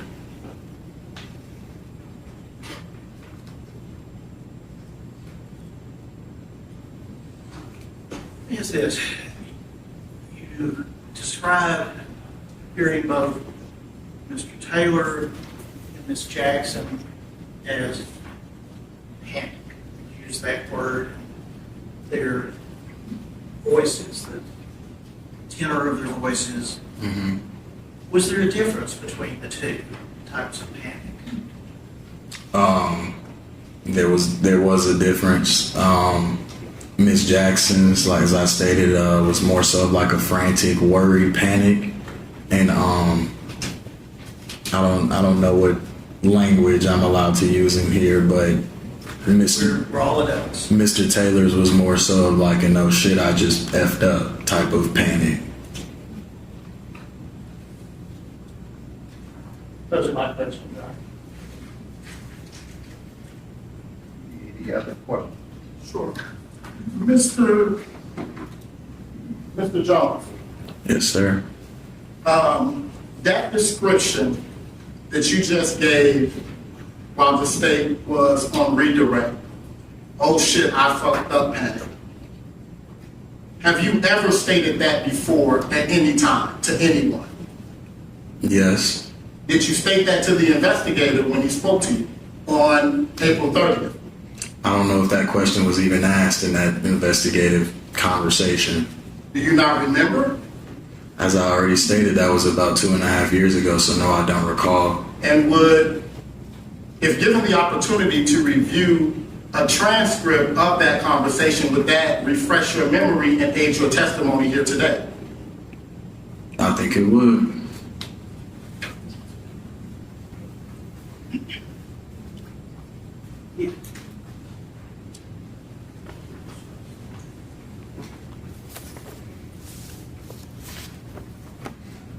Can I ask, sir, where would you like me to be reading, or should I read the whole thing? Take a moment, read all of it.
Can I ask, is there a specific place that you want me to read? I've read over it, but nothing, I'm not getting where this is leading.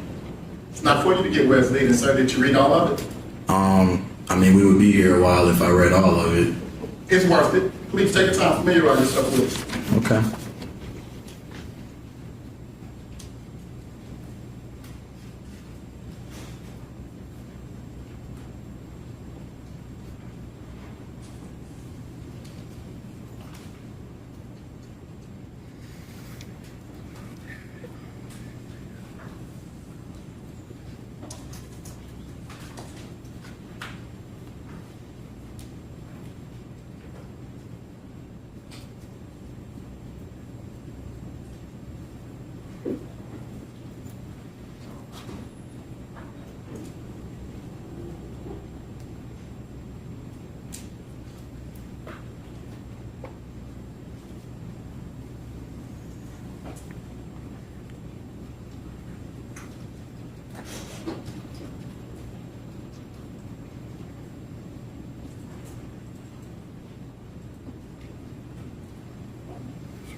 Okay,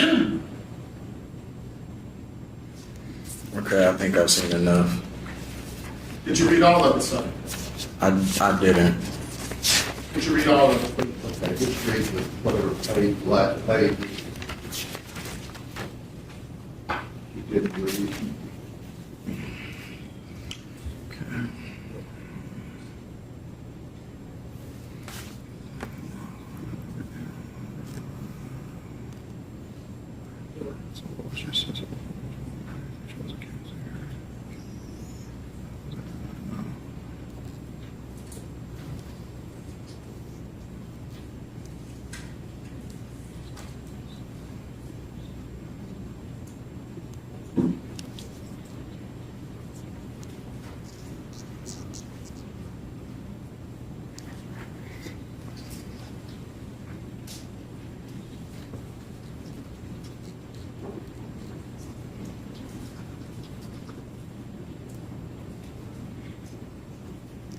No, while he's doing that, maybe we approach briefly.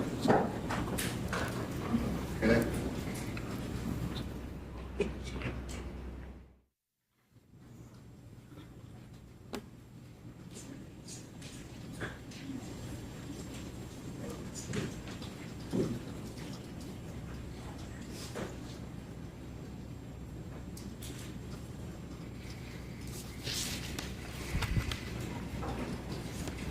Okay, now what's your question? So, Mr. Jones, the description you gave that Mr. Taylor was, oh, I fucked up panic. Have you ever given that statement to anyone at any time? Yes. When? When I met with the DA. When was that? First time I probably gave that testimony was back in February. Of this year? Yes. Okay. And did you talk to Detective Reese on February 28th of 2023 by phone? I don't know who Detective Reese is. So if he said he spoke to you, you don't recall that? Is that who this person is? No, sir. I don't know who Detective Reese is. Thank you. No further questions. Any other questions? Just you, Mr. Jones, having read this transcript, did you see anywhere in there where you were asked the question to describe or asked to describe the panic that you testified in today? Were you ever asked that? I don't see that question presented in this document. All right. But we asked you, didn't we? Yes, sir. That's all. Any other questions? Mr. Jones, you understood that the purpose of that visit was to get information about what happened and what information you may have had as it related to Jade Benning, correct? Sure. Yeah, I guess. Yeah. No further questions, John. Mr. Jones, when did you realize that that person who came and tried and got this information from you was working for Mr. Taylor? After I had already had this conversation and given them the information they requested. That's all. Any other questions? No questions from this witness, John. Thank you.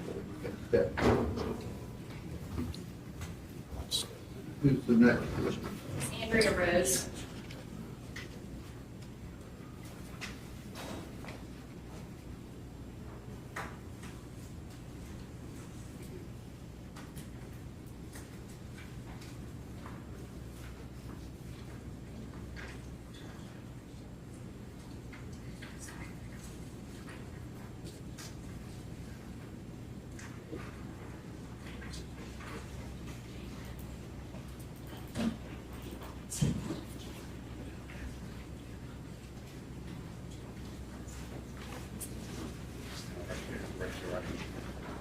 You swear the testimony you're about to give the truth, so help you God. I do.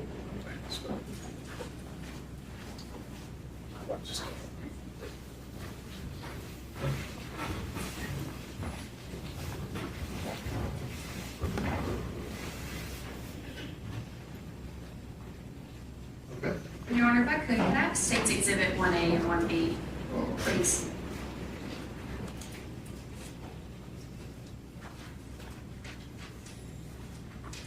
They're going to show you something that'll show up on that screen. Okay. Ma'am, could you please state and spell your name for the record? Andrea Rose, Andrearose, And Ms. Rose, where are you employed? Nashville Fire Department. How long have you been with Nashville Fire? It'll be 4 years in October And how are you currently employed with Nashville Fire? as a paramedic. Okay, have you been in that capacity the entire time with Nashville Fire? Yes, ma'am. Okay. And were you on duty February 25th, 2023? I was. Okay. Did you respond to an incident located at 1522 Lebanon Pike, apartment 107? Yes, Was that here in Davidson County? it was. Do you recall what you initially were told you were responding to, what the dispatch was for? I believe it was an allergic reaction. And were you in the ambulance? Yes, Driver or passenger? passenger. Were you the first medic on the scene? I was. Ms. Rose, can you describe to the jury what you remember when you first got there? I don't recall who took us. I don't know if he took us to the patient or if he met us at the door. I don't remember any of that. First thing I remember was seeing Miss Benning on the bed. Okay, I'm going to publish something for you. Do you recognize this? I do. Okay. Can you tell the jury what this is? This is the apartment right when you walk in. Okay. And these two females right here, they were not present, is that correct? That's correct. And you mentioned a male. Do you see that male in the courtroom today? I do. Okay, could you point him out and describe something he's wearing for the court, please? Yep, he's right over there wearing a blue suit and a white shirt. Your Honor, if the record could reflect our identification of Mr. Taylor. Okay. And Ms. Rose, do you recall what Mr. Taylor's demeanor was like on that 25th? Yes, he was very frantic. Okay, what do you mean by that? He was very anxious.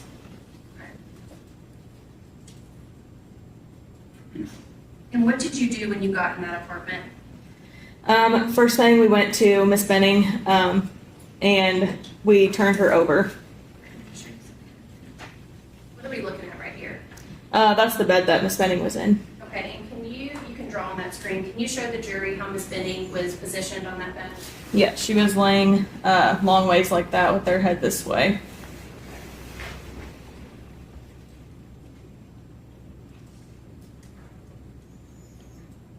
And right here, what am I circling? That's where she had vomited. Okay. And what did that look like? It was like a pink frothy sputum. Okay. And were you trying to get any medical information from Mr. Taylor? Yes. Could he give you anything? He just told us that she was pregnant and he couldn't tell me how far along she was, nothing. No medical history, anything like that. Okay. Was he saying anything while you were in the apartment? Yes, he did say that that she ate bad food. That's what he kept telling us.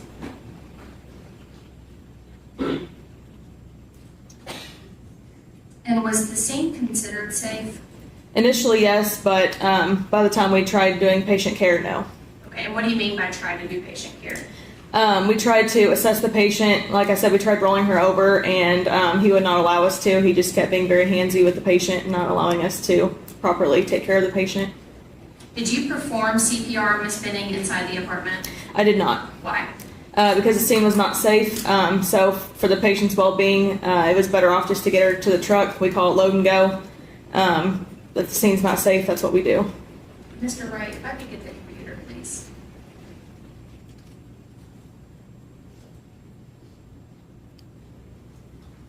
And Ms. Rose, when you rolled Ms. Benning over, can you describe to the jury what her condition was like? She was unresponsive, no pulse, was limp.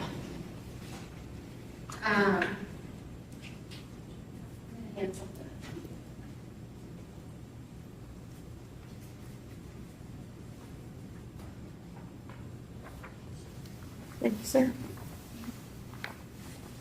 Sir, do you recognize that? Yes, ma'am, I do. Okay. Do you create a report for every incident you respond to? Yes, we do. Okay. And what normally goes in a report? Pretty much a summary of what goes on with each call.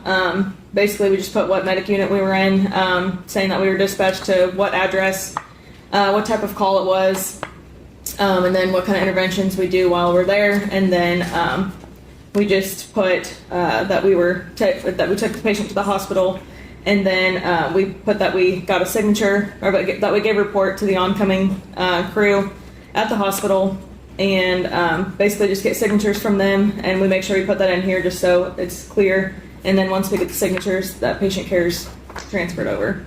Okay, and did it appear to you that Ms. Benning was suffering from an allergic reaction? No, it did not. Okay, can you tell the jury why not? Allergic reaction usually is they have symptoms such as like a swelling tongue, like a closed airway, hives, itching, and Miss Benning did not have any of that. What are we looking at on this first page of the EMT report? So the top part, I guess the very top part is the patient's name, the address, age, birthday, and then the big paragraph is a summary of the call.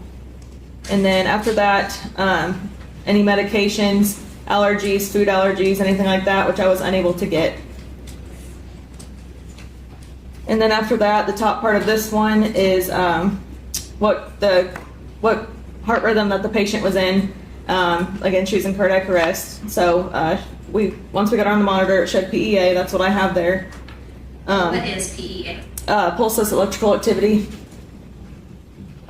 Did you ever try to use the paddles on Miss Benning? They were placed, but we never got to use them.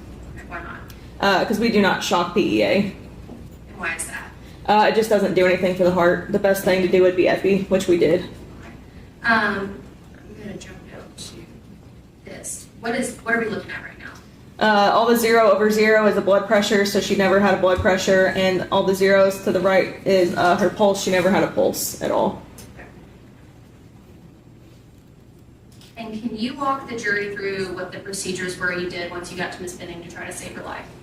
Yes, so like I said, when we got to her, we realized that she didn't have a pulse, she wasn't breathing, so we got her loaded to the truck, which is where we actually started the CPR, and then we did the IV, so we could give her drugs through the IV, such as epi and Narcan, and then we gave her oxygen, put her on the cardiac monitor, and we intubated her with an eye gel, so that way we can breathe for her since she wasn't breathing for herself. Okay, and what would epi do for Miss Benning? It tries to excite the heart, get the heart pumping again. And what about Narcan? Narcan is for to see if we can reverse any side effects of opioids. Did Miss Benning respond to the epi or the Narcan? No, she did not. Not for us anyway. And once you got Miss Benning in the truck, do you recall seeing anyone else? On scene, yes. Once we got on the truck, we saw a female. Okay. Can you describe to the jury what that female demeanor was like? Yeah, she was very upset, very scared, was very concerned about Miss Benning, asking if she was going to be okay, asking what was wrong with her. She eventually tried getting in the truck too, but we told her we can't have her in there. And so yeah, she was very, very concerned. Okay. And the female that showed up and Mr. Taylor's demeanor, can you describe to the jury if they were similar or if they were different and how so? They were very different. The female seemed, like I said, very concerned for the patient, trying to figure out what was wrong with her, and the male just felt like he was just more anxious and just trying to, like I said, be very handsy, like not wanting us to do anything, not wanting us to touch her, and he wanted to try to take over from us. Okay. At any point did you see Mr. Taylor crying? Never. At any point did Mr. Taylor ask you if Miss Benning was going to be okay? Never. At any point did Mr. Taylor try to get in the ambulance with Miss Benning? Never.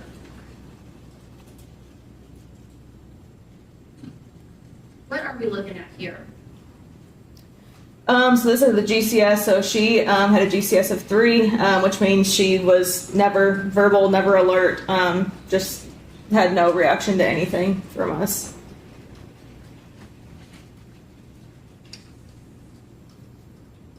And at some point during your assessment of Miss Benning, did you call Vanderbilt Hospital? I did. And why is that?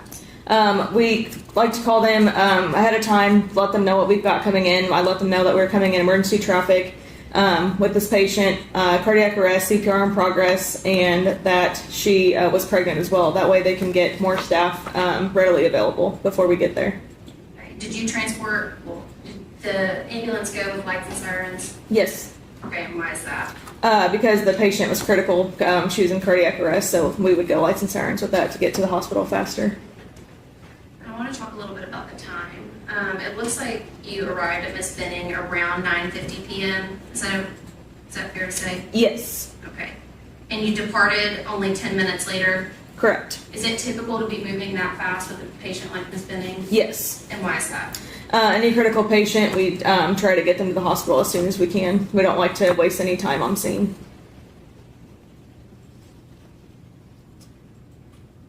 And you got Miss Benning to Vanderbilt 12 minutes later to Vanderbilt? Is that Correct. Yes, ma'am. And am I correct in saying that all life-saving measures started once you got in the ambulance? Correct. Okay. And why is that? Because the scene was not safe, so we could not perform CPR immediately like we would like to have done. And at any point in your care of Miss Benning, was she ever responsive? Never. Did she ever have a pulse? Never. Okay. And once you released care to Vanderbilt, is that when your involvement with this case stopped? Yes, that's correct. I wonder if you'll give me 1 minute.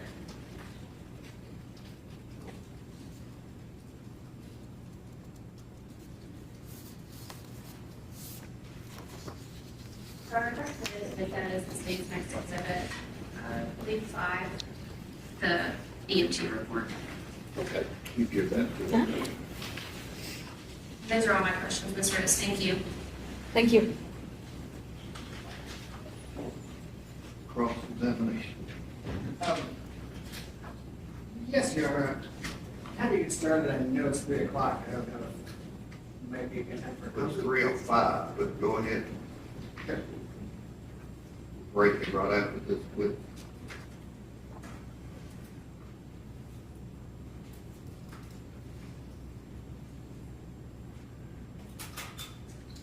Good afternoon, it's Ms. Rose, right? Yes, sir. I'm going to do my best to remember that because I know your report says Ms. Agraw. Yes, sir.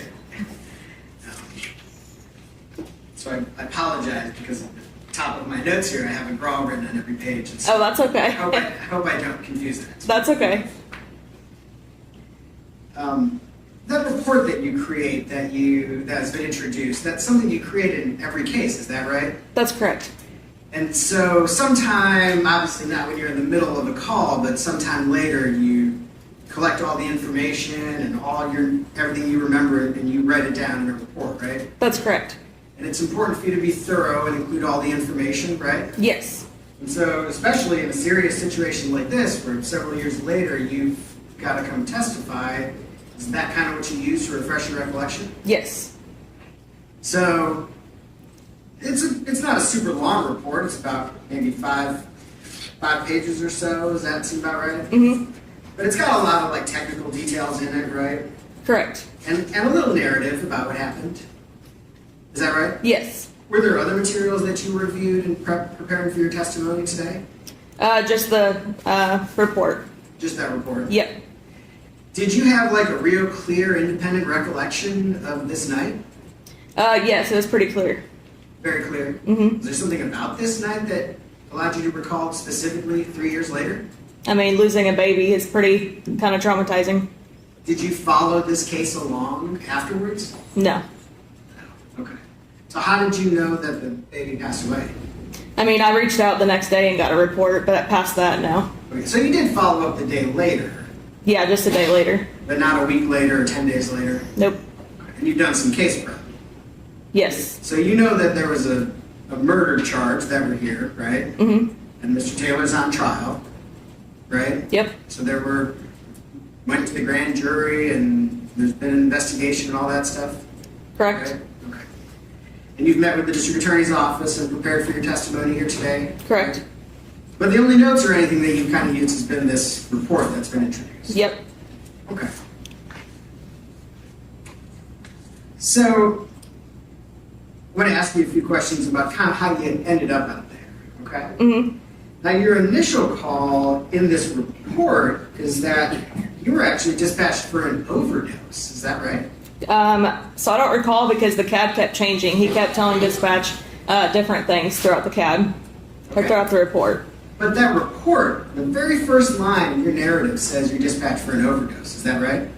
That's what it says, but again, this was 2 years ago, so, I mean. So you don't actually remember why that is in that report? Whatever's in my report is that's all I remember. Okay. Well, I guess I'm asking, the report says you were dispatched for an overdose. Is that right? Again, I don't recall. I remember the allergic reaction part. He kept telling dispatch different things. That's all I remember. Well, hang on a second. Let me back up a second. You're not on the call with dispatch, right? We get updates through dispatch on our CAD. Okay, so you can see like a CAD scrolling along in the vehicle? And so you're seeing, we got new information, it's an allergic reaction. We got new information, it's an overdose. We got new information, it's something else. Correct. Okay. Do you specifically remember seeing that on this call? Correct. Okay, what time was it changed from an overdose to an allergic reaction? I don't have the exact times. How many times was it changed between an overdose and an allergic reaction? I don't recall. If I passed you a copy of the CAD report, I'll have to pull it. If I passed you a copy of the CAD report, how can you show me where in there it shows that it was listed as an overdose? Possibly. Okay.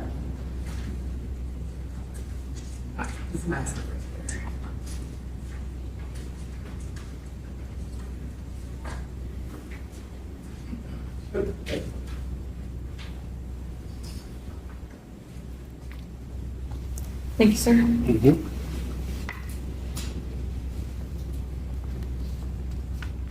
So the question is, I know that was a little bit of conversation, but at what point during that, in that CAD report, does it list this call as an overdose? So this is not our CAD report. This is PD's CAD report. That's totally different. So is there another CAD report out there? There is. From the fire department? Yes.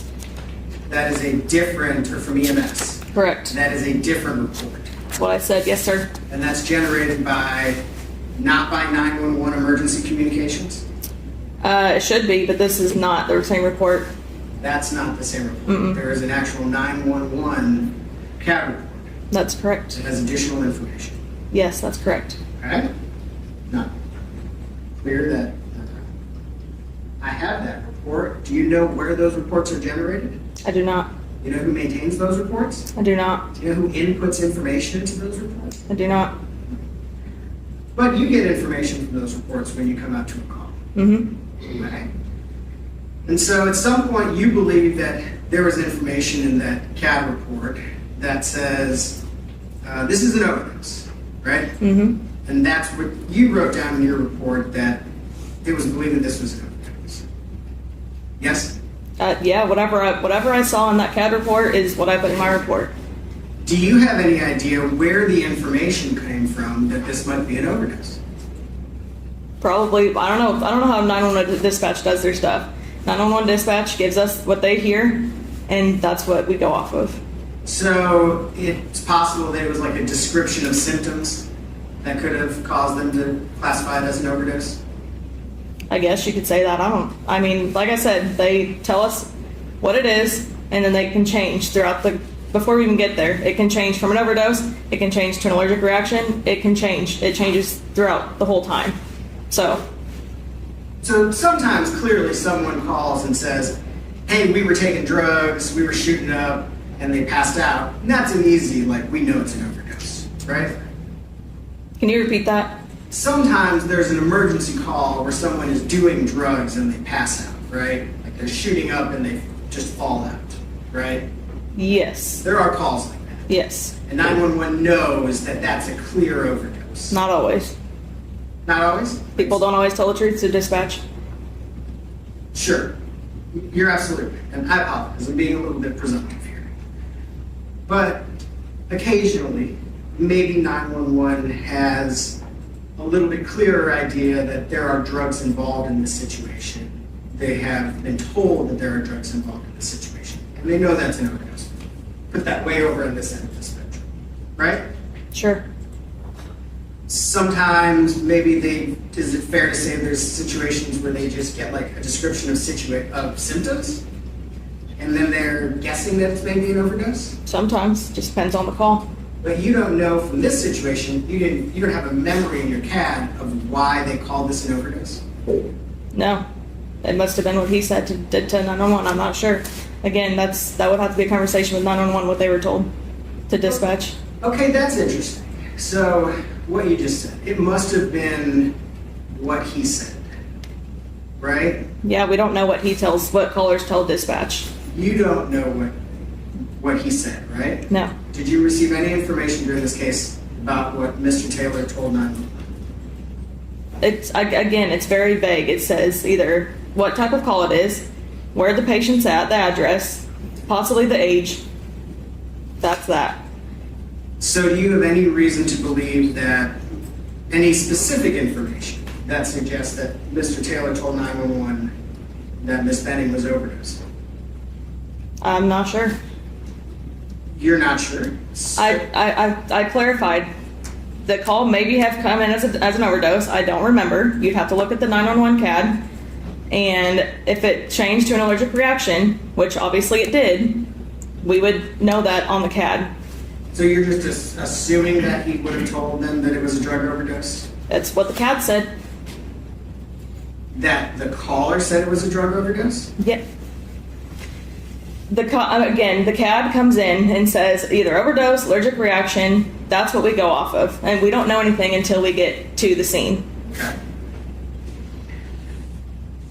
So we somehow changed, and you don't know how many times it changed, right? No, not off the top of my head. Okay.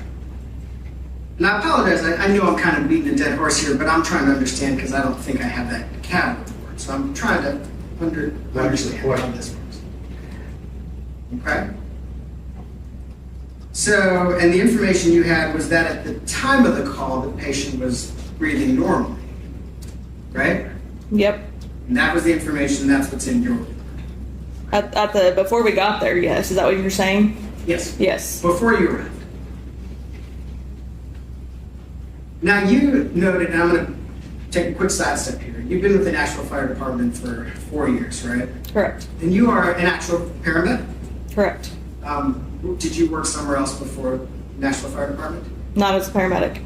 Were you an advanced EMT somewhere else? No. Do you have other medical training or background? Yes, I've been an EMTB in a hospital since 2012. Different hospitals. So you have a pretty good amount of experience in the medical profession. Yes. Do you have a significant amount of experience responding to emergency calls then? Yes. In your significant experience then, can medical crises happen quickly? Yes. And can an individual's medical condition change quickly? Yes. Is it always easy or always possible to predict how quickly someone's medical condition can change? No. So is it possible that Miss Benning was in fact breathing during a call and that within the 10 minutes it took for EMS, the fire department, to respond that she stopped breathing? It's possible, but we don't know for sure. Sure, we don't know, but it's possible. Mm-hmm.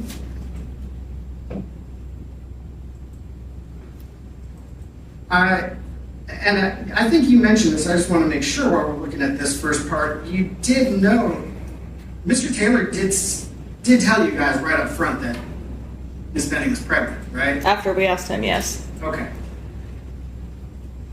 So you were asking him questions, right? Mm-hmm. Trying to get some basic information. Correct. Is that correct? And he was answering your questions? Correct. Well, we asked him about medical history, and all he could tell us was that she was pregnant. He couldn't tell us how far along, nothing. So that's the only thing he told us. Okay. And you don't know whether he just doesn't know a lot, do you? We don't know. He couldn't answer anything. Sure. Okay. But he did tell you that she was pregnant. Mm-hmm. Right? Okay. If I could see Exhibit 5, I think the most recently entered exhibit. The report. The report, yes. You want her to see it? No, I'd like to see it. I think that we can go do some things. I'm sure. Unfortunately, I apologize, I don't have a very fancy presentation with little things snipped out, so we'll kind of have to do this the old-fashioned way. I have to hit a button here. Yeah. Okay.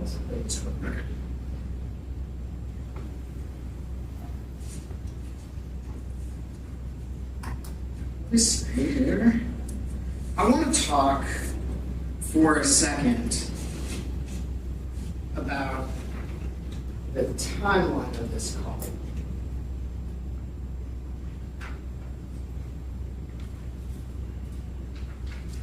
We get to this page. Okay.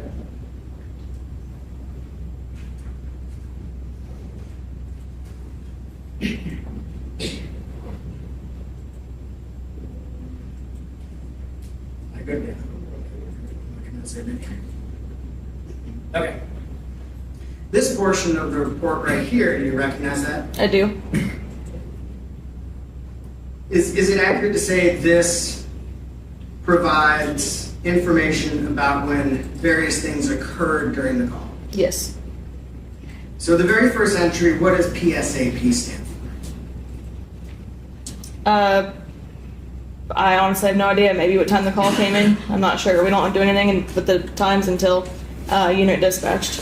So it's the very first entry in this report, right? Mm-hmm. And 2138, I'm so terrible with military time, but what's 2138? 9:38 p.m. 9:38. So potentially that's when the call was initially made to 911, right? Correct. The next entry is dispatch notified 2140. That's 2 minutes later, right? Correct. And is that the time between the call was made and they're finally dispatching you guys, telling dispatch we need somebody to get out on the road? Unit dispatched is what time they contact us. Okay, it's the same time between dispatch notified and unit dispatch, 2140 and 57 seconds. Correct. So almost identical. That's you guys getting up, being told you need to get out on the road. Correct. And we don't know why there's a 2 minute delay up at the very top there. No. You are en route 941. Correct. You are at the scene 7 minutes later at 9:48. Correct. You are at the patient 2 minutes after that, 9:50. Correct. You depart 10 minutes after that at 10 o'clock. Correct. And you get to the hospital 12 minutes after that. Correct. Right? That seems about accurate to your recollection of that night. Yes. One thing I wanted to kind of clarify from your testimony before is you had sort of discussed this set of readings that you had, blood pressure, pulse, all this stuff, right? Correct. And this is the only set of readings that's included in your report. Correct. So the time on those readings begin at 21:57 and 30 seconds. Correct. Right? But we had just seen that you had actually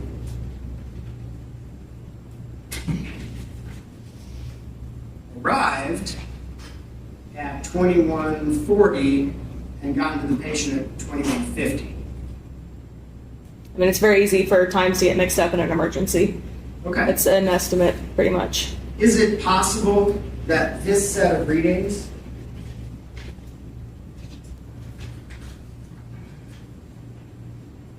starting 7 minutes later is from when you got Miss Benning into the truck? Possibly. So we're not totally sure what her blood pressure, pulse, all that other stuff would be like the minute you got there and got to her at 12:50. We do know because I manually checked it. Well, let me ask about this. There is a note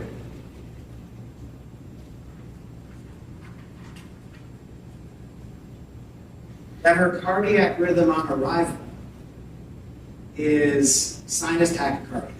Correct. What is sinus tachycardia? A fast heart rate. Fast heart rate. So when you arrived, she had a fast heart rate. in the ER. That's where it says Rosk in the ER and the ED. They got Rosk back when we got there. Okay, in the emergency department. Correct. Right. But at arrival, she had a fast heart rate. No, that's not correct. Well, it says cardiac rhythm on arrival at destination. Correct. When we got her to the ER and got her over, that's when she had the sinus attack. At the emergency department. Correct. So where is it that is the arrival on this? Can you say that again? Arrival Is it PEA the arrival event? PEA is what she was in the whole time that we were with her. And that's like no heart rate? Correct. So sinus tachycardia is when they got to the emergency department? Yes, after our care was transferred over already. That's after she's being administered Epi and Narcan and whatever else. Correct. None of that worked. So let me ask, is it possible that her heart rate, like we sort of mentioned, her heart rate breathing condition could have changed in a minute? Hard telling. It's possible. It's possible. Don't know for sure. So she could have been breathing, could have had a heart rate at 9:45, Yeah, I can't tell you what it was before we got there. but it is possible. It's possible. Especially, well, we haven't really talked about any of this toxicology stuff yet, but in your experience with a drug overdose, can drug overdoses happen quickly? Yep.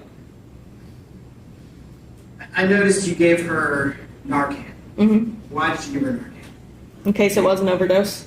Were there signs and symptoms that made you believe it might be a drug overdose?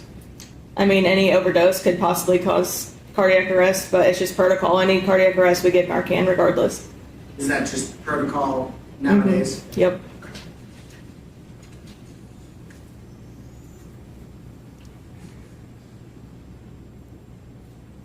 In your substantial experience dealing with medical emergencies, serious medical events, do the people who are present for serious medical emergencies, serious medical events, always react the same No. to those events? No. Can you explain that a little bit? I mean, it is what it is. Everybody acts differently. Okay. Is it fair to say that being present for a really serious medical emergency is a traumatic event? Yes. So is it fair to say that sometimes people react differently to traumatic events? Yes. Sometimes people are calm, cool, and collected. They're always right on doing exactly what they're supposed to be doing. Is that sometimes you see that? I've never seen that. Sometimes people are screaming and crying and shouting. Mm-hmm. Sometimes people are, I don't even know what other options there are, but there's lots of ways that people react. Is that right? Correct. Can you always predict how someone's going to react? No.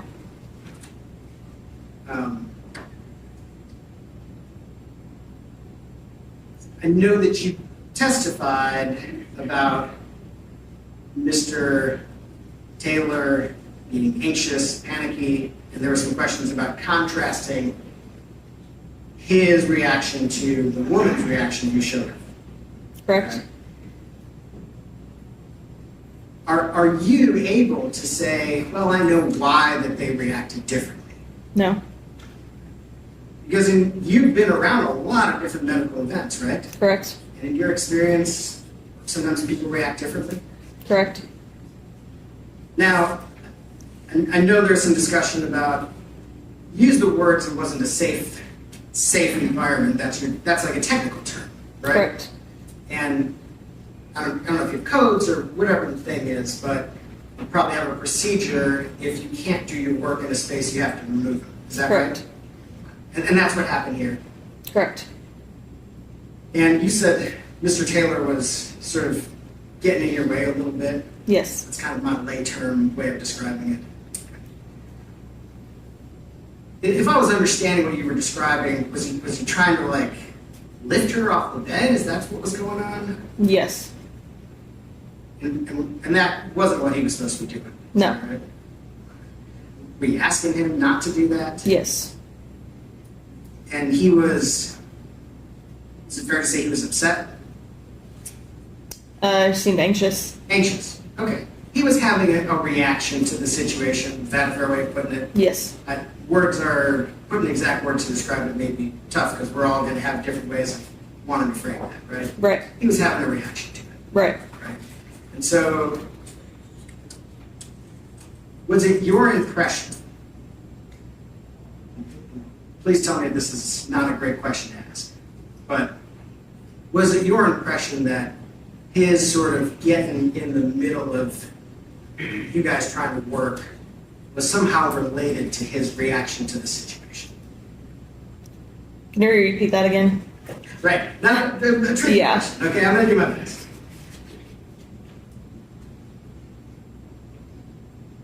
Do you think, just by what you saw, what you experienced, you kind of being there in the moment, that his getting in the middle, trying to lift her off the bed, not listening to you, the things that you've described, did it seem to you that that was related to his reaction to the situation? Possibly, could be. I don't know for sure. That's fair. I appreciate that.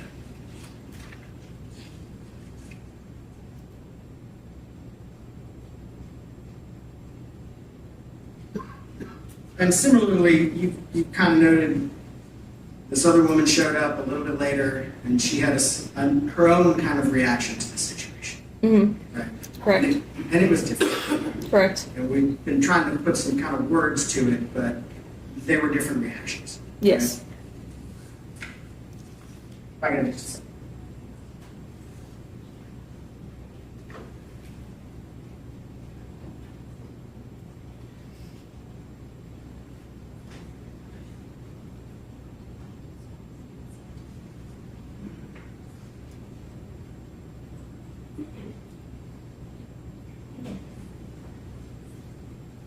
So, if I could just ask,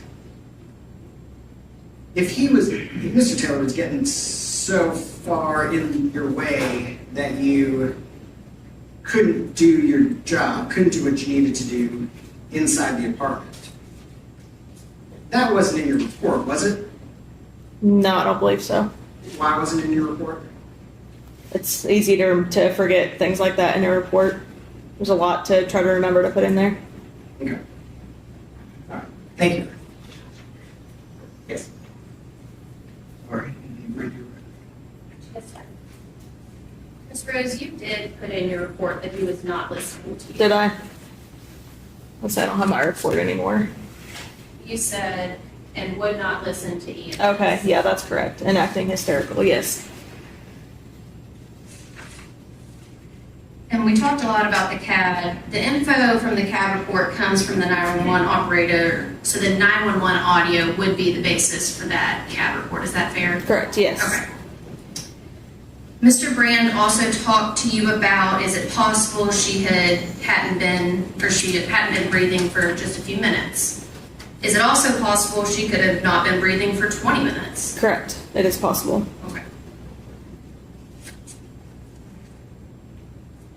He also noted about the timing that CPR didn't start until 9:57, 7 minutes later.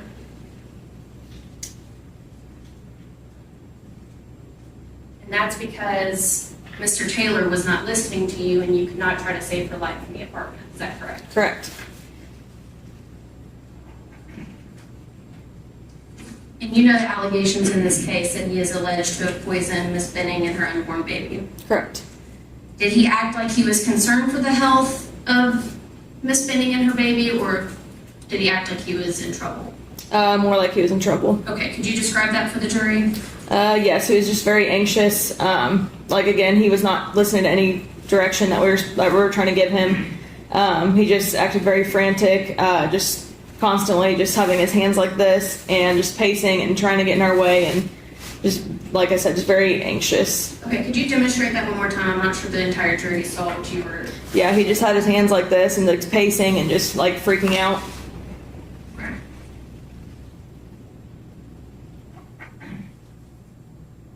And when you rolled Miss Benning over, well, I guess, let me ask it this way. At what point was Mr. Taylor trying to touch Miss Benning? It was immediately. The second we rolled her over, he tried to get his hands on her and try to control what we were doing.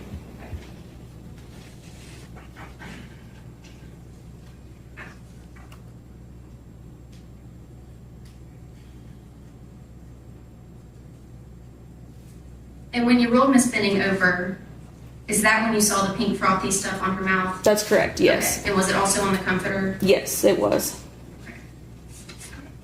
And Miss Benning was limp? Yes, correct. Those are all my redirect questions, Your Honor. Any other questions? Yes, thank you. Ms. Rose, control what you were doing is a very strong word. Was he removing your hands from her body? Every time we tried to touch her, he would grab exactly where we were trying to grab. Was he removing your hands from her body? He never physically touched me, no. Never physically touched. He was not removing your hands from her body? No. Was he pushing you away? No. Was he getting in front of you to keep you from touching her? Yes. Standing between you and Miss Benning? Yes, he was trying to touch her while I was trying to assess her. Was he standing physically between you and Miss Benning? Next to her, yes. Was he standing physically between you and Miss Benning? No. No. Thank you. Were you able to lift Miss Benning off the bed? We tried to, and we had to wait for our firefighters to get there. Okay. So you and your partner, Ms. Baldwin, Mhm. is it correct you were not physically able to lift her off the bed? Correct. Did Mr. Taylor lift her off the bed? Yes. I know he wasn't supposed to, but did he? He did. Okay. So when you say he was putting his hands out there, like, as if he was trying to be helpful? No. Misguided, but as if he was trying to be helpful? No. So he's like moving your hands off? I told you he did not physically touch me. Okay. But he's getting his hands in the way, but he's not Yes. shooting your hands off, is he? Yes. We told him not to do that so we could do our assessment. And he did not listen. He kept touching her. But he's touching her, he's not shooing your hands off, right? Correct. That's what I said. Okay, so he's touching her, which he's not supposed to. So let me ask this question, because you've sort of testified that he has, his anxiety is a guilty person's anxiety as opposed to a worried person's anxiety, and I want to explore where you are drawing that opinion from. So, a worried person who's not listening, how would a worried person who's not listening be behaving in that situation? Again, it's hard to tell. She asked me my opinion, so I told her my opinion. Sure. Yeah. Well, let's get the basis of that opinion. So, he's touching her, he's not listening. If he was a worried person not listening, how would that be different? I feel like if he was worried, he would have let us do our job to try to save her. Okay, but you said people react in all sorts of different ways to trauma, right? Correct. Okay. So a worried person reacting to trauma and getting in the way and just not listening, how would that be different from someone that you're testifying is kind of nefariously doing it? Can you repeat that? Okay. If he was worried and not listening to you, how would that be different? I just feel like if anybody was trying to be wanted the best for the patient, they would let medical professionals do what they need to do. That is ideal. I do understand that would be the ideal situation. But, and you and I discussed this a little bit earlier, not everybody reacts to trauma in the same way, isn't that correct? Correct. Okay. Sometimes people are hysterical, sometimes people are screaming and crying, all sorts of different ways, right? Correct. Do sometimes people not listen to you when they're reacting to trauma? Well, I've never personally experienced that, but maybe it's possible. In all your years, you've never had someone not listen to you? Not when it comes to family members and bystanders, no. Okay. So, I guess tell me, he didn't stop you from doing your work, did he? In the house, yes, that's why we had to take her out. Well, hang on a second. He didn't tell you, no, you can't do your work here, right? Correct. Do you have any reason to believe that Mr. Taylor has medical training? I have no idea. Do you have any reason to believe that Mr. Taylor has knowledge or experience with paramedic or Nashville Fire Department protocols? I have no idea. Do you have any reason to believe that Mr. Taylor would know or should have known that if he tries to help, you can't do your work? I have no idea. So, when you say he was trying to stop you from doing your work, why would he have any reason to believe that his misguided efforts to help would stop you from doing your work? I'm not sure. So then help me understand when you were saying his anxiety is like this, and that kind of looked like he was, seemed like he was caught or he was guilty, whatever the words that you used, I can't remember what they were. How does this to you, or whatever his facial expressions were, seem like he was somehow conveying guilt or something? I just said he looked anxious. Anxious, right. But when you were on redirect examination, you had a different description for it. It's not just anxious. Like you thought he had gotten caught or something else. What were the words you used? I don't recall. She was asking me, and I agreed. I mean, someone who walks around like this looks anxious, and to me, I don't know. Mm-hmm. Okay. But can't that anxiety just be like, oh my God, the person I was just with passed out and is now being taken away by EMS in an ambulance? Could be. Okay. Doesn't necessarily mean they did anything, does it? Can't tell. Okay. So your impression is that it meant something bad? All I said is that he looked anxious and hysterical. Okay. And you have no idea, you never met Mr. Taylor before, right? Nope. You've never seen him respond to an emergency? Nope. You've never seen him respond to a medical situation? Nope. So you don't know how he reacts to a medical emergency? That's correct. You don't know if that is his perfectly normal, natural reaction to a medical emergency? That's correct. Right?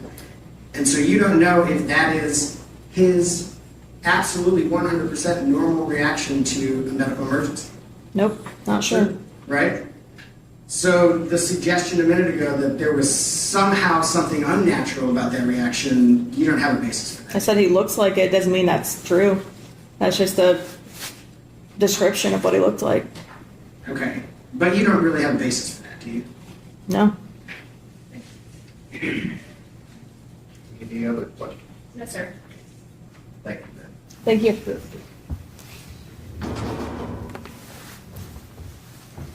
Your Honor, may we release this witness? Thank you. All right, ladies and gentlemen of the jury, if you'll step down the hallway, we'll take a short break.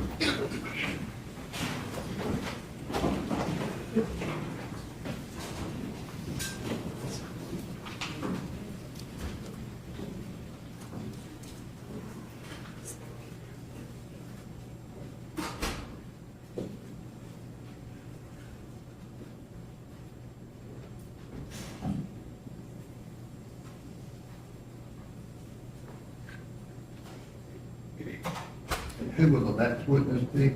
Officer Jack Pfeiffer. Okay.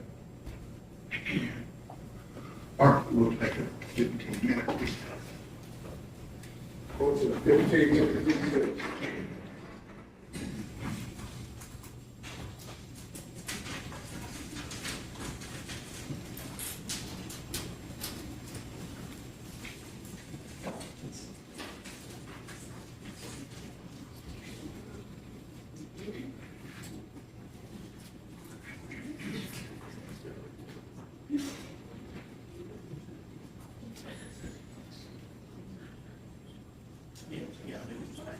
Yeah.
please tell us your name and spell your first and last name for us? My name is Jack Pfeiffer.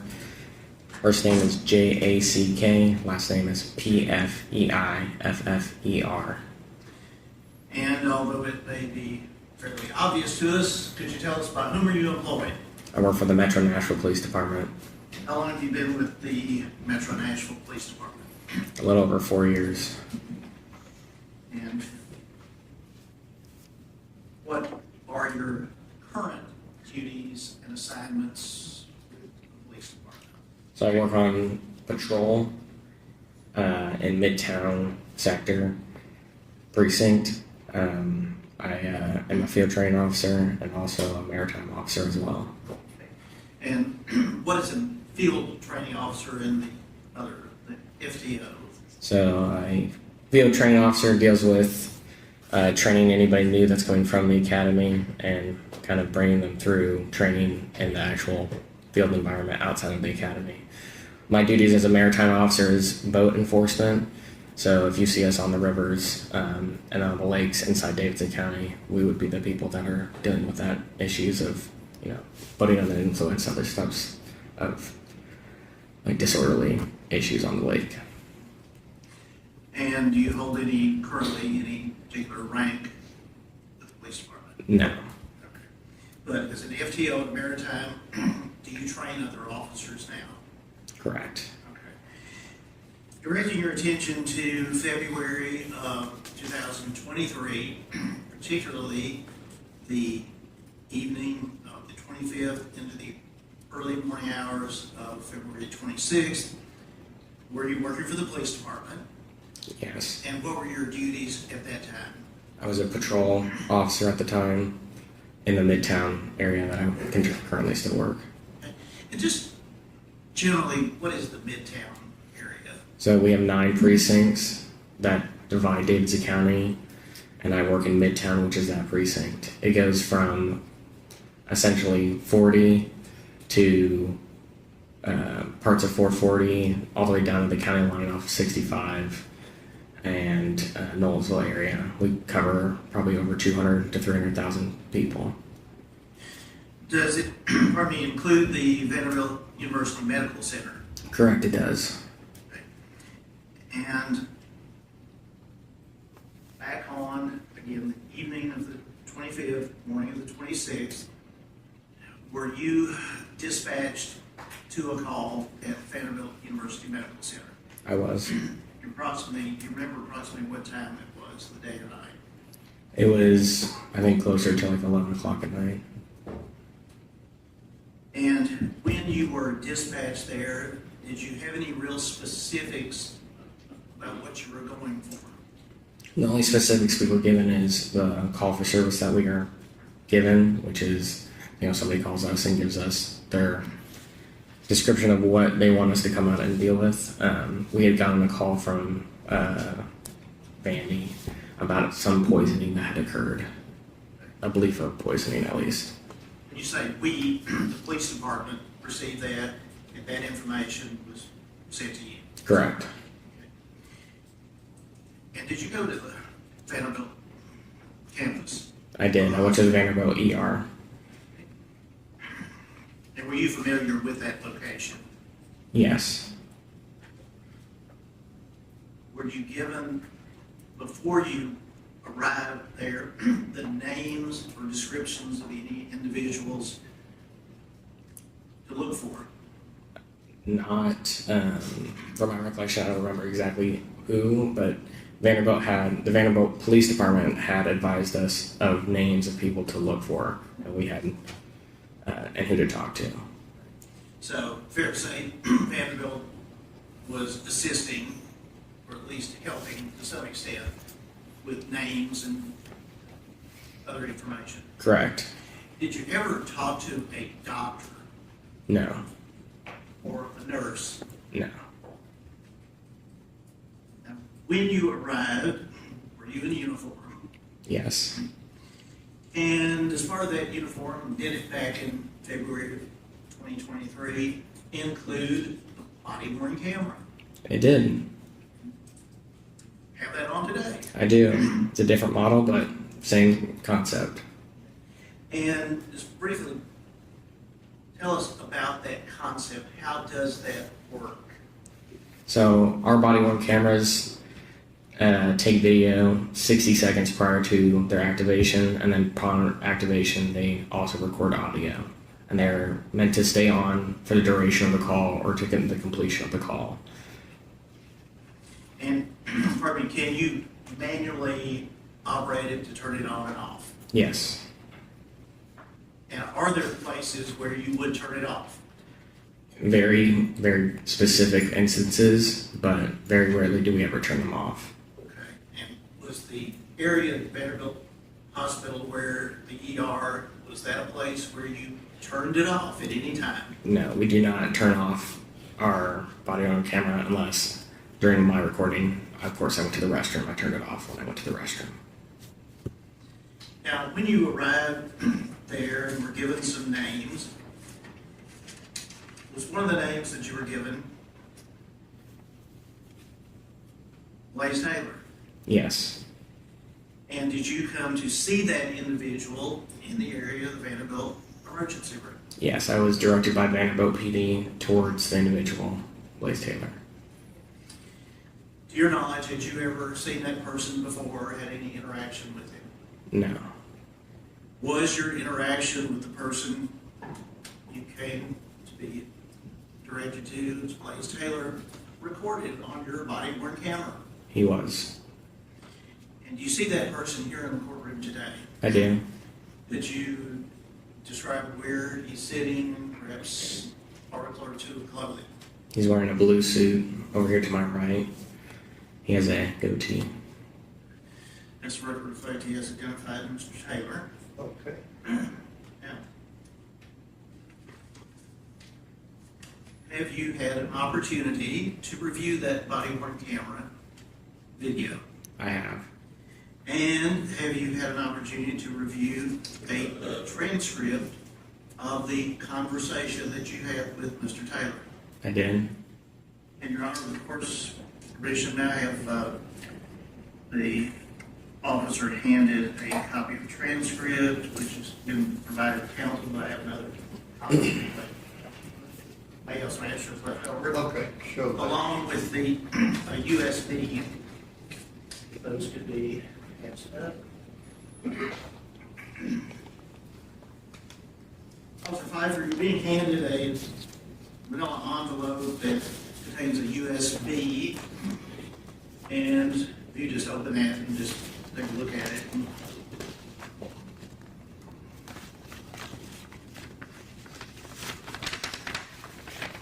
I believe it has an identifying tag on it, your name on it. It does. Or it should. Right. Now, the transcript that you've been handed, if you had an opportunity to review that in comparison with what is on the USB. I have. And is the transcript a fair and accurate transcription of the conversation that is on the body-worn camera? Yes. All right, this time I would move to introduce the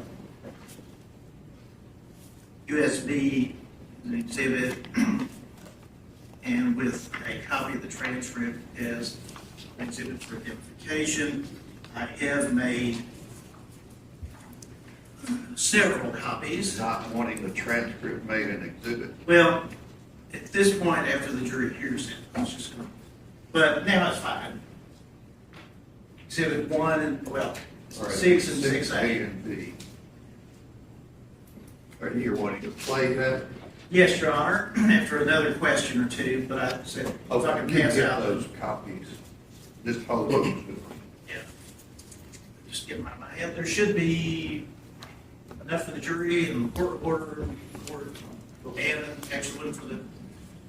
Now, what I'm going to ask Officer Pfeiffer, identify Mr. Taylor, saw him there, and was your body-worn camera running the entire time as you walked up? Yes. You will show the interaction, but what was your initial observation when you saw Mr. Taylor? What was he doing?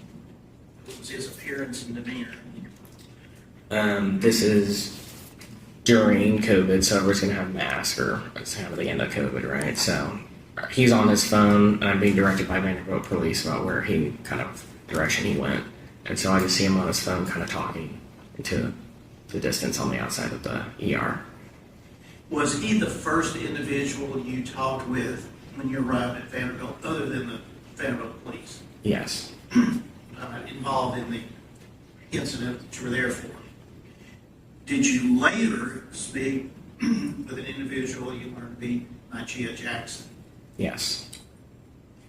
Had you received any information whatsoever from her before you talked to Mr. Taylor? No. I would ask to publish the video and have the jury. Okay, you can pass those copies out. Hold on, just hold up.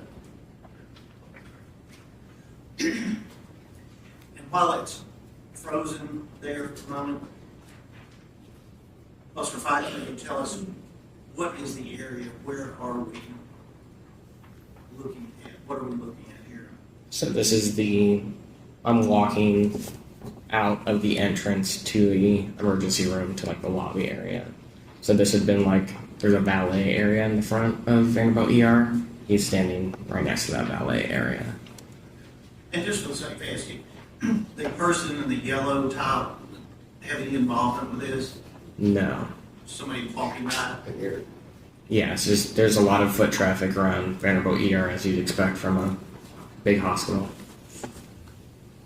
I'm just saying, this does have audio, so not ask anything while it's playing. All right, let me tell you, ladies and gentlemen of the jury, you've been given a transcript that the officer says is fair and accurate, but if you find from your listening to the audio, seeing on the visual, that there's something different between what you hear and what's related in the transcript, you have to rely on what you think was said. Okay?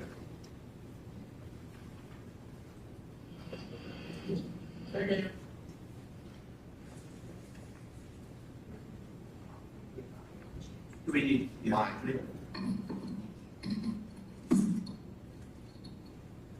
Okay. Hi, Dan. What's happening today?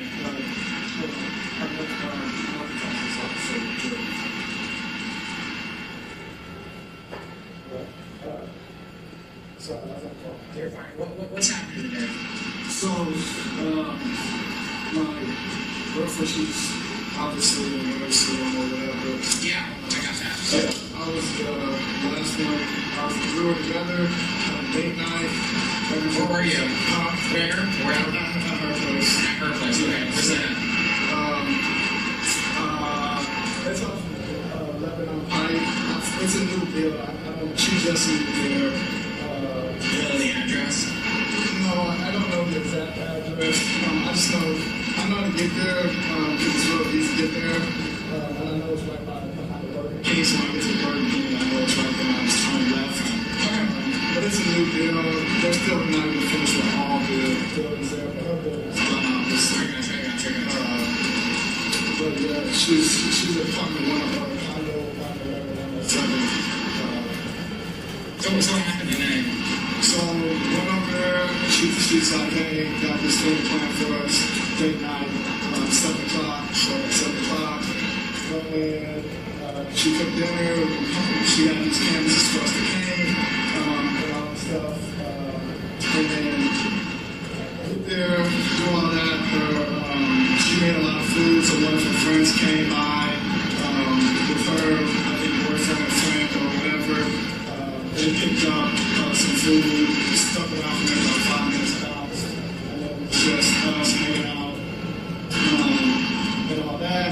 She started not to feel well. It's kind of all the blood. She wasn't feeling very good. I seen her, like, she was like throwing up and kind of shaking. So then I called my dad and I was like, hey, I don't know what to do. And he was like, call 911. Call 911. Immediately, after I called 911, they kind of walked me through what to do, like, turn on her side and drop her off, like all that stuff. Has she been drinking at all the time or anything? Yeah, not the alcohol. We didn't have alcohol or anything like that. There's no alcohol. Were you guys arguing or anything like that?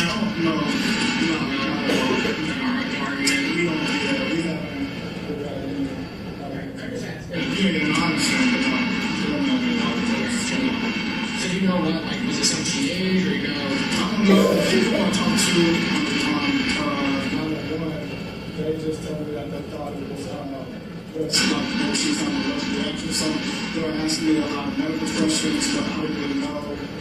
They were asking me to check out everything, but they didn't know there's some emergency stuff. I don't know. I got that kind of stuff.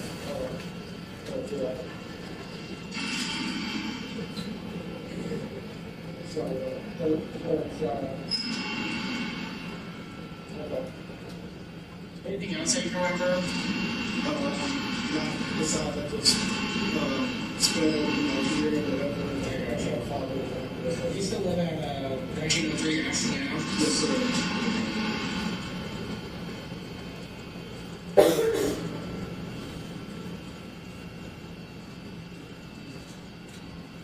So overall, there's no like violence or anything like that, drug violence, stuff like that. Oh no. It's just all medical kind of thing. Yeah. She's got some type of, yeah, absolutely.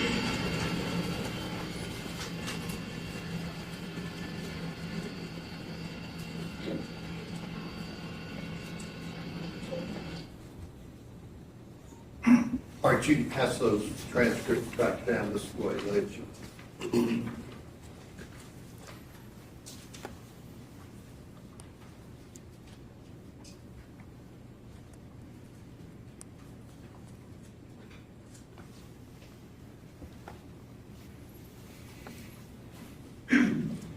Officer Pfeiffer, when we saw the time at the top, was that coming from the body worn camera? Correct. Military time? Correct. So 23, I think it's 43 around that time, so it'll be 11 p.m. Now, did you ask or ever find out who Mr. Taylor was talking to on the cell phone? No. When you were interviewing him or trying to interview him? I never asked. Now, after you spoke with Mr. Taylor, did you provide the substance of that to any other officer there? The substance of what he had said? Yes, later I advised other officers about what he had told me, but I advised Officer Fish, and but I don't know at which point who I talked to exactly. Now, with respect to, did you see the individual that was identified to you as being Chad Jackson? Yes, I was told of another individual who had wanted to talk to us about this incident. Right. Now, I'm not going to get into what she may have told you, but where was she when you first saw her? She was also outside in that same area, just a little bit farther off, closer to the street. Jury's obviously seen the video of Mr. Taylor, but what was Ms. Jackson's demeanor or appearance when you initially saw her? She seemed very worried. Was she by herself at that time when you spoke with her? Yes. And the information that she relayed to you was that then also passed on to other officers? Correct.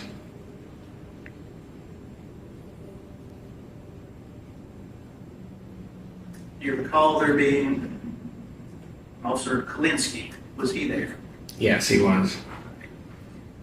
And Sergeant Smith? Yes. Did you ever communicate with Sergeant Smith that night about anything that you had observed or had recorded?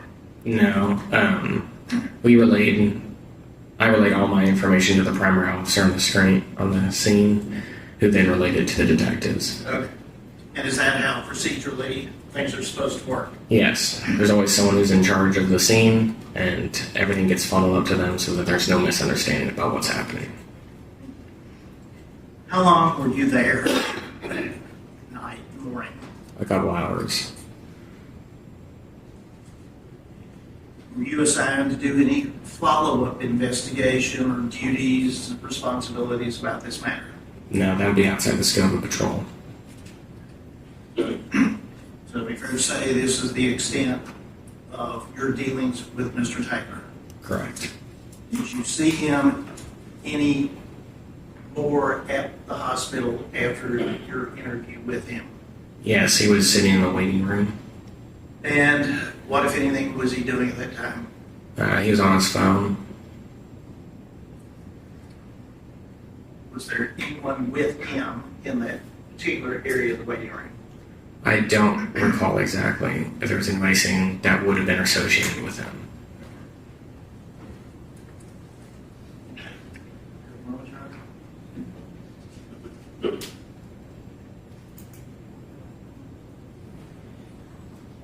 Those are my questions. All right.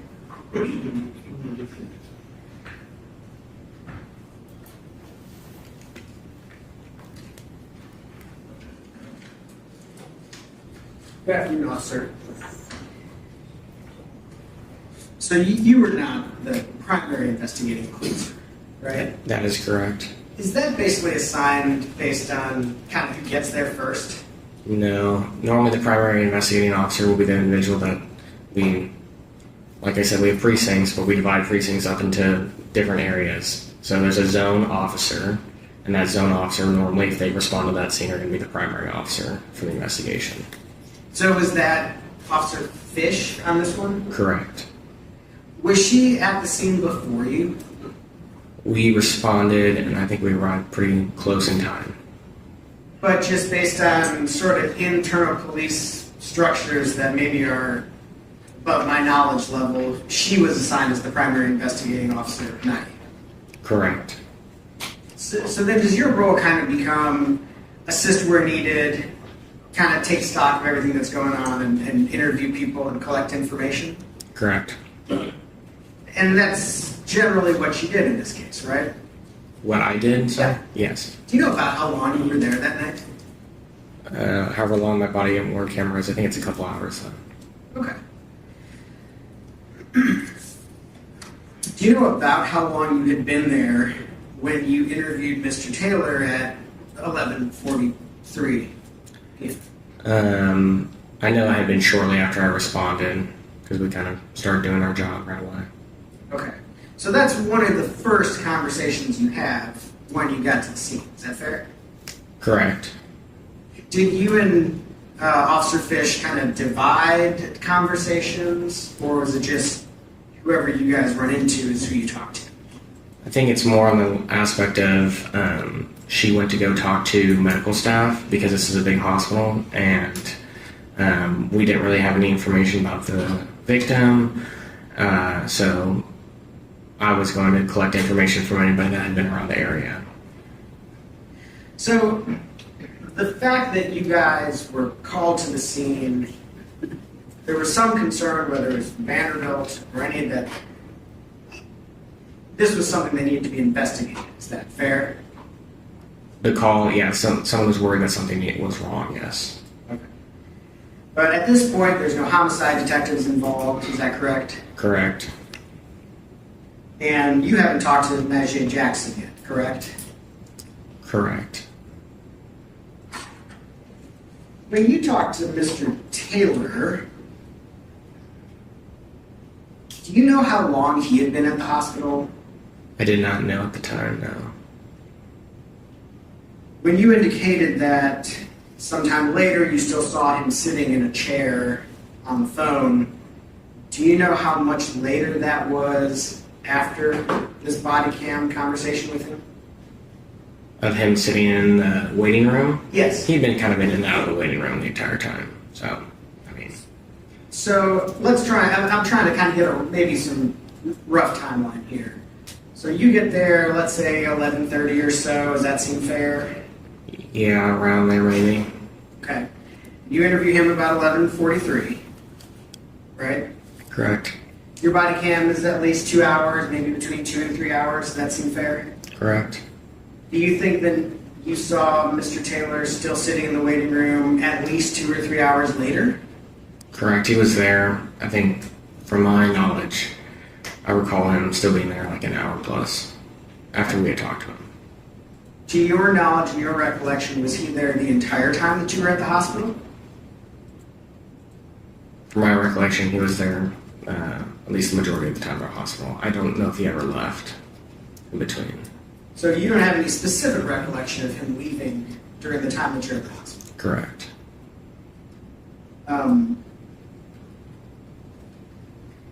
And during that conversation that you had with him, obviously we watched it, right?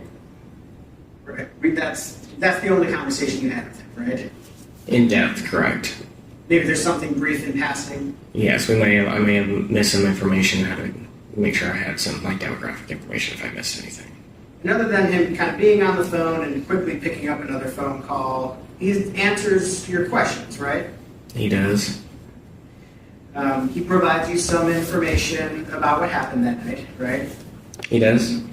And it's at this time, it's not your responsibility to do like a full like interrogation of anybody, is it? No, we do like preliminary statements about what's happening and kind of figure out what the general idea of the scene is. Yeah, just kind of getting the lay of the land, right? Correct. Figuring out who the players are, right? Correct. Kind of knowing what everybody's saying happened, right? Correct. Just very brief, right? It's intended to be brief, is that correct? I mean, unless more information is coming up from previous stuff, we may ask more specific questions, but normally there's a follow-up, and we'll follow up if there's more questions to be had at the time. But sometimes we leave that for detectives because they are the ones that have the ability and means to follow up at a larger extent. Okay, that's fair. But this interview with Mr. Taylor, this was just the initial interview, right? Correct. You hadn't gotten any kind of follow-up interview or questioning, right? Correct. So it's kind of almost intentionally brief. Is that fair? I wouldn't say that I'm intentionally making it a brief conversation. I would say that I make it as long as it needs to be. Okay. But I guess maybe what I'm just trying to understand, just maybe for myself and for the jury, is it wasn't unusually brief. Is that fair? I mean, he gave me the information that he had at the time. There wasn't really much specifics to what he gave, though. Okay. During that conversation, he does note at one time that it's kind of a blur. Is that right? He does say that. Okay. He does refer to Ms. Benning as his girlfriend, right? Correct. He does indicate that during the 911 call, they asked if it might be allergic reaction. Is that right? Correct.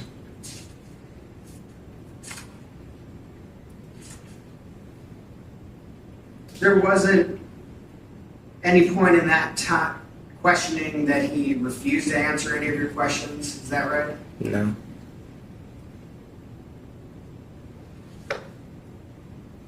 At some point in time during your time at the hospital, did you interact with a social worker? I don't recall if I ever interacted with a social worker. You don't remember a social worker being involved in the hospital situation? I remember there being a social worker involved. I don't recall if I had interaction with them. But you do remember that this was a situation where whether the hospital asked or on their own accord, there was a social worker involved. Correct. Are you familiar with situations, other situations where social workers are involved? Correct, yeah. At the hospital? Mm-hmm.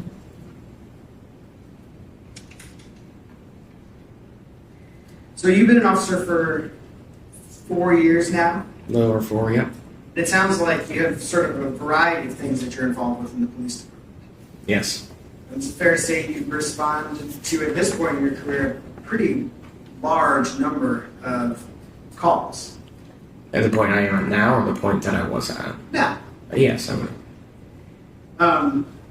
Some calls involve medical emergencies. Yes. Some calls involve various allegations of criminal conduct. Yes. Some calls involve injuries or death. Is that right? Yep. So you responded to a kind of wide variety of situations where the police might be involved. Yes. In your experience, do all people in those situations, friends, family, whoever, witnesses, do they all react to situations that you're responding to in the same kind of way? No. And obviously, I'm not asking you to describe all the different reactions, but can you often predict how a friend or family or loved one or even a witness is going to react to the situation where police is involved? No, I can't predict how someone's going to react to a situation. Is that particularly true where someone is critically injured or even killed? Yes, but a lot of times people will be pretty direct with you if they want to talk to you. But I guess what I'm sort of asking is, when someone's injured or killed, is it fair to describe that as traumatic? Yes. And then your experience, do people respond to that or react to that trauma in different ways? Yes. And you've had an opportunity to sort of observe like a wide variety of those reactions, right? I have.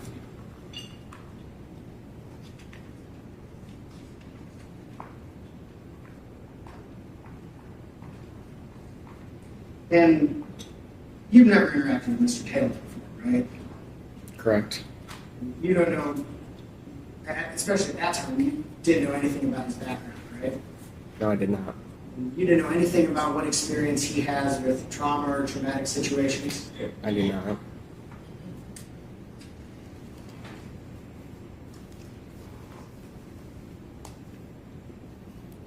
So your job in this case was really just collecting information, right? Correct. You weren't reaching any conclusions or anything like that, right? No, that would be up to the detective. Just one second. That's all I got. Thank you. You read your record. No, Your Honor. Thank you. Who's the next one? Jerrod Kalinsky.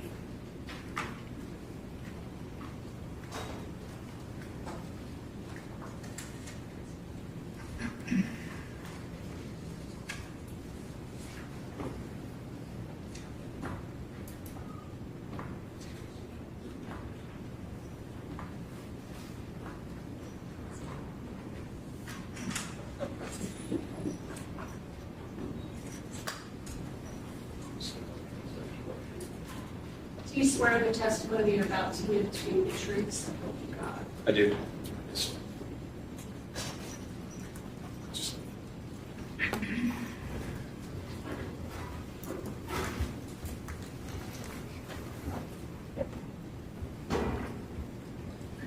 Sir, could you please tell us your name and spell your first and last name for us? I'm Officer Jerrod Kalinsky. First name's Jerrod. Last name Kalinsky, Kalinsky. And for whom are you an officer? I'm an officer for the Metropolitan Nashville Police Department. How long have you been so employed?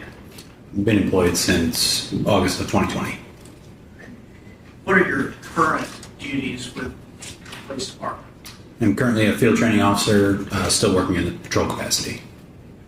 And of the 9 or so precincts, are you assigned to any particular one? Yes, I work at the Midtown Hills Police Precinct. And where is that area, just generally? I'd say it goes from about the Edge Hill area all the way down to the county line with Williamson County. Back in February of 2023, also Metropolitan Nashville police officer. Yes, sir. What were your duties and responsibilities back then? It was very similar. I was still working in patrol capacity. I was not a field training officer at the time. And what precinct then were you assigned? Yeah, I was still assigned to the Midtown Hills Police Precinct. And with the Midtown Hills precinct, the late evening of February the 25th and on into the early morning hours of the 26th of 2023, were you dispatched to the Vanderbilt University Medical Center Emergency Department? Yes, I was. Do you recall approximately when you received the call to go there? I recall it was Later in the evening, it was kind of close to the beginning of my shift, closer to 10 or 11 p.m. is when we responded to the hospital. When you say we, did you have a partner that night? Me, myself, Officer Pfeiffer, and Officer Fish. And did the three of you go together? Who arrived first, if you recall? I don't recall exactly who arrived first. I was I believe one of the last officers to arrive on scene, and I met with Officer Pfeiffer. Now, without going into detail, what was the nature of the call? All I remember from the nature of the call was we were responding to a possible drugging that was being reported at the hospital. When you arrived at the hospital, were you given additional information with respect to people to speak with? I spoke first with a representative of the Vanderbilt Police Department who was asking what I was responding to, and then I spoke with a friend of Miss Benning. Would that have been the person you later identified as being Andrea Jackson? That's correct, yes. Gotcha. Where was Miss Jackson when you first encountered her? We were outside of the emergency room, kind of close to ambulance bay. Now, how were you directed to her, or did you call out her name? Just how did it come about that you were? She, after speaking with the Vanderbilt officer, she was kind of approaching us as to speak with us about the matter. Do you recall anything about that initial first impression of her appearance, demeanor? She seemed rather upset about kind of what transpired during the events that have happened that night. I asked Officer Pfeiffer about body-worn camera, but as a patrol officer, you also have body-worn camera. Yes, sir. And is that activated when you're at a scene? Yes. And does it record? Yes, it does. Interactions. And was your interaction with Miss Jackson recorded on your body-worn camera? It was. And preserved and available? Yes, it was. Now, after speaking with Miss Jackson, did you relay the information you received from her to any one of the other officers? I don't recall if I did. If I did, I would have related to Officer Fish. Okay. And Officer Fish essentially the... Yes, she was the primary officer compiling the report for us. At that initial time that the three of you arrived, were there any Metropolitan Nashville Police Department detectives at the hospital, to your knowledge? At the time of our response, I don't recall one being there. Did one or more later arrive while you were still at the hospital? I don't recall if I was still present at the hospital when a detective arrived. I do know that one did respond. And the reason I ask that is, did you ever speak with a detective to relay the information directly to a Metro Police Department detective at the hospital? I don't believe I did. Okay. So Officer Fish was gathering the information. That's correct. After you spoke with Ms. Jackson, did you later encounter an individual you learned to be Mr. Blaise Taylor? I did. And approximately how long after your speaking with Ms. Jackson did that occur? Say it'd be about 5 or so minutes, give or take a little bit of time. You told us about Ms. Jackson approaching you and you're in conversation. Had you seen the person you learned to be Blaise Taylor there before seeing Ms. Jackson? I'm just saying visually. Visually, I did not. And after this time, you described talking with Ms. Jackson, where was Mr. Taylor when you first encountered him? Mr. Taylor was still sitting in the waiting room, the emergency room. Okay. And were were you directed to him? Yes. Someone pointed him out and said, that's Yes. what he said, or words to that effect, correct? Correct. And did you then speak with Mr. Taylor? I did. And was that recorded on your body-worn camera? Yes, that was also audio and visually recorded. And have you had the opportunity to review that? I have. And have you also had the opportunity to review a transcript of the conversation? I have. And, Your Honor, if I could ask that the assistant counsels be passed.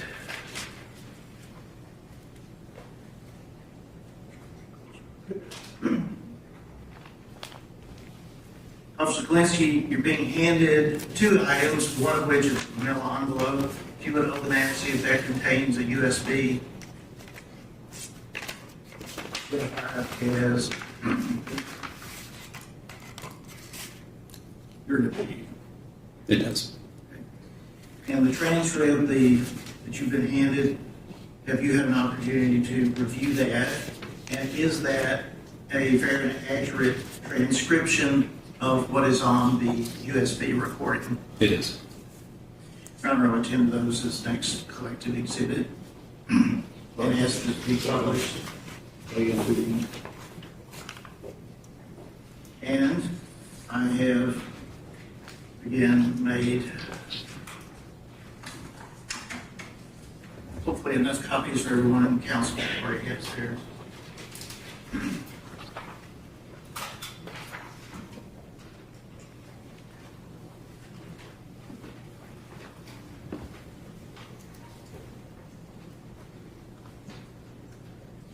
Now, may the transcripts be passed to the jury? Sure, yeah, pass it.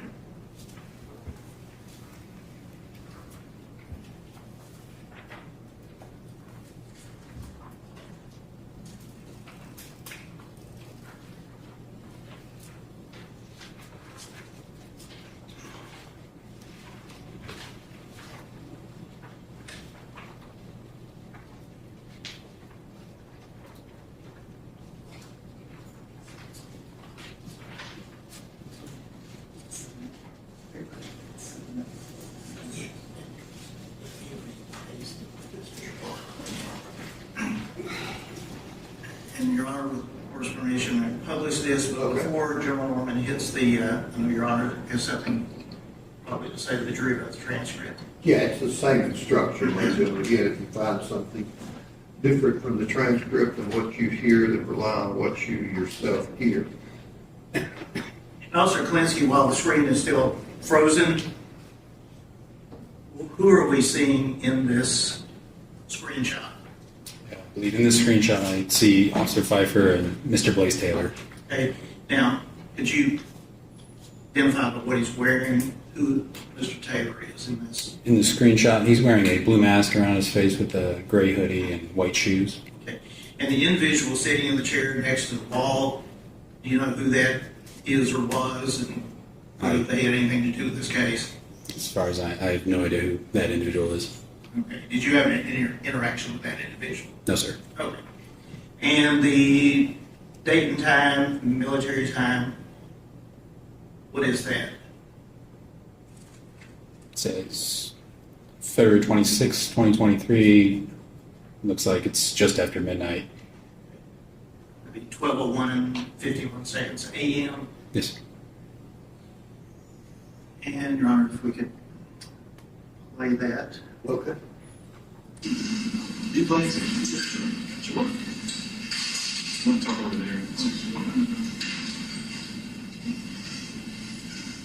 curious, I haven't got to talk to you yet. What happened? So she texted me today, went through the day night. She didn't tell me exactly what I was going to do. So, okay, at 7, I got some plans for us. Cooked dinner, we ate, we had a date night. Friend came over to pick up, she made a bunch of food, so friend came over to pick up some of the food and left. Anyway, so we had date night. Started feeling sick, and then... Just after you got to go, yeah, so this was probably a little bit afterwards. I don't know the time was, so we were hanging out, whatever. And then she started feeling sick. I called my dad. I was like, hey, she's really sick. I'm not sure what to do. And then he told me to call 911. I called 911. And then literally talked to the EMS people or the paramedics, whoever's on 911. I talked to them, and they were like, hey, do this, turn on the side, all this stuff. And then I had to cut out just because I didn't really know the apartment complex. It was a new apartment.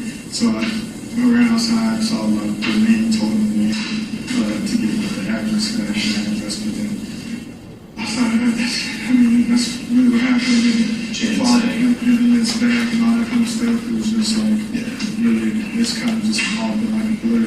Yeah, did she say anything to you while she was passing out? Yeah, she was just really, it was just all a blur. She was just saying like she didn't feel good and stuff. And I was just trying to help her, and then I panicked and I didn't know what was going on. So I just called my pops, and I was like that. And then he was like, hang up with me, call 911, and then that's what I did. So she was just like really kind of hectic and kind of blurred, and feeling this pumping and stuff. So it's just Stuff between you two, nothing rocky or anything like that? Yeah, things have been good. I mean, I've seen her the last, I think 3 days in a row. I just got back in town, and so I saw her, because what's that, Saturday? So I saw her definitely the last 3 days. The last 3 days in a row, we hung out. So we had date night tonight.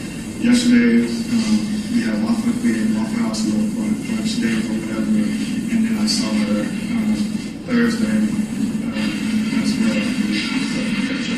You don't have any medical conditions, Not that I know of. I mean, she's pregnant, but outside of that, nothing that I know of.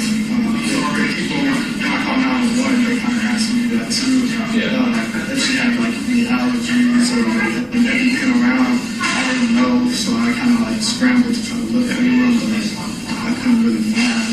I got you. Okay. Well, appreciate it. You're good to sit down. Thank you.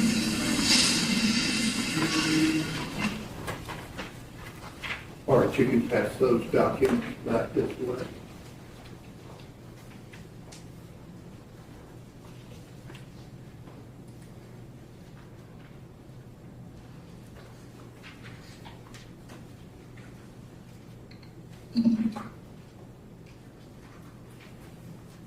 Okay. Mr. Kalinsky, when you spoke with Mr. Taylor, you had already received information from Ms. Jackson, correct? Correct. And we know from what we just watched, you did not relay any of her information to Mr. Taylor, did you? I did not. But did you have that in mind when you were listening to what he was telling you? I did. And based upon that, did you relay that information to Officer Fish? I don't recall it. Up the chain. I don't recall exactly what I told her, but in the moment I probably would have. Yes. For it to be, again, relayed, brought up to further investigation. Yes. With respect to Mr. Taylor, whose appearance and demeanor the jury has seen with your interaction, how would that compare with Ms. Jackson and her interaction with you? Say I wouldn't say exactly opposite, but they were very different. In what way? Miss Jackson was very kind of upset and distraught, and I remember making the remark that Mr. Taylor even seemed a little nervous or even not as upset as Miss Jackson was.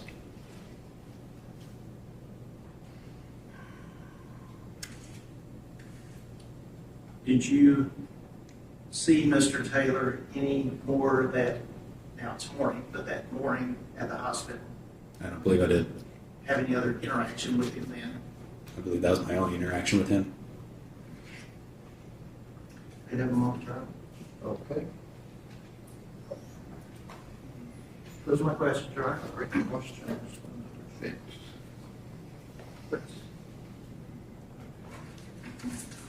Good afternoon. Good afternoon. I don't want to, but I probably am going to mispronounce your name. Is it Officer Kalinsky? Yes, sir. My name is Ed Jointer. I'm going to be asking you a few questions. If at any time you don't understand, just let me know and I'll try to rephrase. Okay.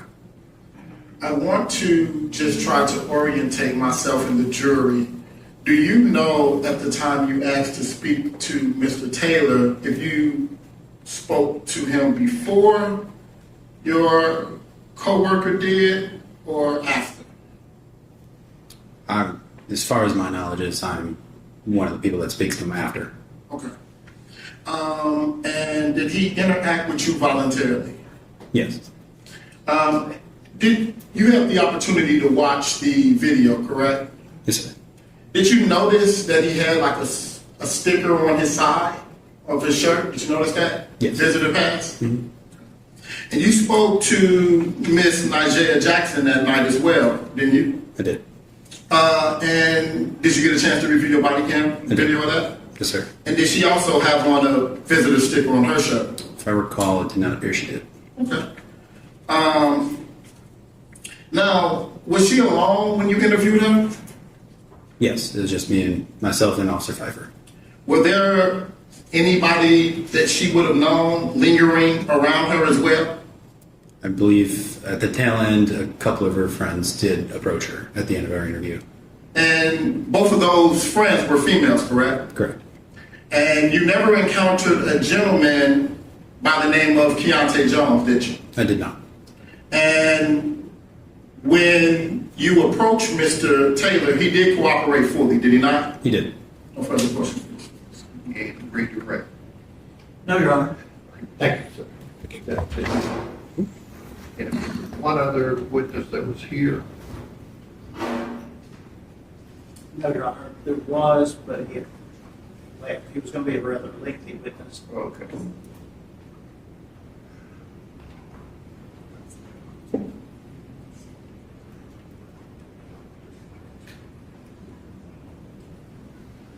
All right, ladies and gentlemen, the jury, we're going to recess for the day. Just remember about not discussing the case, forming any opinion, looking things up, going by any locations, all those admonitions that I gave you, looking at TV, reading anything. Those of you who are taking notes, you can leave those pads up here in the jury deliberation room. That room will be locked. No one will be looking at your notes. Tomorrow, if you'll report like you did this morning downstairs in the jury assembly room, 8:45, 8:50, we'll get you up here as a group and resume the trial. Thank you very much, and you can step out.